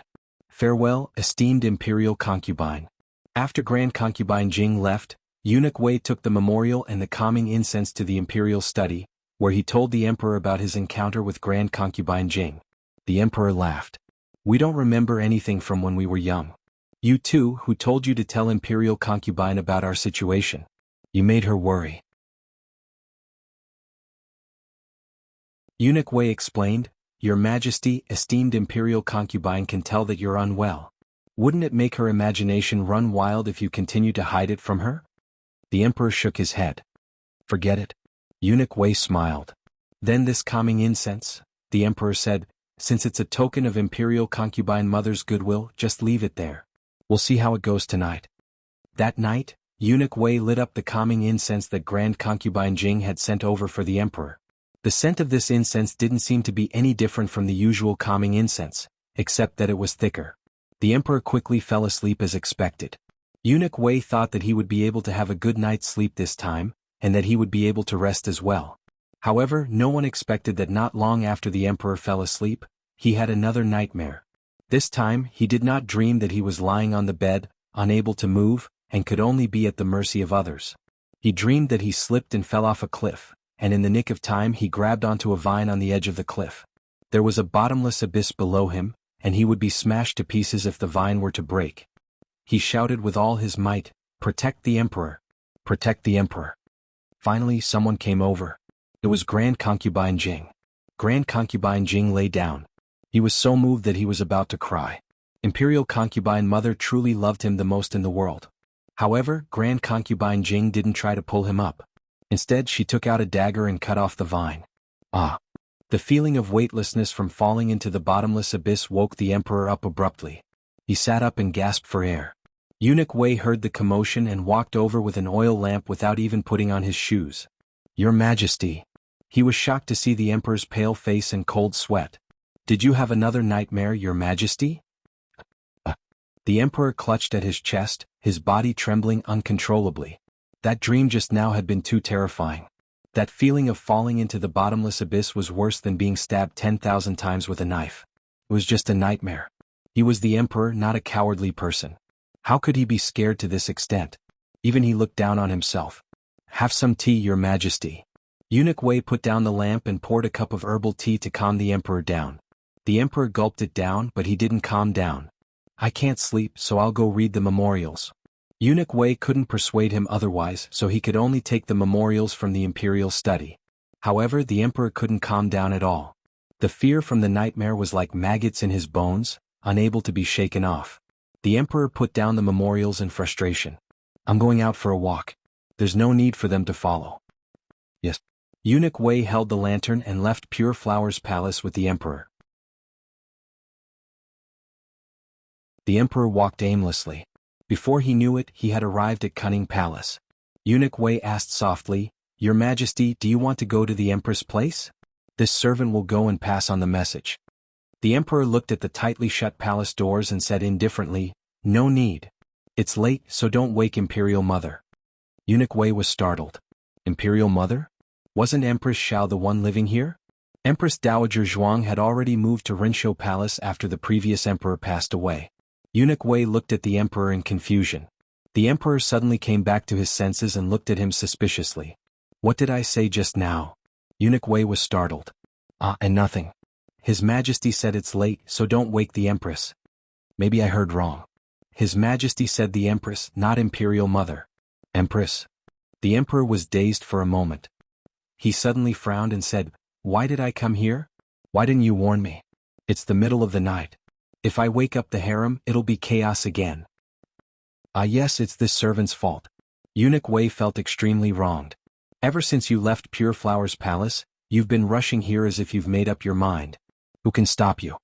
Let's go back, the Emperor said unhappily. The Emperor didn't sleep much that night. After 3 in the morning, he changed his clothes and went to court. He was so tired that he almost fell asleep on the dragon chair. Empress Dowager Zhuang said in a mighty and domineering manner, If you have something to report, court is dismissed. This irritable tone clearly meant that whoever dared to cause trouble would be punished. The civil and military officials all expressed that they had nothing to report. Eunuch Wei shouted, Court is dismissed. After leaving the throne room, Empress Dowager Zhuang sat in her phoenix sedan. She glanced at the Emperor who was watching her leave and said mockingly, Don't die of exhaustion before the culprit is caught. The Emperor said coldly, Imperial Mother doesn't need to worry. I'm fine. Someone's coming. Eunuch Wei reminded. The Emperor and Empress Dowager Zhuang immediately smiled. After returning to Pure Flower's palace, Eunuch Wei was invited to Grand Concubine Jing's Autumn Flower Pavilion by Mama Kai. Grand Concubine Jing was copying Buddhist scriptures. When she saw him come over, she smiled and asked gently, "Did your Majesty sleep well last night? You didn't have nightmares again, did you?" Eunuch Wei looked hesitant. Grand Concubine Jing's smile gradually disappeared. "What's wrong? Is your Majesty still unable to sleep?"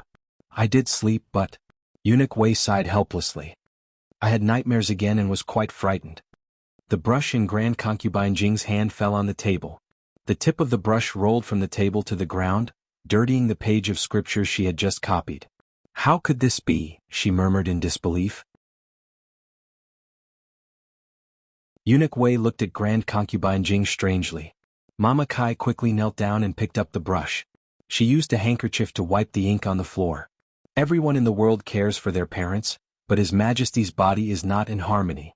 It's unavoidable that your Majesty is worried about His Majesty. This servant understands your Majesty's feelings. But your Majesty must take care of your body as well. The imperial physician said that your injuries haven't healed yet, so you shouldn't worry too much. Eunuch Wei looked at Grand Concubine Jing. Grand Concubine Jing's face was full of disbelief. She gripped the scriptures on the table so tightly that she crumpled them into a ball. Eunuch Wei was stunned. Mama Kai grabbed Grand Concubine Jing's wrist and stared at her. "Grand Concubine, you must hold on. His Majesty is already working hard for the country. You can't be anxious and harm your body." So she was too worried about His Majesty? Eunuch Wei sighed inwardly. "I'll have the imperial physician come over later." Mama Kai said gratefully, "Thank you for your trouble, Eunuch Wei." Eunuch Wei replied politely, "It's my duty." Mama Kai smiled. "I'll see you out, Eunuch Wei." Eunuch Wei declined. "No need. Mama Kai, you should take good care of the Grand Concubine." Mama Kai insisted on seeing him to the door. She smiled as she watched Eunuch Wei disappear at the end of the corridor before returning to the Autumn Splendor Pavilion. She looked at Grand Concubine Jing worriedly. "Your Majesty." Grand Concubine Jing calmly rolled up her sleeves. "All right, I'm fine now." The imperial physician went to the imperial study to take the emperor's pulse. He said that the emperor was overly worried, overworked, and had a weak liver fire. He prescribed a prescription that would strengthen the vitality and calm the mind. The emperor said disdainfully, "This prescription again. How many times have I taken it? When has it ever worked?" Eunuch Wei's eyes rolled. "Why don't we go find the little divine doctor?" The emperor snorted. "Didn't you hear her say that she won't come to Pure Hua Palace for treatment anymore?" Eunuch Wei smiled. "If she doesn't come to us, we can go find her. You can't go on like this. Even the Grand Concubine is scared out of her wits." The emperor frowned. In the end he was persuaded. He and Eunuch Wei changed into their outfits and took a carriage to Miracle Hand Hall. However, they were told that Gu Jiao wasn't there. Dr. Song had seen Eunuch Wei before and knew that his master was Qin Shiyu's father, an official of the imperial court. He cupped his hands and politely said, "Miss Gu went to see a patient. When will she be back?" Eunuch Wei asked. Dr. Song said, "She didn't say, but I don't think she'll return to the clinic today. She'll be picking up students from Jing Kong after school. Don't you know where her house is? Why don't you go directly to her house to find her?" The master and servant went to Jade Water Alley. Gu Jiao hadn't returned yet, so Madame Yao invited the two into the room. Today, Granny Zhou's two daughters-in-law, Auntie Lu, and her younger sister came to ask Madame Yao for advice on acupuncture. The room was full of women, but Auntie Lu's eyes were always on the emperor. The emperor's scalp was numb. Madame Yao pursed her lips and smiled. She invited the emperor to her great-aunt's room and said, "Your Majesty. Master, why don't you sit in the room for a while? Jiao Jiao will be back soon." "Thank you, Madame Gu." The emperor thanked her politely. Auntie Lu ran over sneakily. The emperor was so scared that he bolted the door. The emperor sat in the small and cramped room. Because the doors and windows were closed, the light was dim. However, the dimmer it was, the more it magnified his other senses. He smelled a faint, warm aura. There was once this scent in his distant memory. When Gu Jiao came back from picking up little Jing Kong, she heard Eunuch Wei mention that the emperor couldn't sleep at night. She went to knock on her great-aunt's door, but there was no response. Eunuch Wei was scared. Did something happen to His Majesty? Gu Jiao pulled out a dagger and pried open the door. Eunuch Wei quickly pushed the door open and rushed in. Your Majesty! Your Majesty! He was dumbfounded. The emperor, who said that he couldn't sleep, was lying on his back on the bed. He was drooling and snoring. He was snoring and farting in his sleep.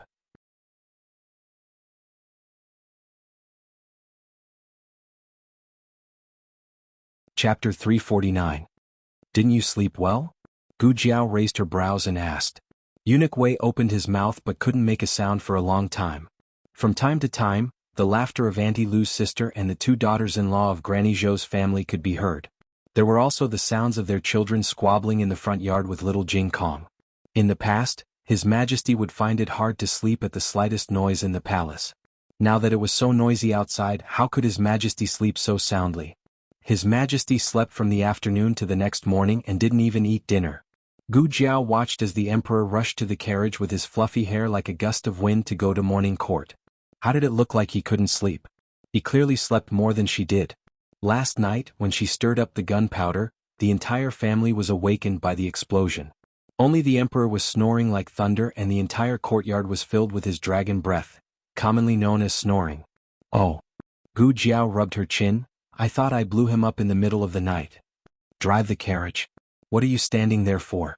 The emperor slapped the coachman's head. He was full of energy and definitely didn't faint from the explosion. The emperor had a good sleep and felt refreshed. He returned to Pure Flower's palace to wash up and change into his dragon robes before heading to the throne room. Empress Dowager Zhuang's phoenix sedan also arrived near the throne room. Eunuch Qin reminded, Empress Dowager, His Majesty has also arrived. Empress Dowager Zhuang rolled her eyes. Empress Dowager Zhuang, who bowed for the 5 candied fruits, had someone get off the sedan and walked out with Eunuch Qin's help. The emperor also came out of the sedan and looked at Empress Dowager Zhuang with a smile in his eyes. He didn't forget to cup his hands in a son's salute. Son pays respects to imperial mother. Yesterday he looked like a bag of wilted cabbage, but today he clearly had energy. Empress Dowager Zhuang glanced at him faintly and said, It's getting late. Don't delay and quickly go to court. Doesn't His Majesty always arrive earlier than Ijia? Why are you so late today? The emperor was too embarrassed to say that he overslept in Bisui Alley. Obviously he couldn't sleep in the magnificent palace, but when he went to Empress Dowager Zhuang's small shabby room, he slept like a log. If he said this, he would despise himself. He would never admit that it was the room that was comfortable to sleep in. It must be that he was too tired after not sleeping for a few days. While the emperor was thinking, he inadvertently saw that Empress Dowager Zhuang was holding an exquisite hand warmer. This was a dual-purpose stove. In the winter it could be filled with charcoal and in the summer, it could be filled with ice. Holding it in one's hand, it would be very cool, very good at relieving the heat. The emperor suddenly chuckled and walked over. He raised his hand and knocked down Empress Dowager Zhuang's hand warmer. The hand warmer smashed onto the bluestone floor with a bang. The material was very good and it was not damaged. Empress Dowager Zhuang's eyes turned cold as she looked at the emperor. Just as she was about to get angry, she saw several court officials walking over from not far away. Eunuch Wei, the Empress Dowager's hand warmer has fallen. Quickly pick it up for the Empress Dowager. Yes.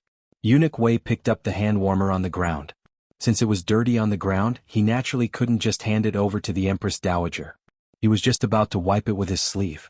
The emperor took the hand warmer and said, I'll do it. He took out a handkerchief and carefully wiped the hand warmer. After wiping it as if it could shine, he smiled and handed it to Empress Dowager Zhuang. Mother, your hand warmer. The court officials who saw this scene couldn't help but secretly exclaim. The emperor was so filial to the Empress Dowager that he personally wiped her hand warmer. Empress Dowager Zhuang's mouth twitched. She grabbed the hand warmer with a cold face. The emperor slyly reminded her, Smile, mother, smile, we're all watching. I'll smile your ass. Empress Dowager Zhuang faked a smile and said, Ha! The officials walked away. Empress Dowager Zhuang stopped smiling in a second and threw the hand warmer that the emperor had taken to Eunuch Qin with disdain. When she walked up the steps of the throne room, Empress Dowager Zhuang lifted her phoenix robe to cover her feet and stepped on the emperor's instep. The emperor, ow! There were people all around. He closed his mouth tightly and swallowed the cry of despair into his stomach. He was in so much pain that his facial features were twisted into a ball. Empress Dowager Zhuang smiled faintly. What's wrong with the emperor? The emperor stiffened and pinched his thigh. Foot, move your foot away. Oh, the emperor sprained his foot? Empress Dowager Zhuang raised her eyebrows and stepped on his instep again. The emperor was in so much pain that he rolled his eyes and almost fainted. Empress Dowager Zhuang elegantly reached out and held his arm. She smiled and said, "I'll help you." Then she kept smiling and squeezed a few words from between her teeth. "Everyone is watching, Emperor. Smile." The emperor's smile was uglier than crying. The officials couldn't help but sigh. The Empress Dowager also loved this son very much. It seemed that after the misunderstanding of the Empress Dowager poisoning the young Duke of Zhaodu was resolved, the relationship between the mother and son really eased a lot. Gu Jiao knew nothing about the things in the palace. After she sent little Jing Kong to the Imperial College, she went to the medical center. She found that the medical center often had more patients in the morning and was a little idle in the afternoon. The little girl from the girls' school came next door to play the guqin from time to time, but now she couldn't hear it.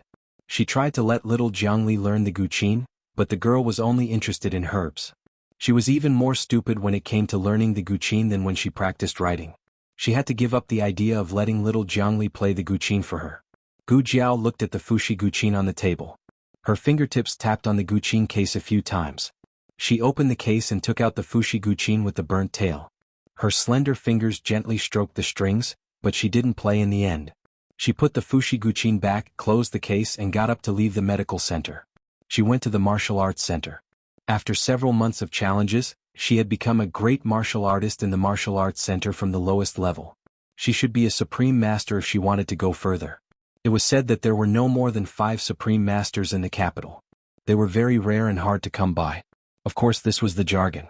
For the common people, they were a group of martial arts masters. When one reached the level of a supreme master, they rarely appeared in the martial arts world. Taihe Martial Arts Center had a supreme master in charge, but it was only in name.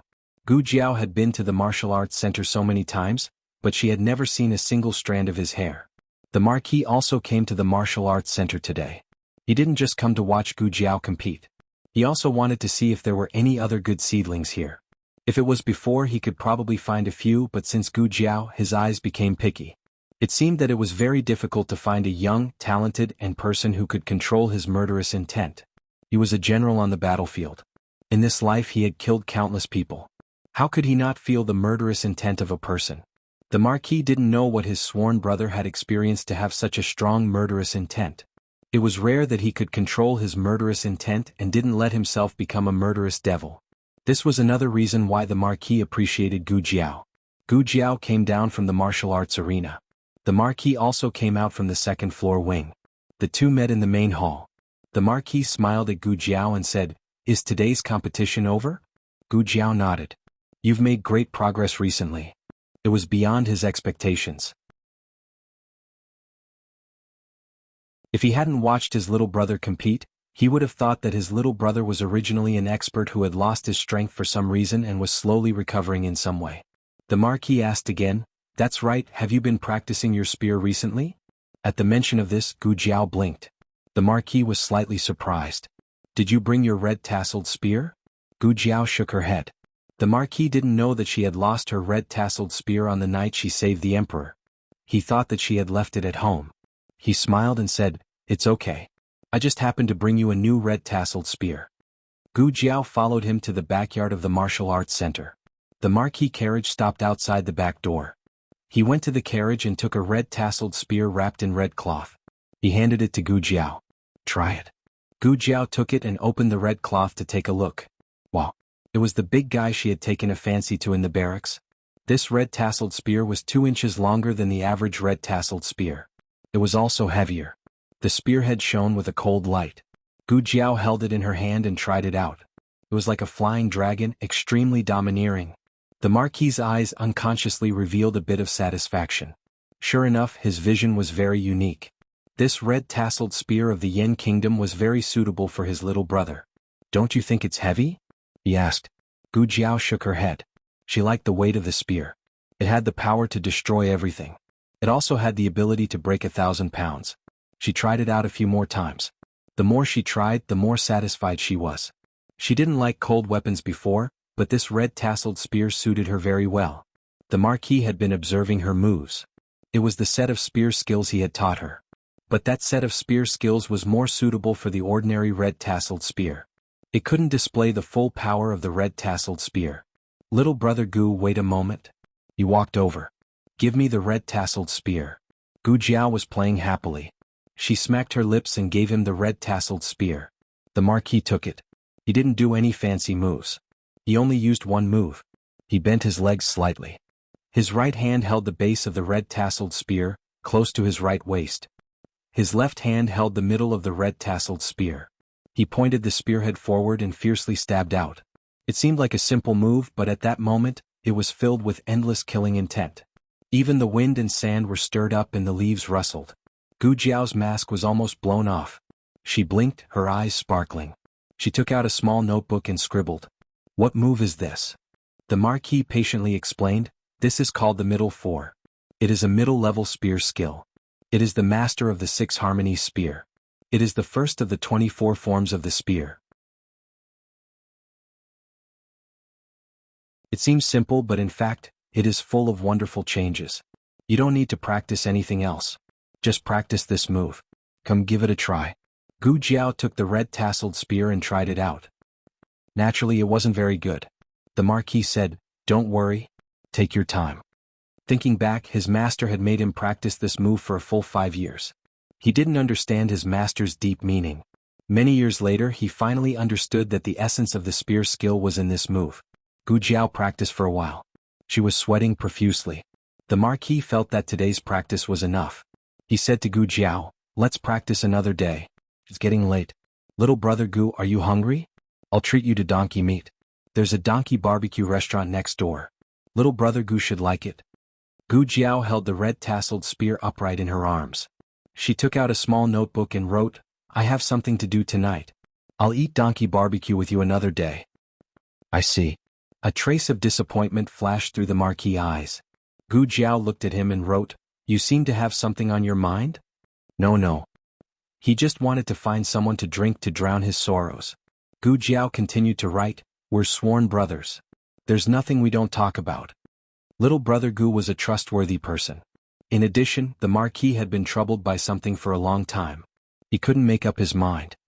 He hesitated for a while, then cleared his throat and said to Gu Jiao, little brother Gu, if you have a friend. Coming. I have a friend. Gu Jiao understood immediately. The Marquis opened his mouth and continued, if he wants to do something unorthodox, will you support him or not? Gu Jiao wrote, that depends on what kind of unorthodox thing it is. The Marquis cleared his throat, for example, taking someone and running away? The old man is going to elope with someone. Gu Jiao wrote without hesitation, yes. The Marquis' face was full of astonishment. No, you don't even hesitate? So careless? Gu Jiao wrote down what she had read in her godfather's diary in her previous life. Love is a matter between two people. As long as you like each other, you can find freedom together. In the organization you can't find freedom and you can't like anyone. Otherwise you'll be punished by your godfather. Gu Jiao couldn't understand why there was such a sentence in her godfather's diary. Forget it, she's dead anyway. She won't be able to see her godfather again. Gu Jiao continued to write, if you're happy, go chase and beg boldly. Don't be afraid of vulgar eyes. The Marquis gasped, what if I'm rejected? Gu Jiao wrote, if she rejects you it means she doesn't like you. You can just give up. Why does she have the same tone as Gu Yan? Are all the young people nowadays so telepathic? The Marquis' face didn't change, it's not me. Gu Jiao, oh. When only one person affirms an idea, perhaps his heart isn't firm enough. But when more people affirm it, it can take root and germinate in the bottom of his heart. Not to mention that he just asked 2 random people and got the same answer. It was obvious that he worried too much before. This matter was originally very simple.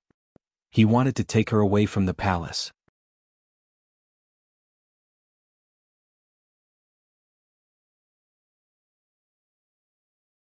Chapter 350. The old Marquis did as he said and immediately started his plan. Gu Jiao still didn't know that she and Gu Yan had stirred up some trouble. After saying goodbye to the old duke, she went back to the medical center, took off her mask, changed her clothes, and went to the Imperial College to pick up little Jing Kong. Little Jing Kong was in a good mood because he knew that Gu Jiao would come to pick him up after school. He was even more obedient in class and didn't argue with Teacher Sun for the whole day. Teacher Sun had the most relaxing day of the year. He felt that his middle-aged hair was not as thin as before. Come to my house to play. Su Kanji, who came out of the classroom, said to little Jing Kong. Little Jing Kong shook his head coldly. I'm not going today. I want to go home with Jiao Jiao. Su Kanji thought for a while. Okay, then tomorrow? Little Jing Kong continued to shake his head. I'm not going tomorrow either. I want to go home with Jiao Jiao tomorrow too. Jiao Jiao would come to pick him up when his bad brother-in-law was away. He was very happy just thinking about it. Little Jing Kong shook his head and walked away proudly. Su Kanji was left alone in the same place with hidden bitterness. Brother, I'm really used as a spare tire. Little Jing Kong walked out of the Imperial College. Gu Jiao picked him up and walked back hand in hand. Little Jing Kong tilted his head and said cutely, Jiao Jiao, I miss you so much. You're even more beautiful today than yesterday. Gu Jiao curved her lips in amusement. Really? Little Jing Kong nodded quickly. Yes, yes. Monks don't lie. So you're still a monk? Gu Jiao looked at the little buzz cut that someone had grown for the umpteenth time. She thought to herself, nothing will go wrong this time, right? She should be able to grow a head of thick black hair and tie it into a beautiful little bun, right? Little Jing Kong skipped back to Pushui Alley excitedly. Gu Jiao went to fetch water and chop firewood while little Jing Kong went back to his room to do his homework. Since Xiao Luleng wasn't around, his homework was checked by the old chancellor. The old chancellor hadn't finished his duty yet. Little Jing Kong finished his homework very quickly. He came out of the house and walked to Gu Jiao, who was chopping firewood. With his hands behind his back, he rolled his eyes and said, Jiao Jiao, I'm going next door to play with Xiaobao. Xiaobao was Master Zhao's biological grandson. He was 1 year younger than little Jing Kong and was the closest playmate to little Jing Kong. Gu Jiao didn't refuse. Okay, I'll call you when dinner is ready. The little guy rolled his eyes again. Then, can I bring something over? Sure. Gu Jiao didn't have any objection. She was chopping firewood and didn't see his sneaky expression. Little Jing Kong went back to his room, the East Room. That's right. Although his brother-in-law also lived in the East Room, little Jing Kong firmly believed that he was the master of the East Room. He had been taking in his bad brother-in-law who might be laid off at any time. What kind of little cutie was he? Little Jing Kong's junk half stayed at home and the other half moved to the small courtyard of the medical center. He opened the wardrobe, pulled out his small box and poured out the books in the bag. Then he picked up some interesting things from the small box and put them in. Jiao Jiao, I'm leaving. He carried the bag on his back and ran out of the courtyard. When Gu Jiao turned to look at him, the little guy had already run away. She couldn't help laughing. Naughty. Little Jing Kong was a child with great self-control. He didn't run around, so Gu Jiao didn't expect that the little guy didn't go next door. Instead, he carried his junk to a pawn shop on Xuanwu Street. When the boss of the pawn shop saw that it was a child, he thought that he was here to play. He hurriedly waved his hand and asked him to leave. Go play somewhere else. Little Jing Kong said, I'm not here to play. I'm here to pawn. It wasn't his first time here. He had done some research with Su Tangtang and Brother Chuyu before, so he knew that there was a pawn shop here. The boss was amused when he heard that. It was always funny when a child talked like an adult. The boss wasn't in a hurry to ask him to leave. He smiled and asked him, what do you want to pawn? Well, these. See if there's anything you like. I'll pawn whatever you like. Little Jing Kong stood on his tiptoes but still couldn't reach the counter. He was anxious. Hey you, come out and see for yourself. The boss was amused by little Jing Kong. He opened the door at the side and walked out. Okay, let me see what you have. He didn't think that this child was really here to pawn. He was most likely here to play. Little Jing Kong handed the bag to him. The boss took out the things inside and placed them on the counter. He was the first one to laugh out loud. In their line of work, they had to be knowledgeable. From the antiques of the previous dynasty, to the calligraphy of the great scholars, and even the rare items of the Six Nations, they had more or less dabbled in them. Look at what this child had in his bag. The house deed of the Liang nation, the tiger talisman of the Zhao nation, the luminous cup of the Qin nation. The next item was even more impressive. He even had the imperial jade seal of the Jin nation. The boss laughed until his stomach hurt. Were there so many different kinds of toys for children these days? Not to mention the impersonation was quite realistic. The boss didn't think that these things were real at all. The boss put the things back and handed him a piece of malt candy with a smile. He only gave it to him because he was cute. So many good things. You're amazing. Okay, go back. Little Jing Kong held back his saliva. I don't want candy. I want to pawn it. The boss said, you can't pawn it. Little Jing Kong widened his eyes and said, why? Is there nothing here that catches your eye? You haven't finished looking at it.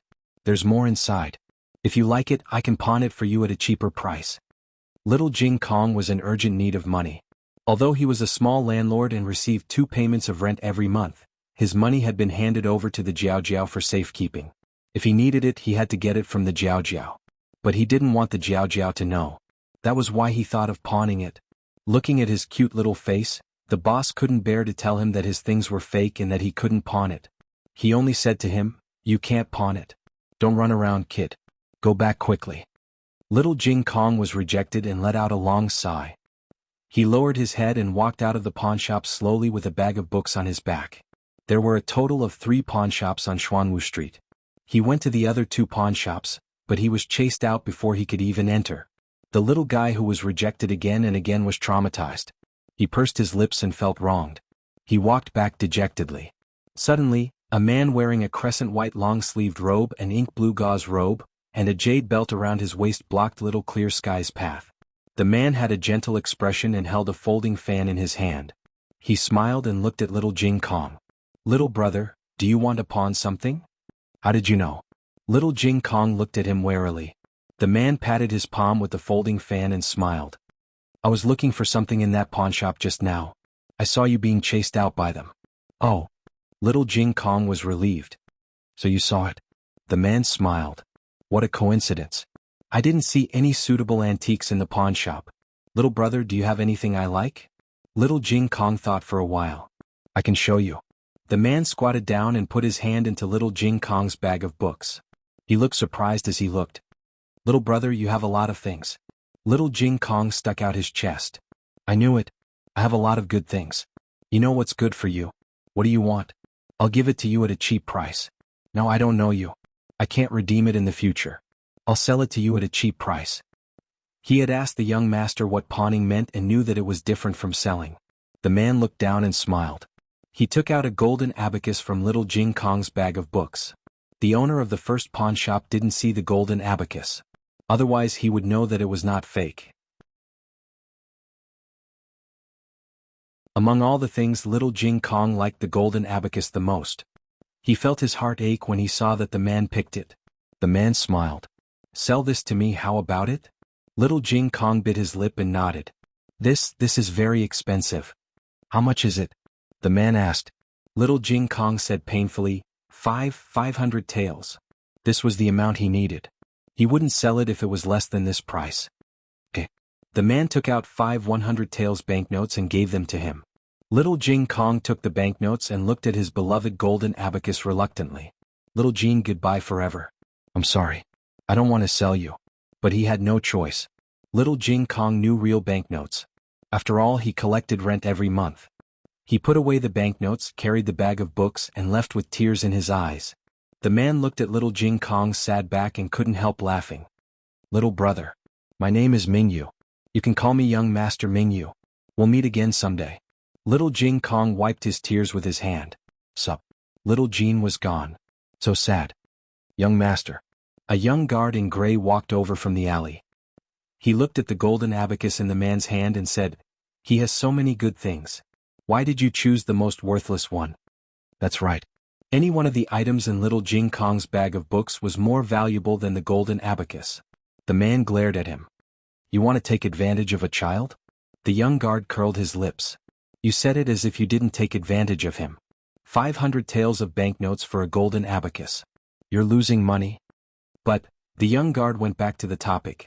Is this child really related to that person? The man snorted. Who else can get so many treasures except for that person? The young guard paused. Then, will that person appear? The man looked at the small figure disappearing at the end of the street and said, keep an eye on this little monk. That person will appear one day.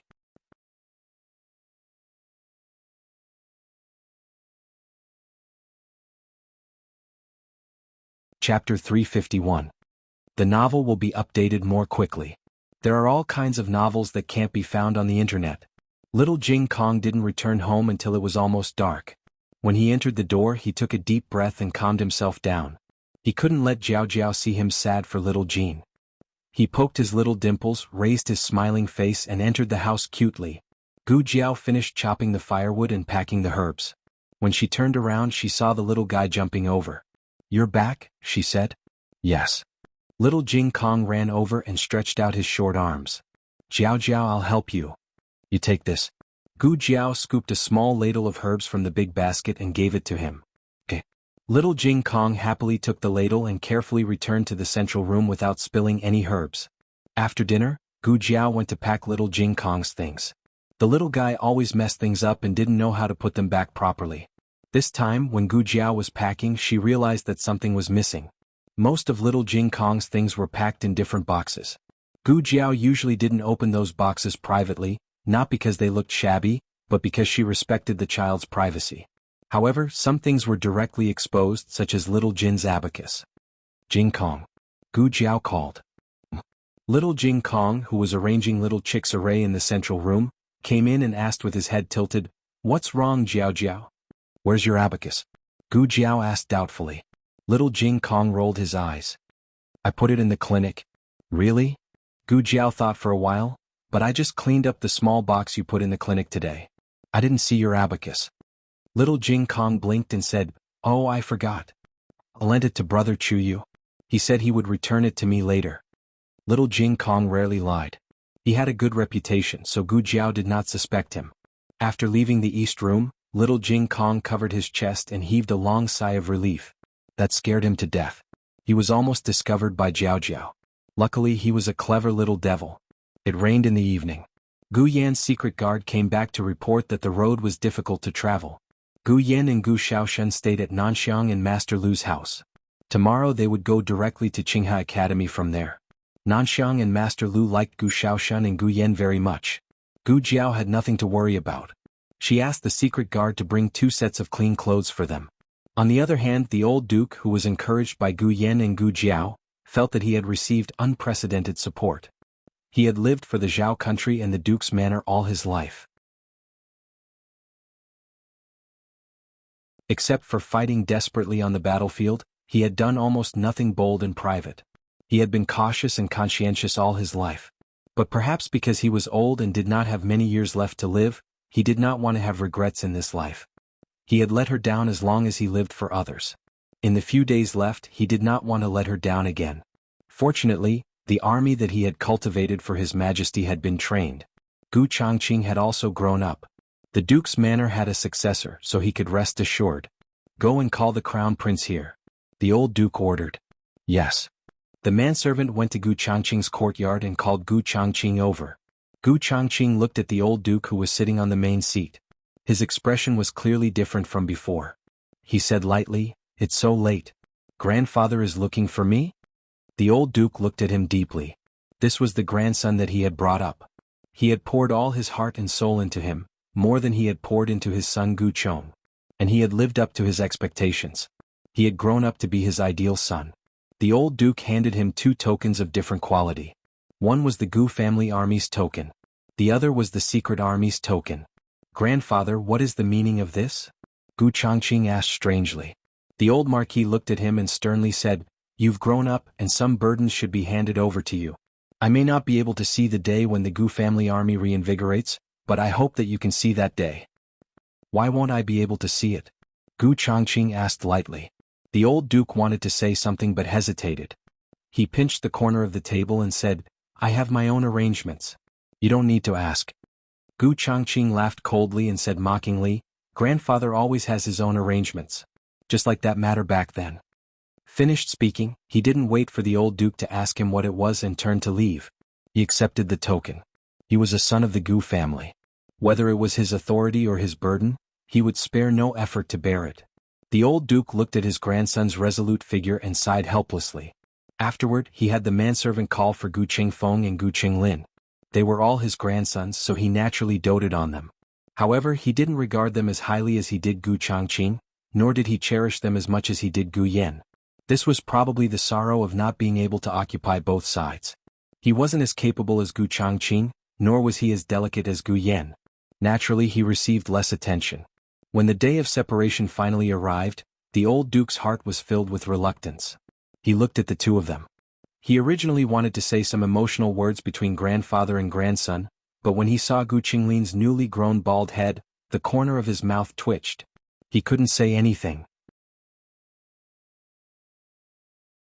He also gave the two of them a token and some family assets. The family assets were first sent to Gu Changqing for safekeeping and would be handed over to them on the day the two of them set up their own families. He also left something for Gu Yan. He had already sent someone to send it to the hidden guards. When the time was right, he would hand it over to Gu Yan. Gu Jiao was married. A married lady was like spilled water. He didn't leave a token for her, but seeing that she was wholeheartedly devoted to Gu Yan, he still gave her a sum of money. It was also in the hands of the hidden guards. Marquis Gu went to repair the roads and wasn't in the residence. However, the old duke didn't even think about this invisible son of his. After handing everything over, the old duke left the manor in the middle of the night. Gu Qinglin looked at the token in his hand. He didn't know what it was used for and asked in confusion, "Second brother, don't you think grandfather is acting a little strange today?" Gu Chengfeng looked at the token, then at the boundless night sky and said thoughtfully, "Quite strange indeed." It was a dark and windy night. The bustle and liveliness of the day faded from the capital, turning it into a quiet, isolated city. In the hazy night, a dark shadow leaped onto the walls and snuck into the palace like a ghost. A group of patrolling imperial guards walked past. Ever since the assassination attempt on Grand Concubine Jing, the palace's defenses had been strengthened and the number of imperial guards had doubled. Did you hear anything just now?" one of the imperial guards asked. His companion replied, "No, did you hear anything?" The rest of his companions shook their heads in unison. The first imperial guard scratched his head in confusion. "Maybe I heard wrong." He turned back to look at the impregnable palace walls. Apart from the patrolling imperial guards, there were also palace experts and hidden guards lying in ambush at the four corners of the walls. If someone had really snuck in, they wouldn't have gone so far as to deceive everyone, right? Let's go, let's go. Go ahead and patrol." The imperial guards marched forward in an orderly fashion. Not long after they left, a figure hidden in a tree flew in the direction of Pure Flower's palace. He was abnormally familiar with the palace's defenses, so he avoided the gazes of all the imperial guards and palace experts and successfully snuck into Pure Flower's palace. Grand Concubine Jing was currently sitting in a small meditation room, tapping on a wooden fish and chanting scriptures. Suddenly, a dark shadow flashed in and appeared behind her. However, when the dark figure was only 3 steps away from her, another dark figure leaped down from the roof beam, holding a long sword that was flashing with a cold light, and coldly blocked in front of him. The Dragon Shadow Guard. The old Marquis was shocked. "Stop," Grand Concubine Jing said. The Dragon Shadow Guard lowered his long sword. "Withdraw," Grand Concubine Jing said. The Dragon Shadow Guard flew up and flew out of the window. The old Marquis knew about the Dragon Shadow Guard. This was a group of death guards that the previous emperor had spent a lot of money to buy from the Yen Kingdom.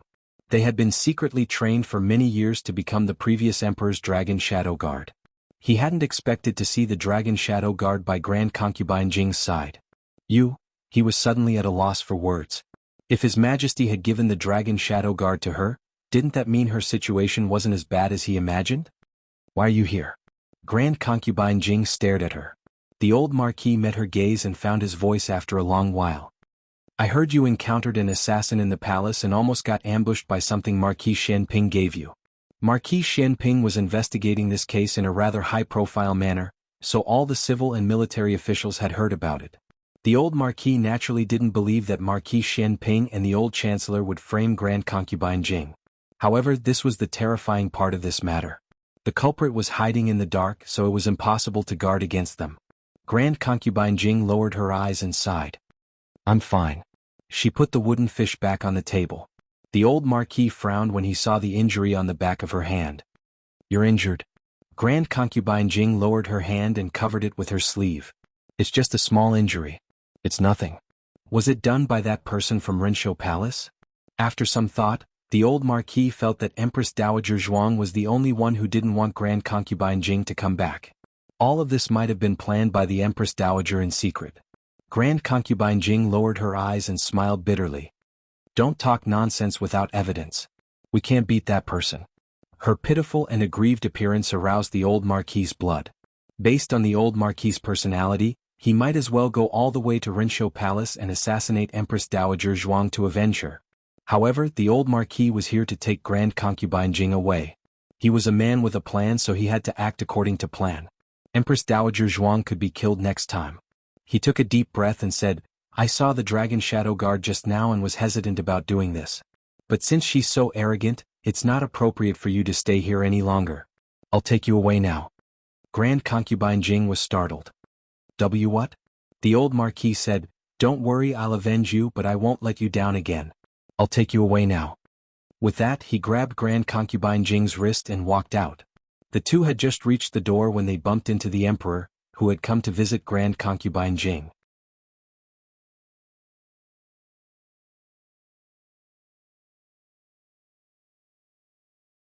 Chapter 352.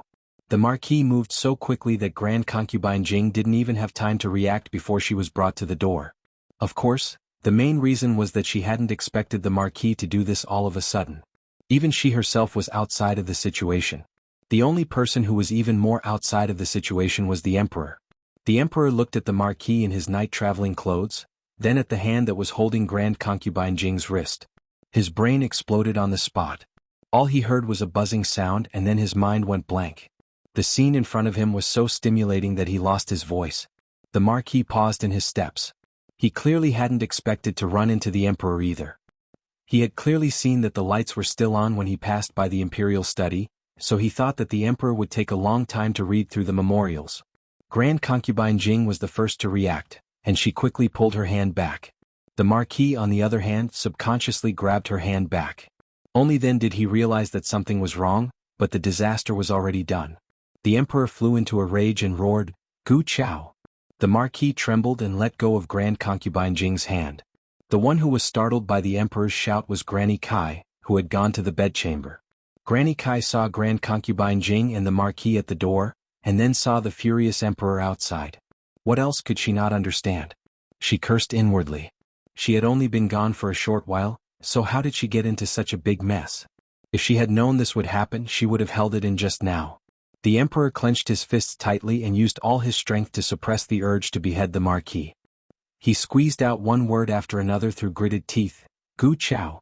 What is going on here? You'd better make yourself clear. If the old Chancellor were here, he would have countless flowery words to smooth things over. Whether the Emperor would believe him or not was another matter. In any case, the Marquis would refuse to admit it and insist that the relationship between this official and the Grand Concubine was pure. Unfortunately, the old Marquis's temperament was not like this. On the battlefield he used troops like a god. He was extraordinarily cunning, and there was nothing too deceitful in war. Once he was on the battlefield, his brain seemed to be stuck there.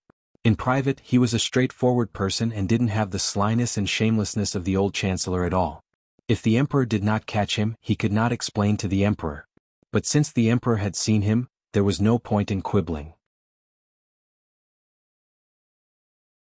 He knelt down with a thud and the floor almost cracked.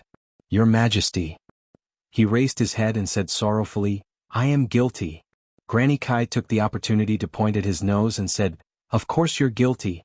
As a subject of His Majesty trusts you so much, but you sneaked into the palace in the middle of the night to kidnap Imperial Concubine Dowager. Admit it, admit it. Senior Marquis, hurry up and take the blame for yourself. You mustn't implicate Her Highness. An inconspicuous eunuch quietly retreated from behind a large tree not too far away. He sprinted all the way to Rinshou Palace and reported the movements in Pure Flower's palace to Eunuch Qin. What a bastard if he didn't watch the fun. Eunuch Qin happily went to report to Empress Dowager Zhuang. What's there to see? Empress Dowager Zhuang had no interest in Grand Concubine Jing's romantic affairs. But Eunuch Qin wanted to see it. It was so heart-wrenching. Eunuch Qin advised earnestly, You'll lose a piece of meat if you see it. You've been acting with His Majesty for so long, so it's time to see the results. The sooner you step on her, the sooner you don't have to act anymore, right? Empress Dowager Zhuang thought it was feasible and put down the memorial in her hand to go to Pure Flower's palace. The atmosphere in Pure Flower's palace was so heavy that everyone couldn't breathe. The palace servants all fell to their knees and trembled. The Empress Dowager has arrived. Following Eunuch Qin's announcement, everyone prostrated themselves even lower. Grand Concubine Jing and Granny Kai both glanced over at the same time. Empress Dowager Zhuang was dressed in a gorgeous and expensive phoenix robe. The robe and wide sleeves were embroidered with phoenixes about to take flight. As she slowly walked over in the dark night, she inexplicably gave off the pressure of a judge. The old Marquis and the Emperor silently confronted each other and didn't look at Empress Dowager Zhuang. Even so, the two could still feel her aura. Eunuch Wei bowed to Empress Dowager Zhuang. Empress Dowager Zhuang walked up the steps and swept her gaze over everyone. She asked calmly, "Oh, it's so late, but Pure Flower's palace is still so lively. Even old Marquis Gu has come. Why is the old Marquis kneeling? He's even kneeling in Nanjing Anne's meditation room."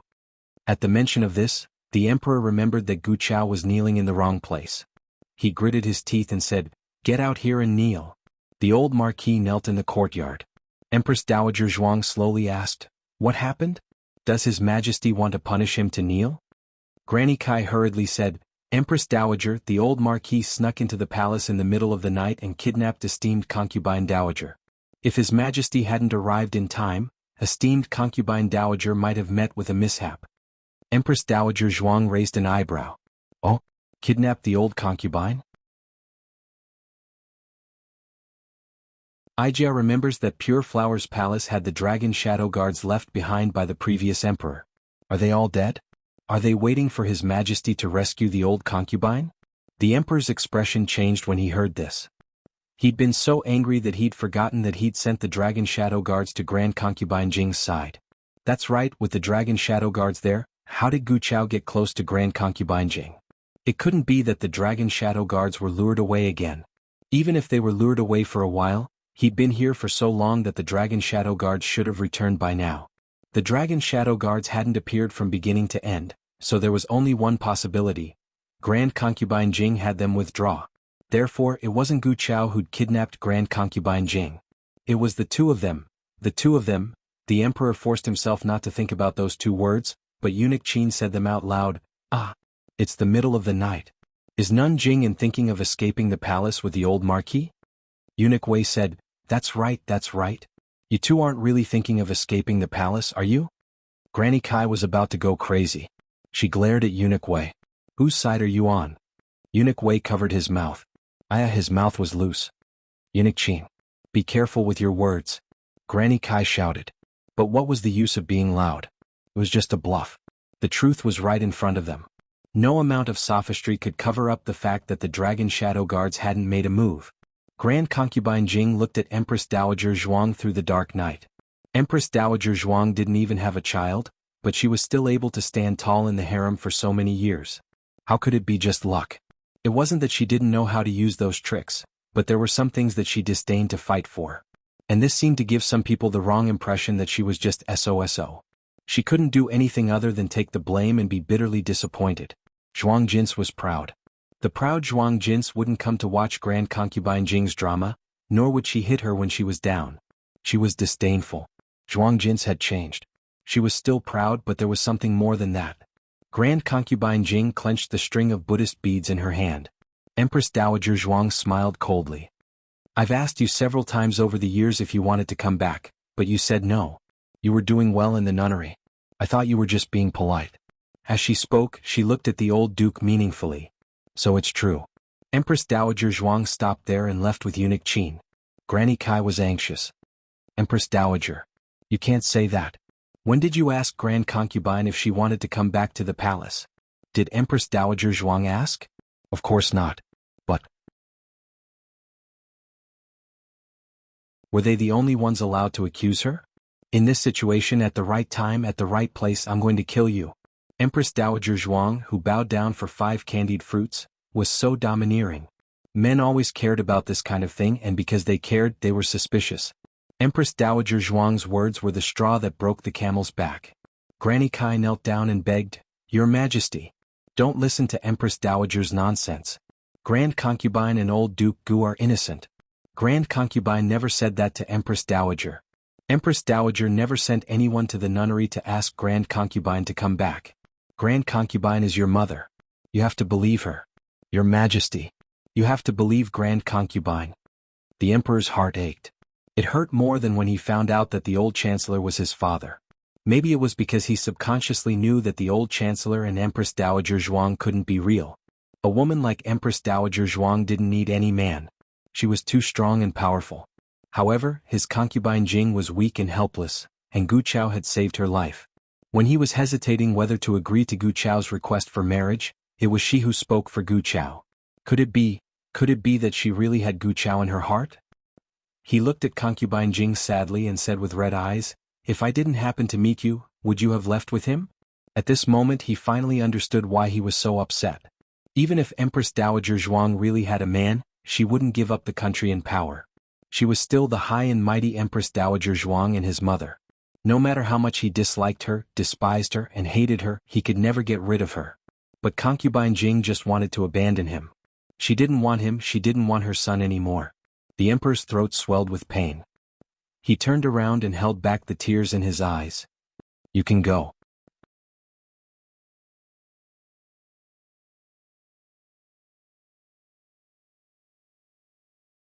Chapter 353. If he didn't leave now, he was afraid that he wouldn't be able to stop himself from chopping off Gu Chao's head. Even though he deserved to die.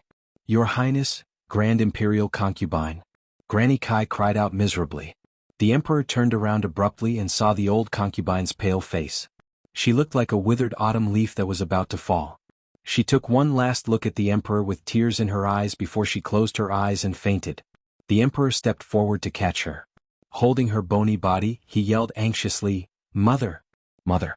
Summon the imperial physician." By the time the old concubine woke up, it was already past midnight. The emperor was reviewing memorials in his study with the old marquis kneeling in front of him. The emperor hadn't thought of how to deal with him yet, but it was too embarrassing to let him kneel in the courtyard.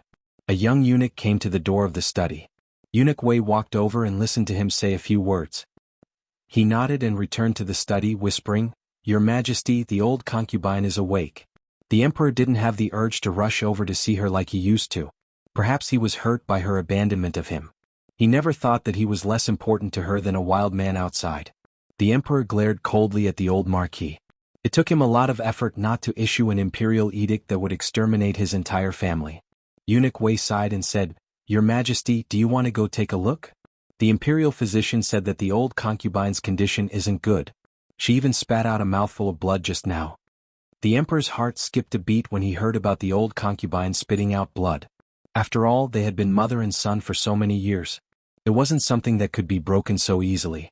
He got up and went to the old concubine's bedchamber. The old concubine had just taken some medicine, and her face was paler than before. The emperor suddenly remembered that she had been either sick or injured since returning to the palace. It seemed that she hadn't had a single day of peace. She probably wanted to escape because she was too tired, too bitter, and too scared. "You may leave," the old concubine said to Granny Kai and the others. "Yes." Granny Kai left with the servants. The emperor stood not far from the bed and did not immediately walk over. Grand concubine Jing propped herself up with her elbows and coughed softly. She wasn't pretending to be weak at this moment. She hadn't recovered from the injuries she suffered when she was put in a gunny sack, and 2 of her meridians were broken, causing her to cough up blood. She asked, "Your Majesty, is there anything you want to ask me?" The emperor clenched his fists. Grand concubine Jing smiled bitterly. "Forget it, I'll say it myself. Did your Majesty think that I was going to abandon you?" Cough cough. Her chest hurt terribly and she coughed uncontrollably for a while. "If I tell your Majesty that I have no such intention, and that I have never thought of leaving your Majesty, would your Majesty believe me?" The emperor said nothing. "Yes, I didn't let the Dragon Shadow Guard stop the old marquis because he saved my life after all. I didn't know what he was going to do, so I couldn't rashly let the Dragon Shadow Guards kill him." Later on he was also anxious. He thought that I had suffered a lot in the palace and wanted to take me away. I didn't react in time. I was about to refuse when His Majesty came.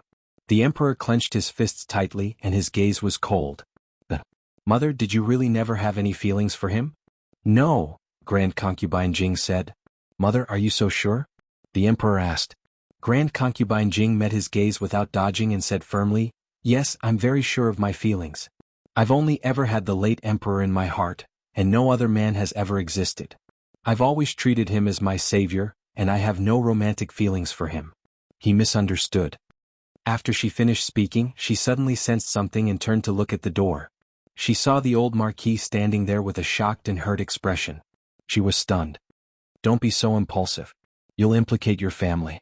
I was born as a member of the imperial family, and I'll die as a member of the imperial family. I can't escape from it for the rest of my life. I don't want you to be implicated because of me. Your family is innocent. Think of Changqing, Qingfeng, Qinglin, and that child who suffered from heart disease since childhood. Can you bear to let them die with you for your own selfish reasons? I'm not afraid of death, but I don't want to harm them. From now on, pretend you've never seen me.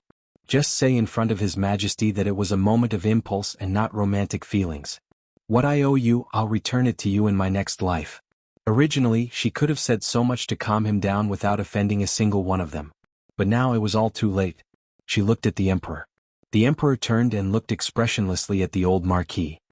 Beloved official Gu has heard esteemed imperial concubine's thoughts? He hadn't just heard it. Every single word was like a stab to his heart. The old marquis was so angry that his entire body trembled and his knuckles cracked. Grand concubine Jing's expression changed and she opened her mouth. However, the old marquis didn't give her a chance to explain. He took out the red knot that he'd kept for many years and casually tossed it into the fire before turning to leave. Grand concubine Jing closed her eyes. Her knuckles under her wide sleeves were white from clenching them so hard. News of what happened in Pure Flower's palace didn't spread. Everyone in Pure Flower's palace had been ordered to keep their mouths shut. Even Empress Xiao didn't hear anything when she came over. Empress Dowager Zhuang didn't leak anything either. The emperor was very grateful for this.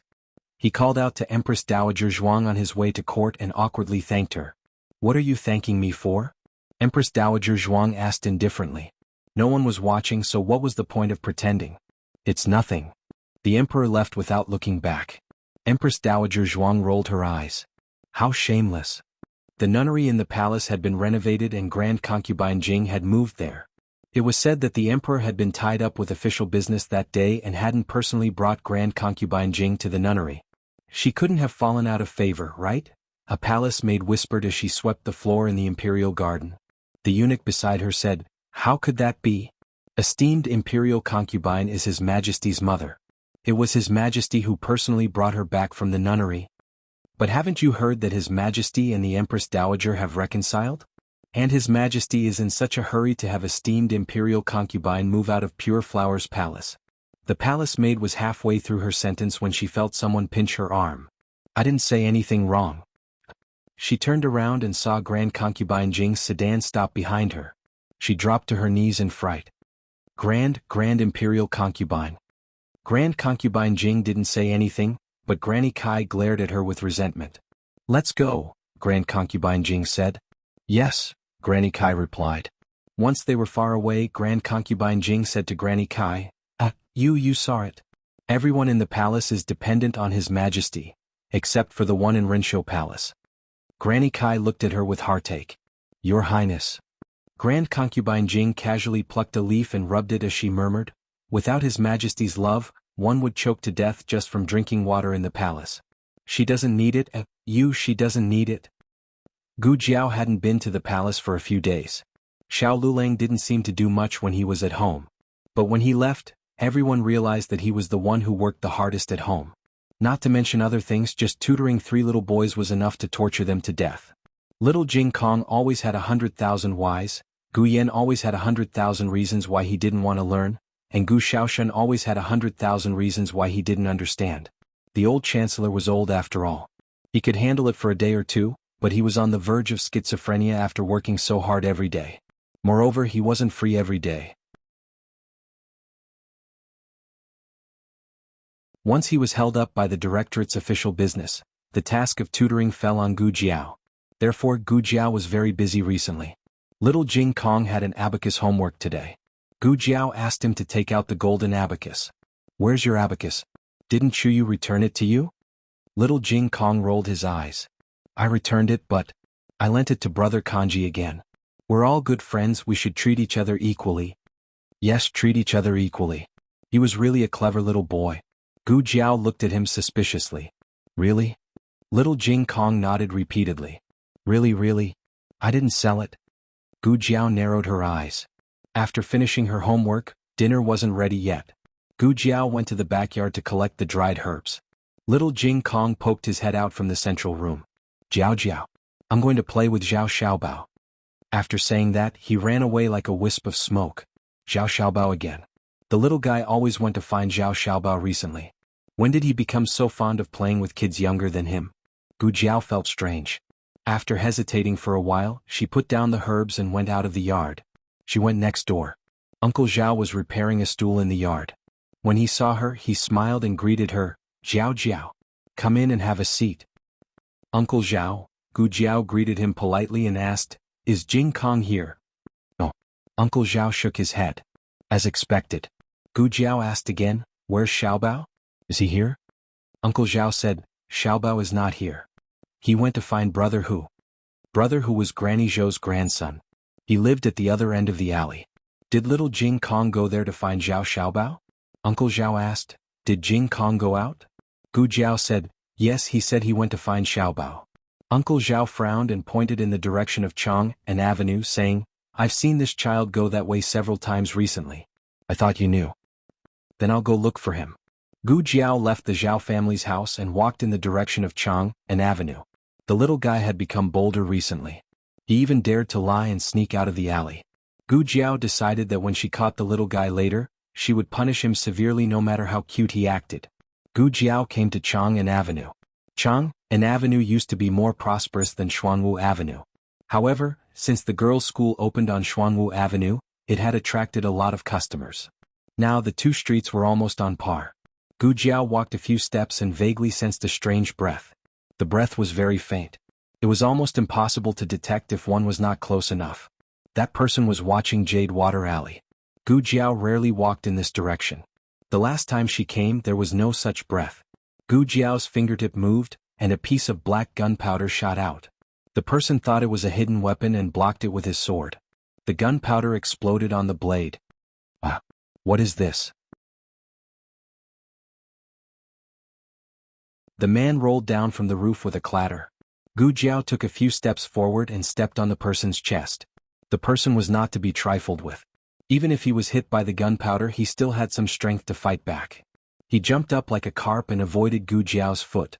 Then he waved his sword and stabbed at Gu Jiao. The only weapon Gu Jiao used in her previous life was a dagger. It was not easy to hurt her with this weapon. Gu Jiao grabbed his wrist with one hand and twisted it to knock the dagger out of his hand. Then she chopped him with her hand and slammed him against the wall. Gu Jiao pinned his hands behind his back and pressed his face against the cold wall. Who are you? Why are you sneaking around here? He said angrily, It's none of your business. Just as he finished speaking, a golden object fell out of his arms and fell to the ground. If it was not little Jing Kong's golden abacus, what else could it be? Gu Jiao's gaze turned cold. So you were the one who stole the golden abacus? The person shouted, What do you mean by that? I didn't steal it. Gu Jiao said coldly, If you didn't steal it, then you stole it? The person gasped. I didn't steal it either. Gu Jiao exerted force and he felt his bones cracking. He hurriedly said, I bought it. I got someone to buy it. You can have it if you like it. It's not worth much anyway. The golden abacus was not worth much? How arrogant. This person obviously knew martial arts. Gu Jiao was worried that he bullied little Jing Kong and extorted it from little Jing Kong. She did not want to show mercy. Just as she almost broke his ribs, he suddenly said, You can ask him if you don't believe me. I bought it from him. Gu Jiao turned her head and looked at little Jing Kong. When their eyes met, little Jing Kong's body trembled. Jiao Jiao? He quickly hid the abacus behind his back. Gu Jiao pressed the man with both hands and did not have the hands to pick up the abacus. She looked at the golden abacus on the ground and said, You found your abacus. Pick it up. Little Jing Kong did not move. He lowered his head. The guard in gray said, Little brother, this is the abacus that my master bought from you. Do you still remember my master? The man who held a white jade fan and wore a white robe and a black veil. Little Jing Kong's expression gave Gu Jiao the answer. Gu Jiao let go and the guard in gray fell to the ground in pain. What kind of woman was she? Why was she so strong? Gu Jiao walked over and squatted down to look at little Jing Kong. She asked, Why did you sell your abacus? Little Jing Kong lowered his head and said, I want money. Gu Jiao looked at him and said seriously, You can tell me if you want money. All your money is with me. I'm just keeping it for you. You can take it whenever you want. Gu Jiao saw that he did not speak, so she asked again, "What do you want to do with the money?" "I want to buy this."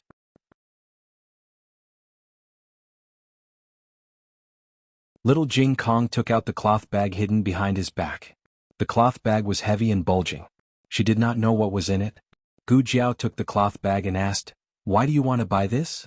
Little Jing Kong whispered, "For Jiao Jiao." "For me?" Gu Jiao opened it strangely and a bright red light shone out of it.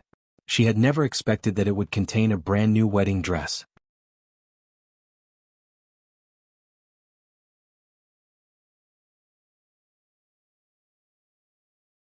Chapter 354.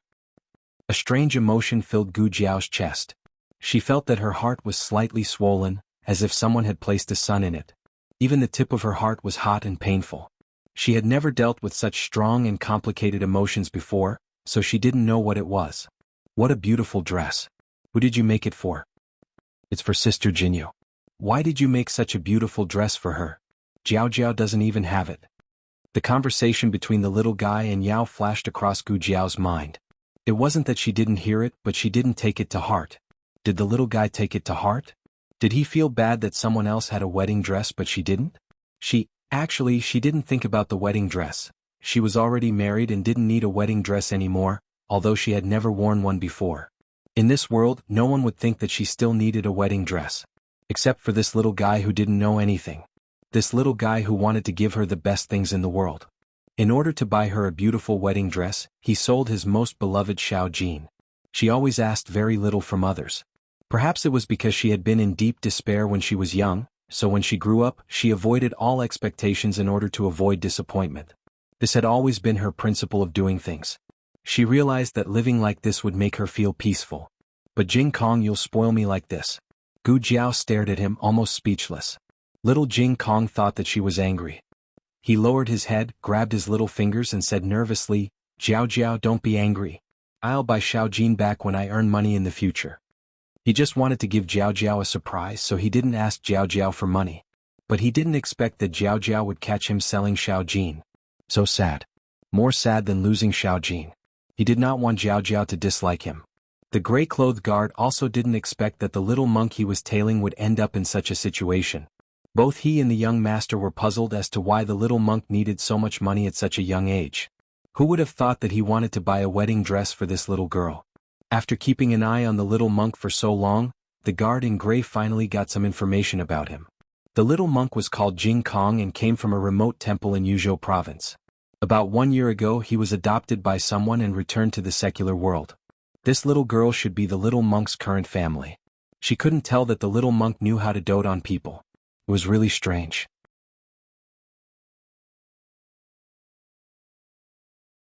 That person didn't raise such a good disciple, but instead gave her to someone else to raise. What? Was he not afraid that others would mistreat this little fellow? However, looking at the little fellow's fair and tidy clothes, it was obvious that he had been treated very well. The pain on the gray-robed guard's body finally subsided a little. However, the explosion just now had left a bald patch on his forehead. He stood up with one hand holding the wall and touched the bald spot on his forehead with the other. He gritted his teeth and asked Gu Jiao, "Hey, what kind of hidden weapon did you use just now?" Gu Jiao looked back at him and asked lightly, "What does it have to do with you?" The guard in gray was speechless. Did this little girl return his words to him? The guard in gray said, "I didn't steal or rob. I was beaten up by you for no reason. Don't you feel sorry for that?" Gu Jiao said, "You were looking for a child to buy something, and you were tailing him sneakily. Don't you think you deserve to be beaten up?" It seemed to make sense. The guard in gray was speechless. Gu Jiao had never been polite to such people. Not to mention a fair deal, from the moment they approached little Jing Kong, their motives were already impure. It was just that she didn't want to fight in front of little Jing Kong. Gu Jiao took back the golden abacus and said, "Why are you still here? Are you waiting to be beaten up?" The guard in gray weighed the pros and cons, and after confirming that he really couldn't beat her, he left resentfully. Little Jing Kong lowered his head and tugged at the corner of his little clothes. "Jiao Jiao, if you don't like it, I can—" What he got in response was a warm hug. He was stunned and blinked his big eyes. His eyelashes flickered. "Jiao Jiao? I like it." Gu Jiao hugged the little guy in her arms tightly and breathed in his warm breath and milky fragrance. "I like it very much. Thank you, Jing Kong." Little Jing Kong finally felt relieved. He buried his little head in Gu Jiao's neck. Jiao Jiao liked his present. It was so nice. Gu Jiao patted his little head and put the golden abacus in his hand. Don't sell it in the future. It's so beautiful that I'll be reluctant to part with it. Okay. He nodded. Xiaojin also came back. It was so nice. The two of them went home happily. The gray-clothed guards also returned to their temporary residence. They were originally staying in an inn, but later on their young master felt that there were too many people in the inn, so he found a guarantor to rent a residence near Jadewater Alley. It was in a small alley at the end of Chang'an Avenue. Firstly, it was quiet. Secondly, it was close enough to monitor the little monk. But it seemed that he had a bad start today. What happened? The man who called himself Master Mingyu in front of little Jing Kong looked at the guard in gray with disheveled hair and a dirty face. He frowned and said, "How did you get yourself like this? And why is your head bald?" The guard in gray quickly covered the bald spot on his forehead and said gloomily, "Master also said that if you didn't ask me to keep an eye on the little monk, I wouldn't have gotten into trouble." The man put down half of the incense and snorted coldly. "Don't be so pretentious. I indulged you too much in the past. As a guard, you're not good enough and you're not as good as others. How dare you put the blame on me?" The guard in gray was embarrassed. The man continued to mix the incense. "What happened? Were you discovered?" "Yes. The little girl beside the little monk is so powerful. I don't know what kind of hidden weapon she used, but it actually..." The guard in gray gestured and said, "It actually exploded. Like a firecracker." The man's handsome brows furrowed. "Exploded? Firecracker?" The guard in gray shook his head. "It's not a firecracker. Firecrackers were bamboo. When it was burned in a fire, it would make a crackling sound like an explosion. That was why it was called a firecracker." "Oh, I don't know what it was. I didn't see it clearly. I thought it was a dart, so I pulled out my knife to block it. In the end..." He touched his bald forehead. "I became like this." The man stopped mixing the incense again. He pondered for a moment and said thoughtfully, "Could it be the black fire pearl?" The guard in gray was puzzled. "What black fire pearl, master?" The man said slowly, "It's a hidden weapon from the Yen Kingdom. It's similar to what you described just now. It said that this hidden weapon is made of sulfur and is more powerful than ordinary darts. If you encounter it, you can't take it head-on. You can only avoid it. Otherwise you'll be blasted into a bloody mess." "Sulfur?" The guard in gray was suddenly enlightened. Yes. That's the smell of sulfur." Then the man shook his head. "It shouldn't be just sulfur. I also used sulfur to make it, but it didn't work." The guard in gray was surprised. "So, that girl is from the Yen Kingdom?" The man smiled faintly. "Do you know that only the royal family of the Yen Kingdom has that kind of hidden weapon?" "What?" The guard in gray was shocked. The man said again, "But it could be that person who gave it to her. After all, she even took away the letter of credence of the Yen Kingdom.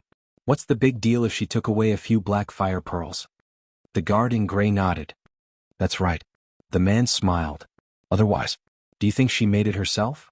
Or she has something to do with the royal family of the Yen Kingdom?" The guard in gray didn't think it was possible. Even his master couldn't make it. How could a little girl make it? As for having something to do with the royal family of the Yen Kingdom, forget it. A small country like the Zhao Kingdom couldn't even walk on the official road of the Yen Kingdom. How could she have something to do with the royal family? The guard in gray asked, "Then should I continue to keep an eye on the Clearwater Alley, master?" The man glanced at him and said angrily, "You've been exposed. Don't go there for a few days." The guard in gray said, "Oh." But he really wanted to go there. He wanted to see the black fire pearl. It didn't matter if he was blasted. After returning home, little Jing Kong couldn't wait to let Gu Jiao try on the new clothes he bought for her. Gu Jiao thought for a while and asked him if he knew what she bought. "Beautiful clothes," little Jing Kong said. It seemed that he didn't know it was a wedding dress. Gu Jiao explained to him, "It's a wedding dress. You can only wear it when you get married." Little Jing Kong was stunned. He raised his two small hands and scratched his small buzz cut. "Jiao Jiao and brother-in-law are married. So I can't wear Jiao Jiao?" It seemed that it could be said that way. "It's okay." Little Jing Kong suddenly straightened his back and patted his small chest. "Jiao Jiao, you can marry me again." Gu Jiao was amused. "Children can't get married." He thought for a while. Then wait for me to grow up. When I grow up, I'll marry Jiao Jiao. When Jiao Jiao gets married again, I'll be able to wear the wedding dress. That's right, that's the reason. He's really a clever little boy. He was so proud of himself that he shook his little head. Little Jing Kong still didn't know that his words had come true. Later, Gu Jiao did get married again and wore the wedding dress he gave her. Unfortunately, the groom wasn't him.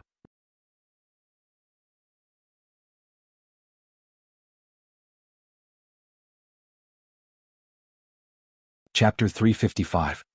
Today's dinner was made by senior servant Fong.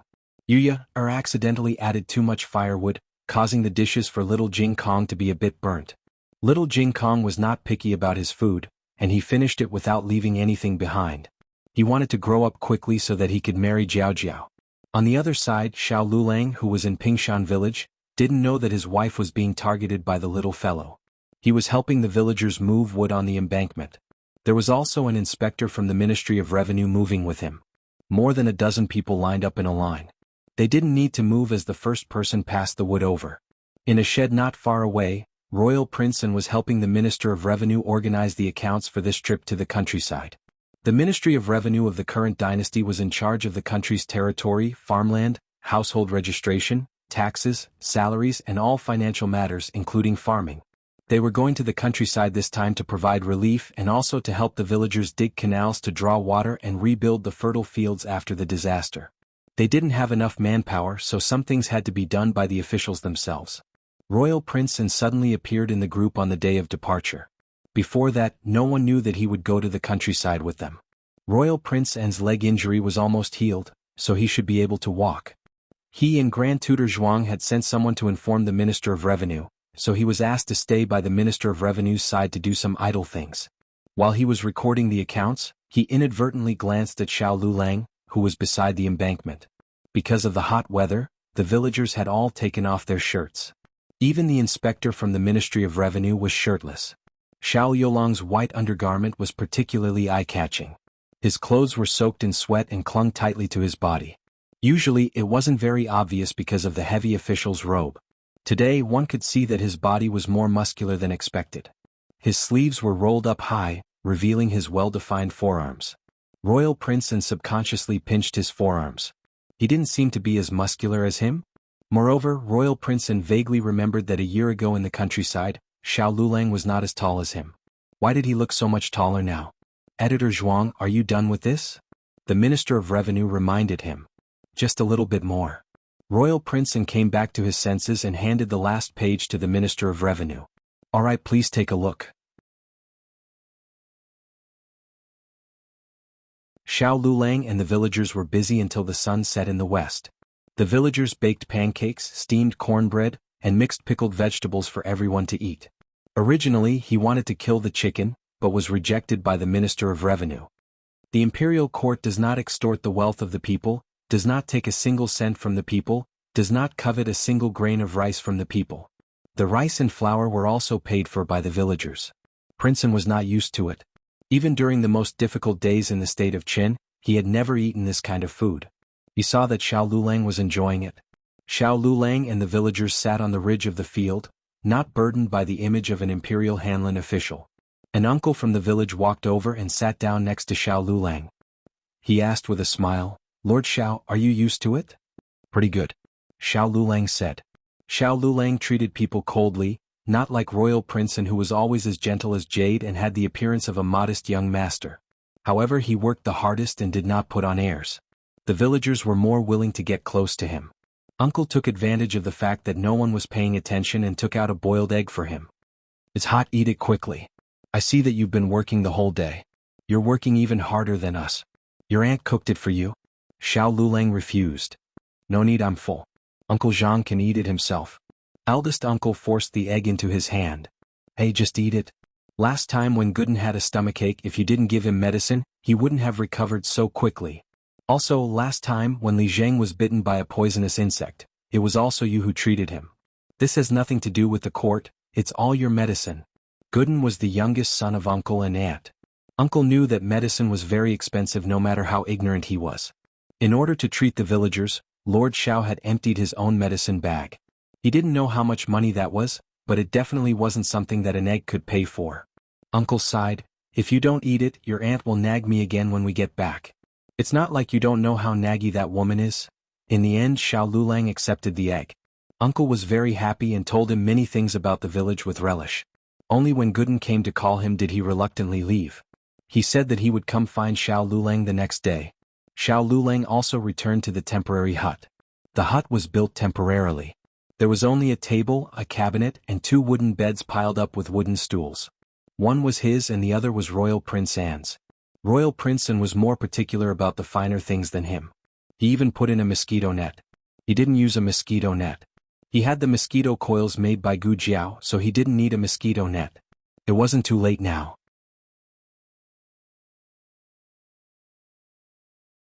He planned to go to the nearby forest to pick some medicine for Gu Jiao. He didn't know the name of the medicine, but he saw Gu Jiao drying it in the courtyard a few times. He took his basket and walking stick. When he reached the door, he heard a horse carriage coming towards them. After it stopped, a middle-aged man wearing an official's robe came down. Who else could it be but Marquis Gu? After Marquis Gu fixed the road, he immediately came to inform them. He first went to greet the Minister of Revenue. Royal Prince Anne was also there.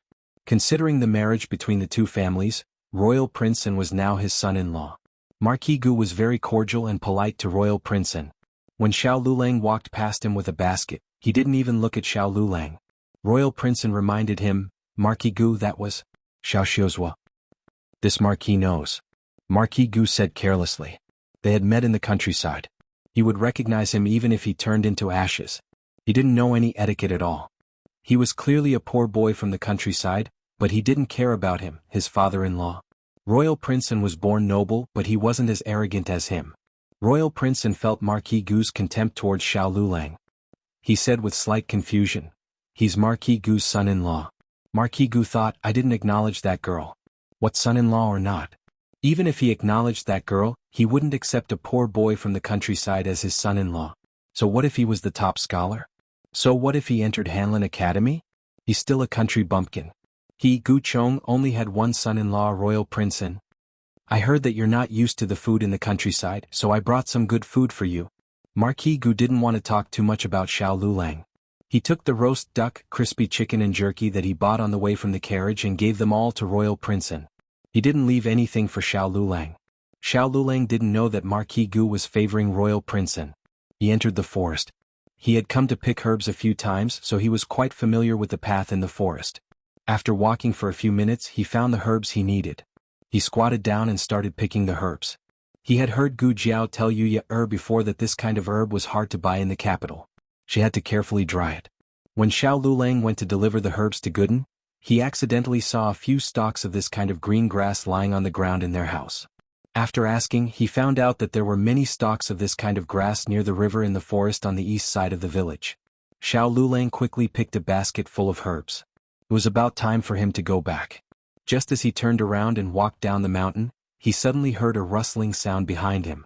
He felt a chill down his spine and quickly turned around.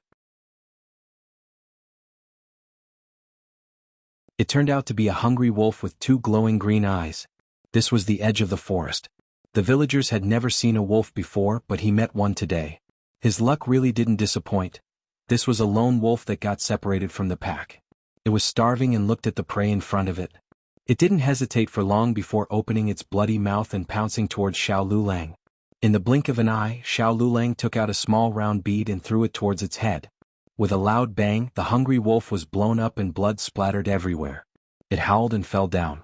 It turned its head to look at Xiao Lulang before running away with its tail between its legs. Xiao Yulang's whole body was soaked in cold sweat.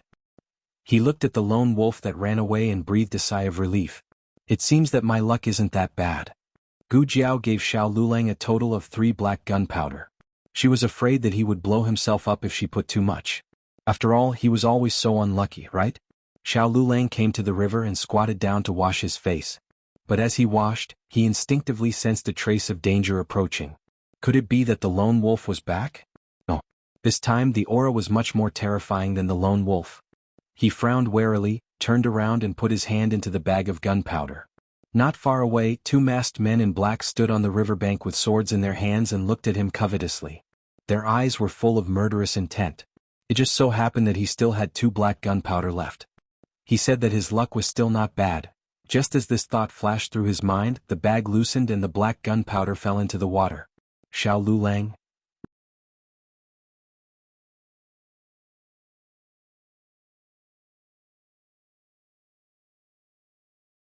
Chapter 356.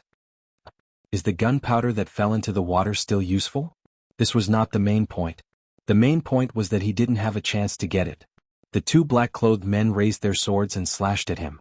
The powerful killing intent was wrapped in sharp sword energy.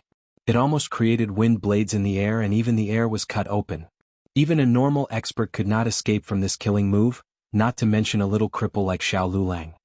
He could only watch as the other party's swords slashed at him. He closed his eyes. The two swords slashed at his head at the same time. However, in the end they did not fall. When they were only an inch away from him, the two people stopped at the same time. Xiao Lulang opened his eyes. The two people fell straight to the ground. They did not even have time to close their eyes. Behind the two people, Chang Jing nimbly put away his sword. Then Chang Jing went to find the black bead in the water. He picked up the black bead as if it was very fun. He squeezed it hard. Bang! He was blown up. Marquis Xianping walked over from the back of the hill. He was wearing a heavy purple brocade robe. He strolled leisurely with a lazy expression. He was like this. It was clearly a small country road, but it made him walk like he was on the path to immortality. When Xiao Lulang saw him, his expression did not change. He was as cold as before. Fortunately, Marquis Xianping was used to it. He came in front of Xiao Lulang and looked him up and down as if to see if he was injured. After confirming that his child was unharmed, he looked at Chang Jing, who was sitting on the ground in a daze. He used the tip of his foot to lightly kick Chang Jing's little butt. Who told you to kill everyone? How many times have I said, leave them alive, leave them alive? Chang Jing ignored him. He stood up with a dark face and used his qinggong to leave. Yes, he was angry. Marquis Xianping looked in the direction Chang Jing left and said to Xiao Lulang, Chang Jing is still young. Don't be angry with him. Xiao Lulang looked at Marquis Xianping expressionlessly. Who was angry with him? Marquis Xianping was still unaware of Xiao Yulang's disdain. Magnanimously and confidently, he flicked his wide sleeves. Who did you offend? Why would someone come to kill you? Xiao Lulang ignored him. He picked up his walking stick from the riverside and brushed past Xiao Lulang, walking straight ahead. Although it was called a crutch, it was actually a beautiful cane made by Gu Jiao herself. After the piercing pain in his foot disappeared, he was no longer as difficult as before. Marquis Xianping was continuously ignored, but he was not angry. He was magnanimous and did not bicker with a child. He followed her shamelessly. He was handsome, and he looked especially good when he was thick-skinned. The green mountains, the clear waters, and the sunset glow were all inferior to his good looks. Unfortunately, it was useless no matter how handsome he was. A certain someone didn't even look at him. AI. Marquis Xianping sighed. Xiao Lulang walked for a long time. A certain someone sighed behind him for a long time. Xiao Lulang pinched his fingers and said with a frown, Why are you following me? Marquis Xianping raised his eyebrows. Am I following you? Did you open this road? Did you plant this tree? Xiao Lulang said coldly, I'm going back to the village. Marquis Xianping said, What a coincidence, me too. Xiao Lulang turned and walked down another road. Marquis Xianping quickly followed. Xiao Lulang stopped in his tracks and pointed at the path from before. The village is over there. Marquis Xianping, who was tricked. As long as he didn't feel awkward, others would feel awkward. Marquis Xianping raised his eyebrows. I want to go this way. All roads lead to the village. Xiao Lulang took a deep breath and decided to ignore him and treat him as air. He turned back to the original path. After walking a few steps, the sky turned dark and the forest was quiet. From time to time, there would be the sounds of insects and strange birds. When the sounds entered one's ears, it would make one's hair stand on end. The trees in this forest were tall and shady. Even the moonlight couldn't shine down. Marquis Xianping was a martial artist and had good eyesight. Even with the thin light, he could see his feet clearly. Xiao Lulang might not be able to. He was originally a cripple and couldn't see clearly. He staggered a few steps. Marquis Xianping strode over and stood in front of him. He squatted down slightly and said, Come up. Xiao Lulang looked at the broad back in front of him and didn't move. I can walk by myself. Marquis Xianping straightened his body and turned to look at him. Are you sure? The night is so dark. Can you walk? Xiao Lulang raised his walking stick. I have a walking stick. Pa. The walking stick broke. Xiao Lulang stared coldly at Marquis Xianping. Marquis Xianping sighed helplessly and spread out his hands innocently. It's not me. It broke by itself. Xiao Lulang clenched his fists and said angrily, We're not far from the village. I'm very familiar with this path. At most I'll walk slower. It's not like it's raining. What's there to be afraid of? Even though he said that, he didn't even walk 2 steps when the heavy rain poured down. Xiao Lulang looked at Marquis Xianping. Marquis Xianping stared with his eyes wide open. It's not me this time. Xiao Lulang gritted his teeth. So you admit that it was you just now? It really wasn't me. Marquis Xianping said with an aggrieved face. In terms of shamelessness, Marquis Xianping was on par with the old chancellor. He might even be more shameless than the old chancellor. After all, the old chancellor was only playing the thick black theory in the officialdom. He was still quite normal in his daily life. On the other hand, Marquis Xianping was shameless to the extreme. Marquis Xianping said gloatingly, Come on, I'll carry you. You definitely won't be able to walk out. Xiao Lulang was angered to death by him. His eyes were like torches as he said, Who says I won't be able to walk out? Even if I only have 1 leg left today, I will still jump out. After saying that, he turned around and left. AI. Marquis Xianping stretched out his hand to grab him. However, in order to avoid his hand, Xiao Lulang rushed forward without caring about anything. In the end, he missed a step and fell into the big pit covered by the grass. He fell face first into the pit and fell flat on his face. His other leg was also sprained. Marquis Xianping covered his eyes and couldn't look anymore. Why are you walking so fast? I can't even pull you back. Marquis Xianping pulled this unlucky child out of the pit and laid him flat on the ground. Xiao Lulang made a dying struggle. I don't want you to carry me. Marquis Xianping bent down and wrapped his hands around a certain person's back and knees. Picking him up, he said in a particularly obnoxious manner, How old are you that you still want to be carried? Xiao Lulang? What kind of father was this? Come and strike him with a bolt of lightning. On the west side of the village, the temporary huts that the officials had set up were bustling with noise and excitement. It was not reduced in the slightest by the heavy rain. The road had been repaired and they could return to the capital the next day. Everyone was very excited. In addition, Marquis Ding and had brought quite a bit of good food. The officials who had been eating cornbread and salted vegetables in the village for over 10 days finally had a chance to eat meat. Everyone ate until their faces were red. It seemed that no one noticed that Xiao Lulang was missing. It was the patrol officer who had worked with Xiao Lulang during the day that sensed that something was wrong. He held a piece of duck meat in his hand and asked, How come I don't see Lord Xiao? Once these words were said, everyone looked around. That's right, where was Lord Xiao? It was no wonder that no one remembered him. It was because Xiao Lulang had not mingled with the court officials after he went to the countryside. He was always on the front lines of disaster relief and farming, mingling with the villagers. It was normal for him not to be by their side, so no one deliberately thought of him. It's raining. Perhaps he's hiding from the rain at one of the villagers' houses. Another patrol officer said. A registrar from the Ministry of Work said, He's this ambitious at such a young age. He mingled with the villagers as soon as he arrived. His political achievements this time should be quite good. Whether he had ambition or not, he just did not say it out loud. People were strange like this. If they did not work, then those who did work would be blamed. No one said that Royal Prince In, who always followed the Minister of Revenue, was ambitious. Instead, it was Xiao Lulang who mingled with the villagers that was mistakenly said to be trying to gain popularity among the people. Royal Prince In looked at Marquis Gu and saw that he did not care about Xiao Lulang. He called for Wu Yang, Go find Lord Xiao. Yes. Wu Yang took the order and went out. As soon as he opened the door of the hut, he saw a strong and muscular figure in the heavy rain, walking like the wind towards them with a person on his back. His head was covered by his own outer robe, covering the person on his back. He only wore an inner robe and his clothes were already soaked by the heavy rain. He stepped into the puddles and the rain made it hard for him to open his eyes. What's wrong? Royal Prince In saw that Wu Yang was frozen at the door and asked him, What happened? That. Wu Yang did not dare to recognize it.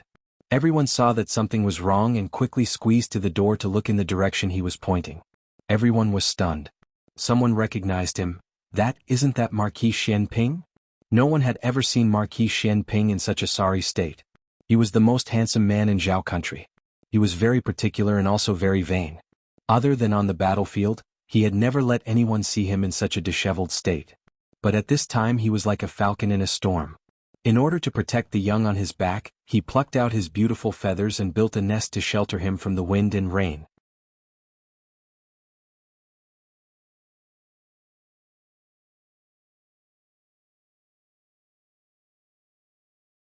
Chapter 357.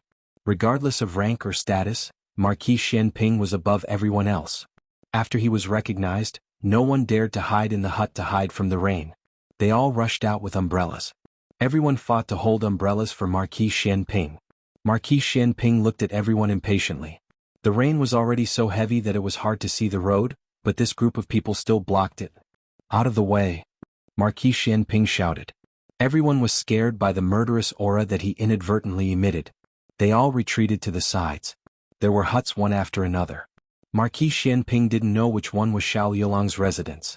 But in the end it wasn't the one that this group of people had rushed out of. He walked to the side. "It's the other way around." Xiao Lulang, who was lying on his back, said weakly. Marquis Xianping paused in his steps and ran to the other side. When he reached the third hut, Xiao Lulang said, "We're here." The hut was simple and crude. There wasn't even a decent table. The bed was made of a wooden bench and a wooden plank. If Grand Tutor Zhuang was here, he would feel sorry for his grandson's living environment. When Marquis Xianping was fighting, he had spent 10 days to half a month in the trenches. He had chewed on tree bark and grass roots. He had slept in a cowshed and squatted in a horse stable. His son shouldn't have been pampered. He should have been thrown into a mud pit for him to crawl and roll in. In the beginning he couldn't bear to see Princess Xinyang raise Xiaoheng so delicately. He raised him like a porcelain doll. He was beautiful, but he couldn't stand up to one of his fingers.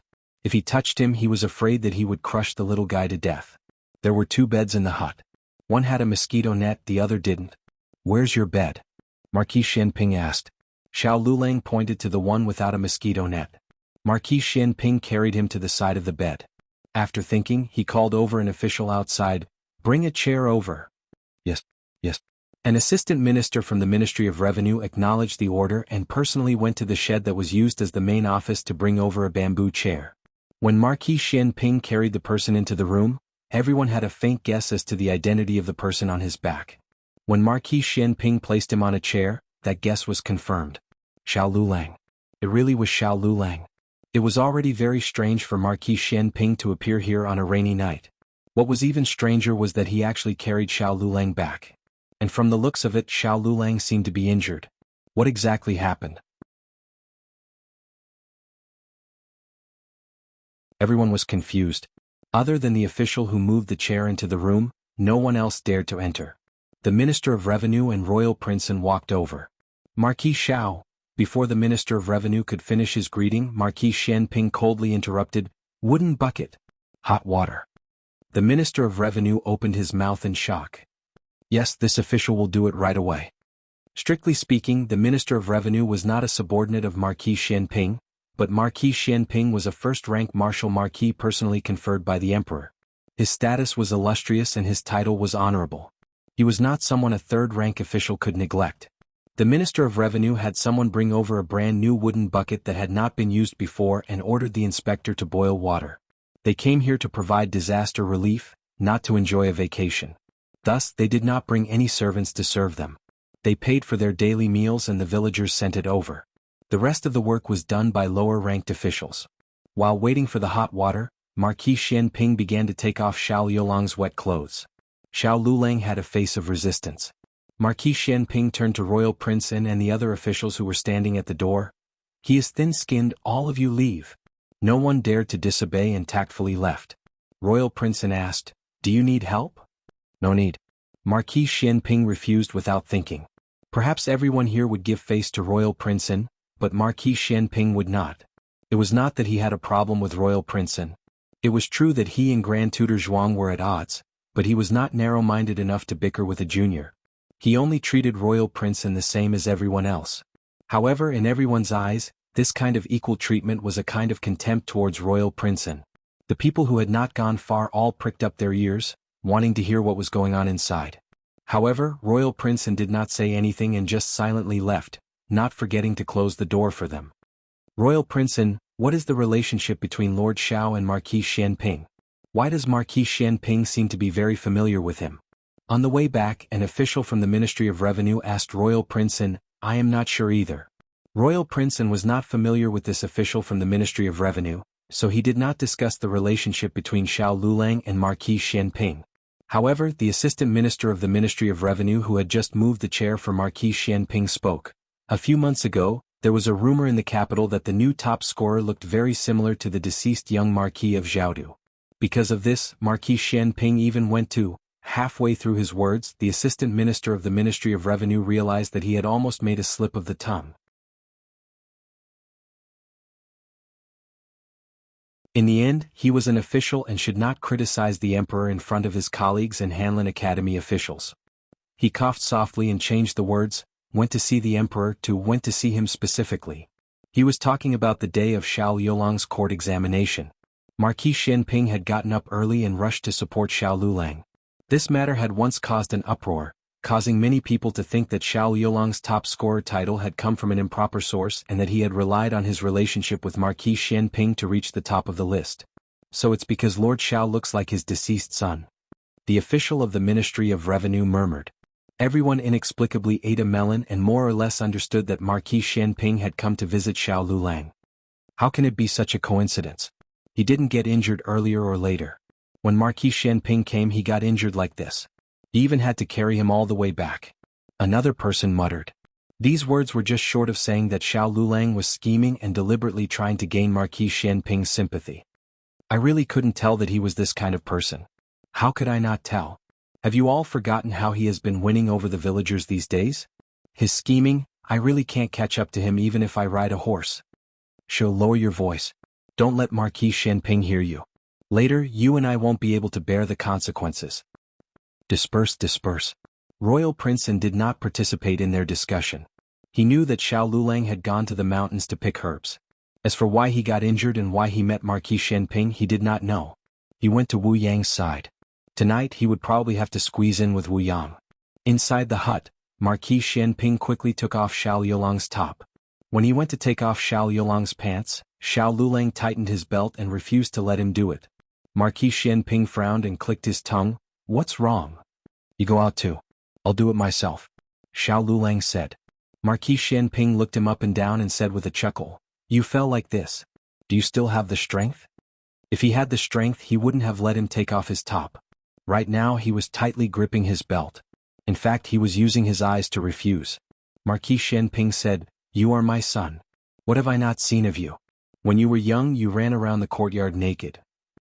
He looked at his pants. Let me tell you, not only have I seen it, I've also played it. Xiao Lulang, who wanted to be struck by lightning.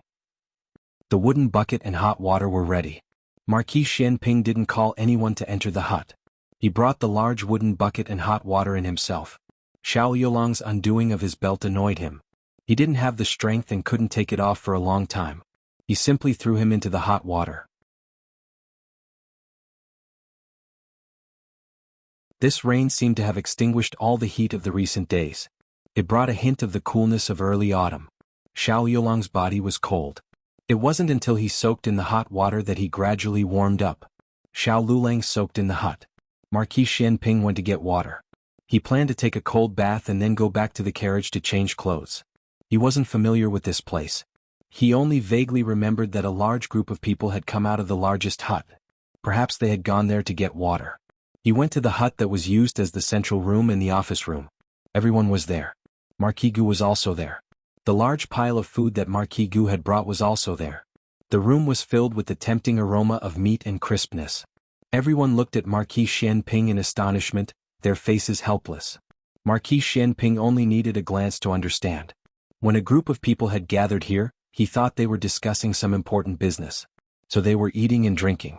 The Minister of Revenue asked, Does Marquis Xiao want to eat? These were all bought from the capital by Marquis Gu's men. Marquis Xianping looked at Marquis Gu in the hut and slightly narrowed his eyes. Everyone was here except for his son-in-law Xiao Lulang. Good, very good. Marquis Gu did not know of the relationship between Marquis Xianping and Xiao Lulang. He was wondering why Marquis Xianping had mixed up with that poor boy when he met Marquis Xianping's frightening gaze. His heart inexplicably thumped. The rain stopped in the latter half of the night. The next day was a sunny day. The morning light shone and the sky was blue. The air was filled with the smell of soil and flowers that had been moistened by the rain. The disaster relief and farming mission had been completed. Everyone packed their bags and planned to eat something before returning to the capital. But no one had expected that when they pushed open the wooden door of the hut, they would be greeted by the mouth-watering aroma of meat buns. Everyone's saliva dripped down. Did they make meat buns today? The villagers know that we are leaving, so they specially made meat buns? Such fragrant meat buns. They were all officials of the capital. Even if they did not come from prominent families, at least they were not greedy for meat buns. But they did not know if it was because they had been vegetarian for too many days, but when they smelled the aroma of meat, they felt that they could not control themselves. No, this is not the aroma of ordinary meat buns. Zhouji. Their meat buns have the aroma of sesame oil. That's right. It's Zhouji's meat buns. Zhouji's meat buns were too famous in the capital. They only made 100 steamers a day and they were sold out. Therefore it was hard to get one even if they lined up. The aroma came from Royal Prince An's hut. Did Marquis Gu send people to buy it again? Marquis Gu is too considerate. He bought so many roast duck and crispy chicken last night. He bought it for Royal Prince An. We are basking in Royal Prince An's glory. It seems that we are basking in Royal Prince An's glory again today. Everyone chatted and couldn't wait to head towards Royal Prince An's hut. But when they reached the door they were dumbfounded. Royal Prince An was not in the room. There was only Marquis Xianping and Xiao Lulang, and a youth in black. The table in front of the two was filled with meat buns. Other than the meat buns, there were wine-fermented meatballs sprinkled with egg drops, scallion pancakes with donkey meat, and braised lamb scorpion that could make the dogs next door cry. These were all Zhouji's specialties. Everyone swallowed their saliva. Was it really good to eat so sumptuous so early in the morning? But the three of them could not finish it. He bought so much for them, right? As expected, Xiao Lulang spoke faintly. Did you beat the bun seller to death? Who could finish so many buns? Marquis Xianping raised his eyebrows and smiled. Then let's split it, Changjing. Changjing walked over and took the buns on the table, leaving one steamer for Marquis Xianping and Xiao Lulang. Everyone watched as Changjing walked towards them with the buns. They were so excited that they could not express themselves. Then they saw Changjing walk past them expressionlessly. Everyone, Changjing distributed the buns to the villagers. There was only one left. Changjing gave it to the village's big black dog. Thus, everyone who was eating salted vegetables and cornbread experienced what it meant to be worse than a dog. After breakfast, Marquis Xianping packed Xiao Lulang and stuffed him into his carriage. Although Xiao Lulang strongly protested, his protests were ineffective. Everyone also sat on the yaman's carriages. Marquis Gu was surprised to find that the wheels of his carriage had been removed. Marquis Gu exploded on the spot. Where are the wheels of my carriage? Who did it? Everyone sat in the carriage and looked at each other in dismay. Wasn't it obvious who did it? Just ask who had a higher title than you. No one dared to say anything. It was Royal Prince An who spoke. Marquis Gu, if you don't mind, you can take my carriage back to the capital. That's the only way. Marquis Gu sighed and sat on Royal Prince An's carriage. His son-in-law was still the best. He knew how to help at the crucial moment. Before she could finish her sentence, she heard a loud bang. The wheels of Royal Prince An's carriage were removed as well. No one saw anyone do it. The two wheels seemed to have betrayed him and rolled out of the carriage. The carriage landed heavily on the ground. Marquis Gu's head hit the roof of the carriage and there was a big bruise on his head. The Minister of Revenue did not want to get involved in this mess.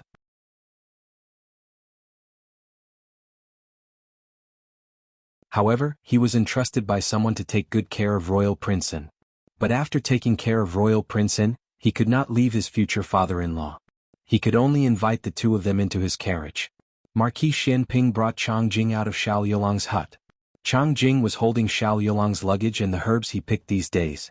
The Minister of Revenue thought for a while and cupped his hands towards Marquis Xianping. Marquis Xianping, for old lady Zhao's sake, please be merciful. Marquis Xianping's mother, old lady Xiao, and the Minister of Revenue's mother were cousins. Strictly speaking, they were cousins. All right. Marquis Xianping agreed. The Minister of Revenue secretly heaved a sigh of relief. It seemed that old lady Zhao's face was still useful. In the next second, Marquis Xianping kicked off the wheels of the Minister of Revenue's carriage. He only said to be merciful. He did not say to be merciful. When it came to bullying people, Marquis Shenping was a professional. After this, no one dared to invite Marquis Gu into the carriage anymore. They all left with their tails between their legs. Royal Prince An also wanted to help but could not. He cupped his hands towards Marquis Gu and asked Wu Yang to find the wheels and install them. Then he returned to the capital alone. Marquis Gu was left alone on the ridge of the field. Behind him was a carriage without wheels. Even the horse had run away. It was as if he was abandoned by the world. Marquis Gu was miserable and miserable. Wu. That you're tuning in to the Han Li's Wuxia Adventures YouTube channel. We're so grateful for your support, and don't forget to subscribe to join us on this incredible journey through captivating stories. Your generosity through donations truly makes a world of difference, as it's the primary source of revenue that allows me to expand and enhance this channel for you. Thank you from the bottom of my heart for being a part of this adventure.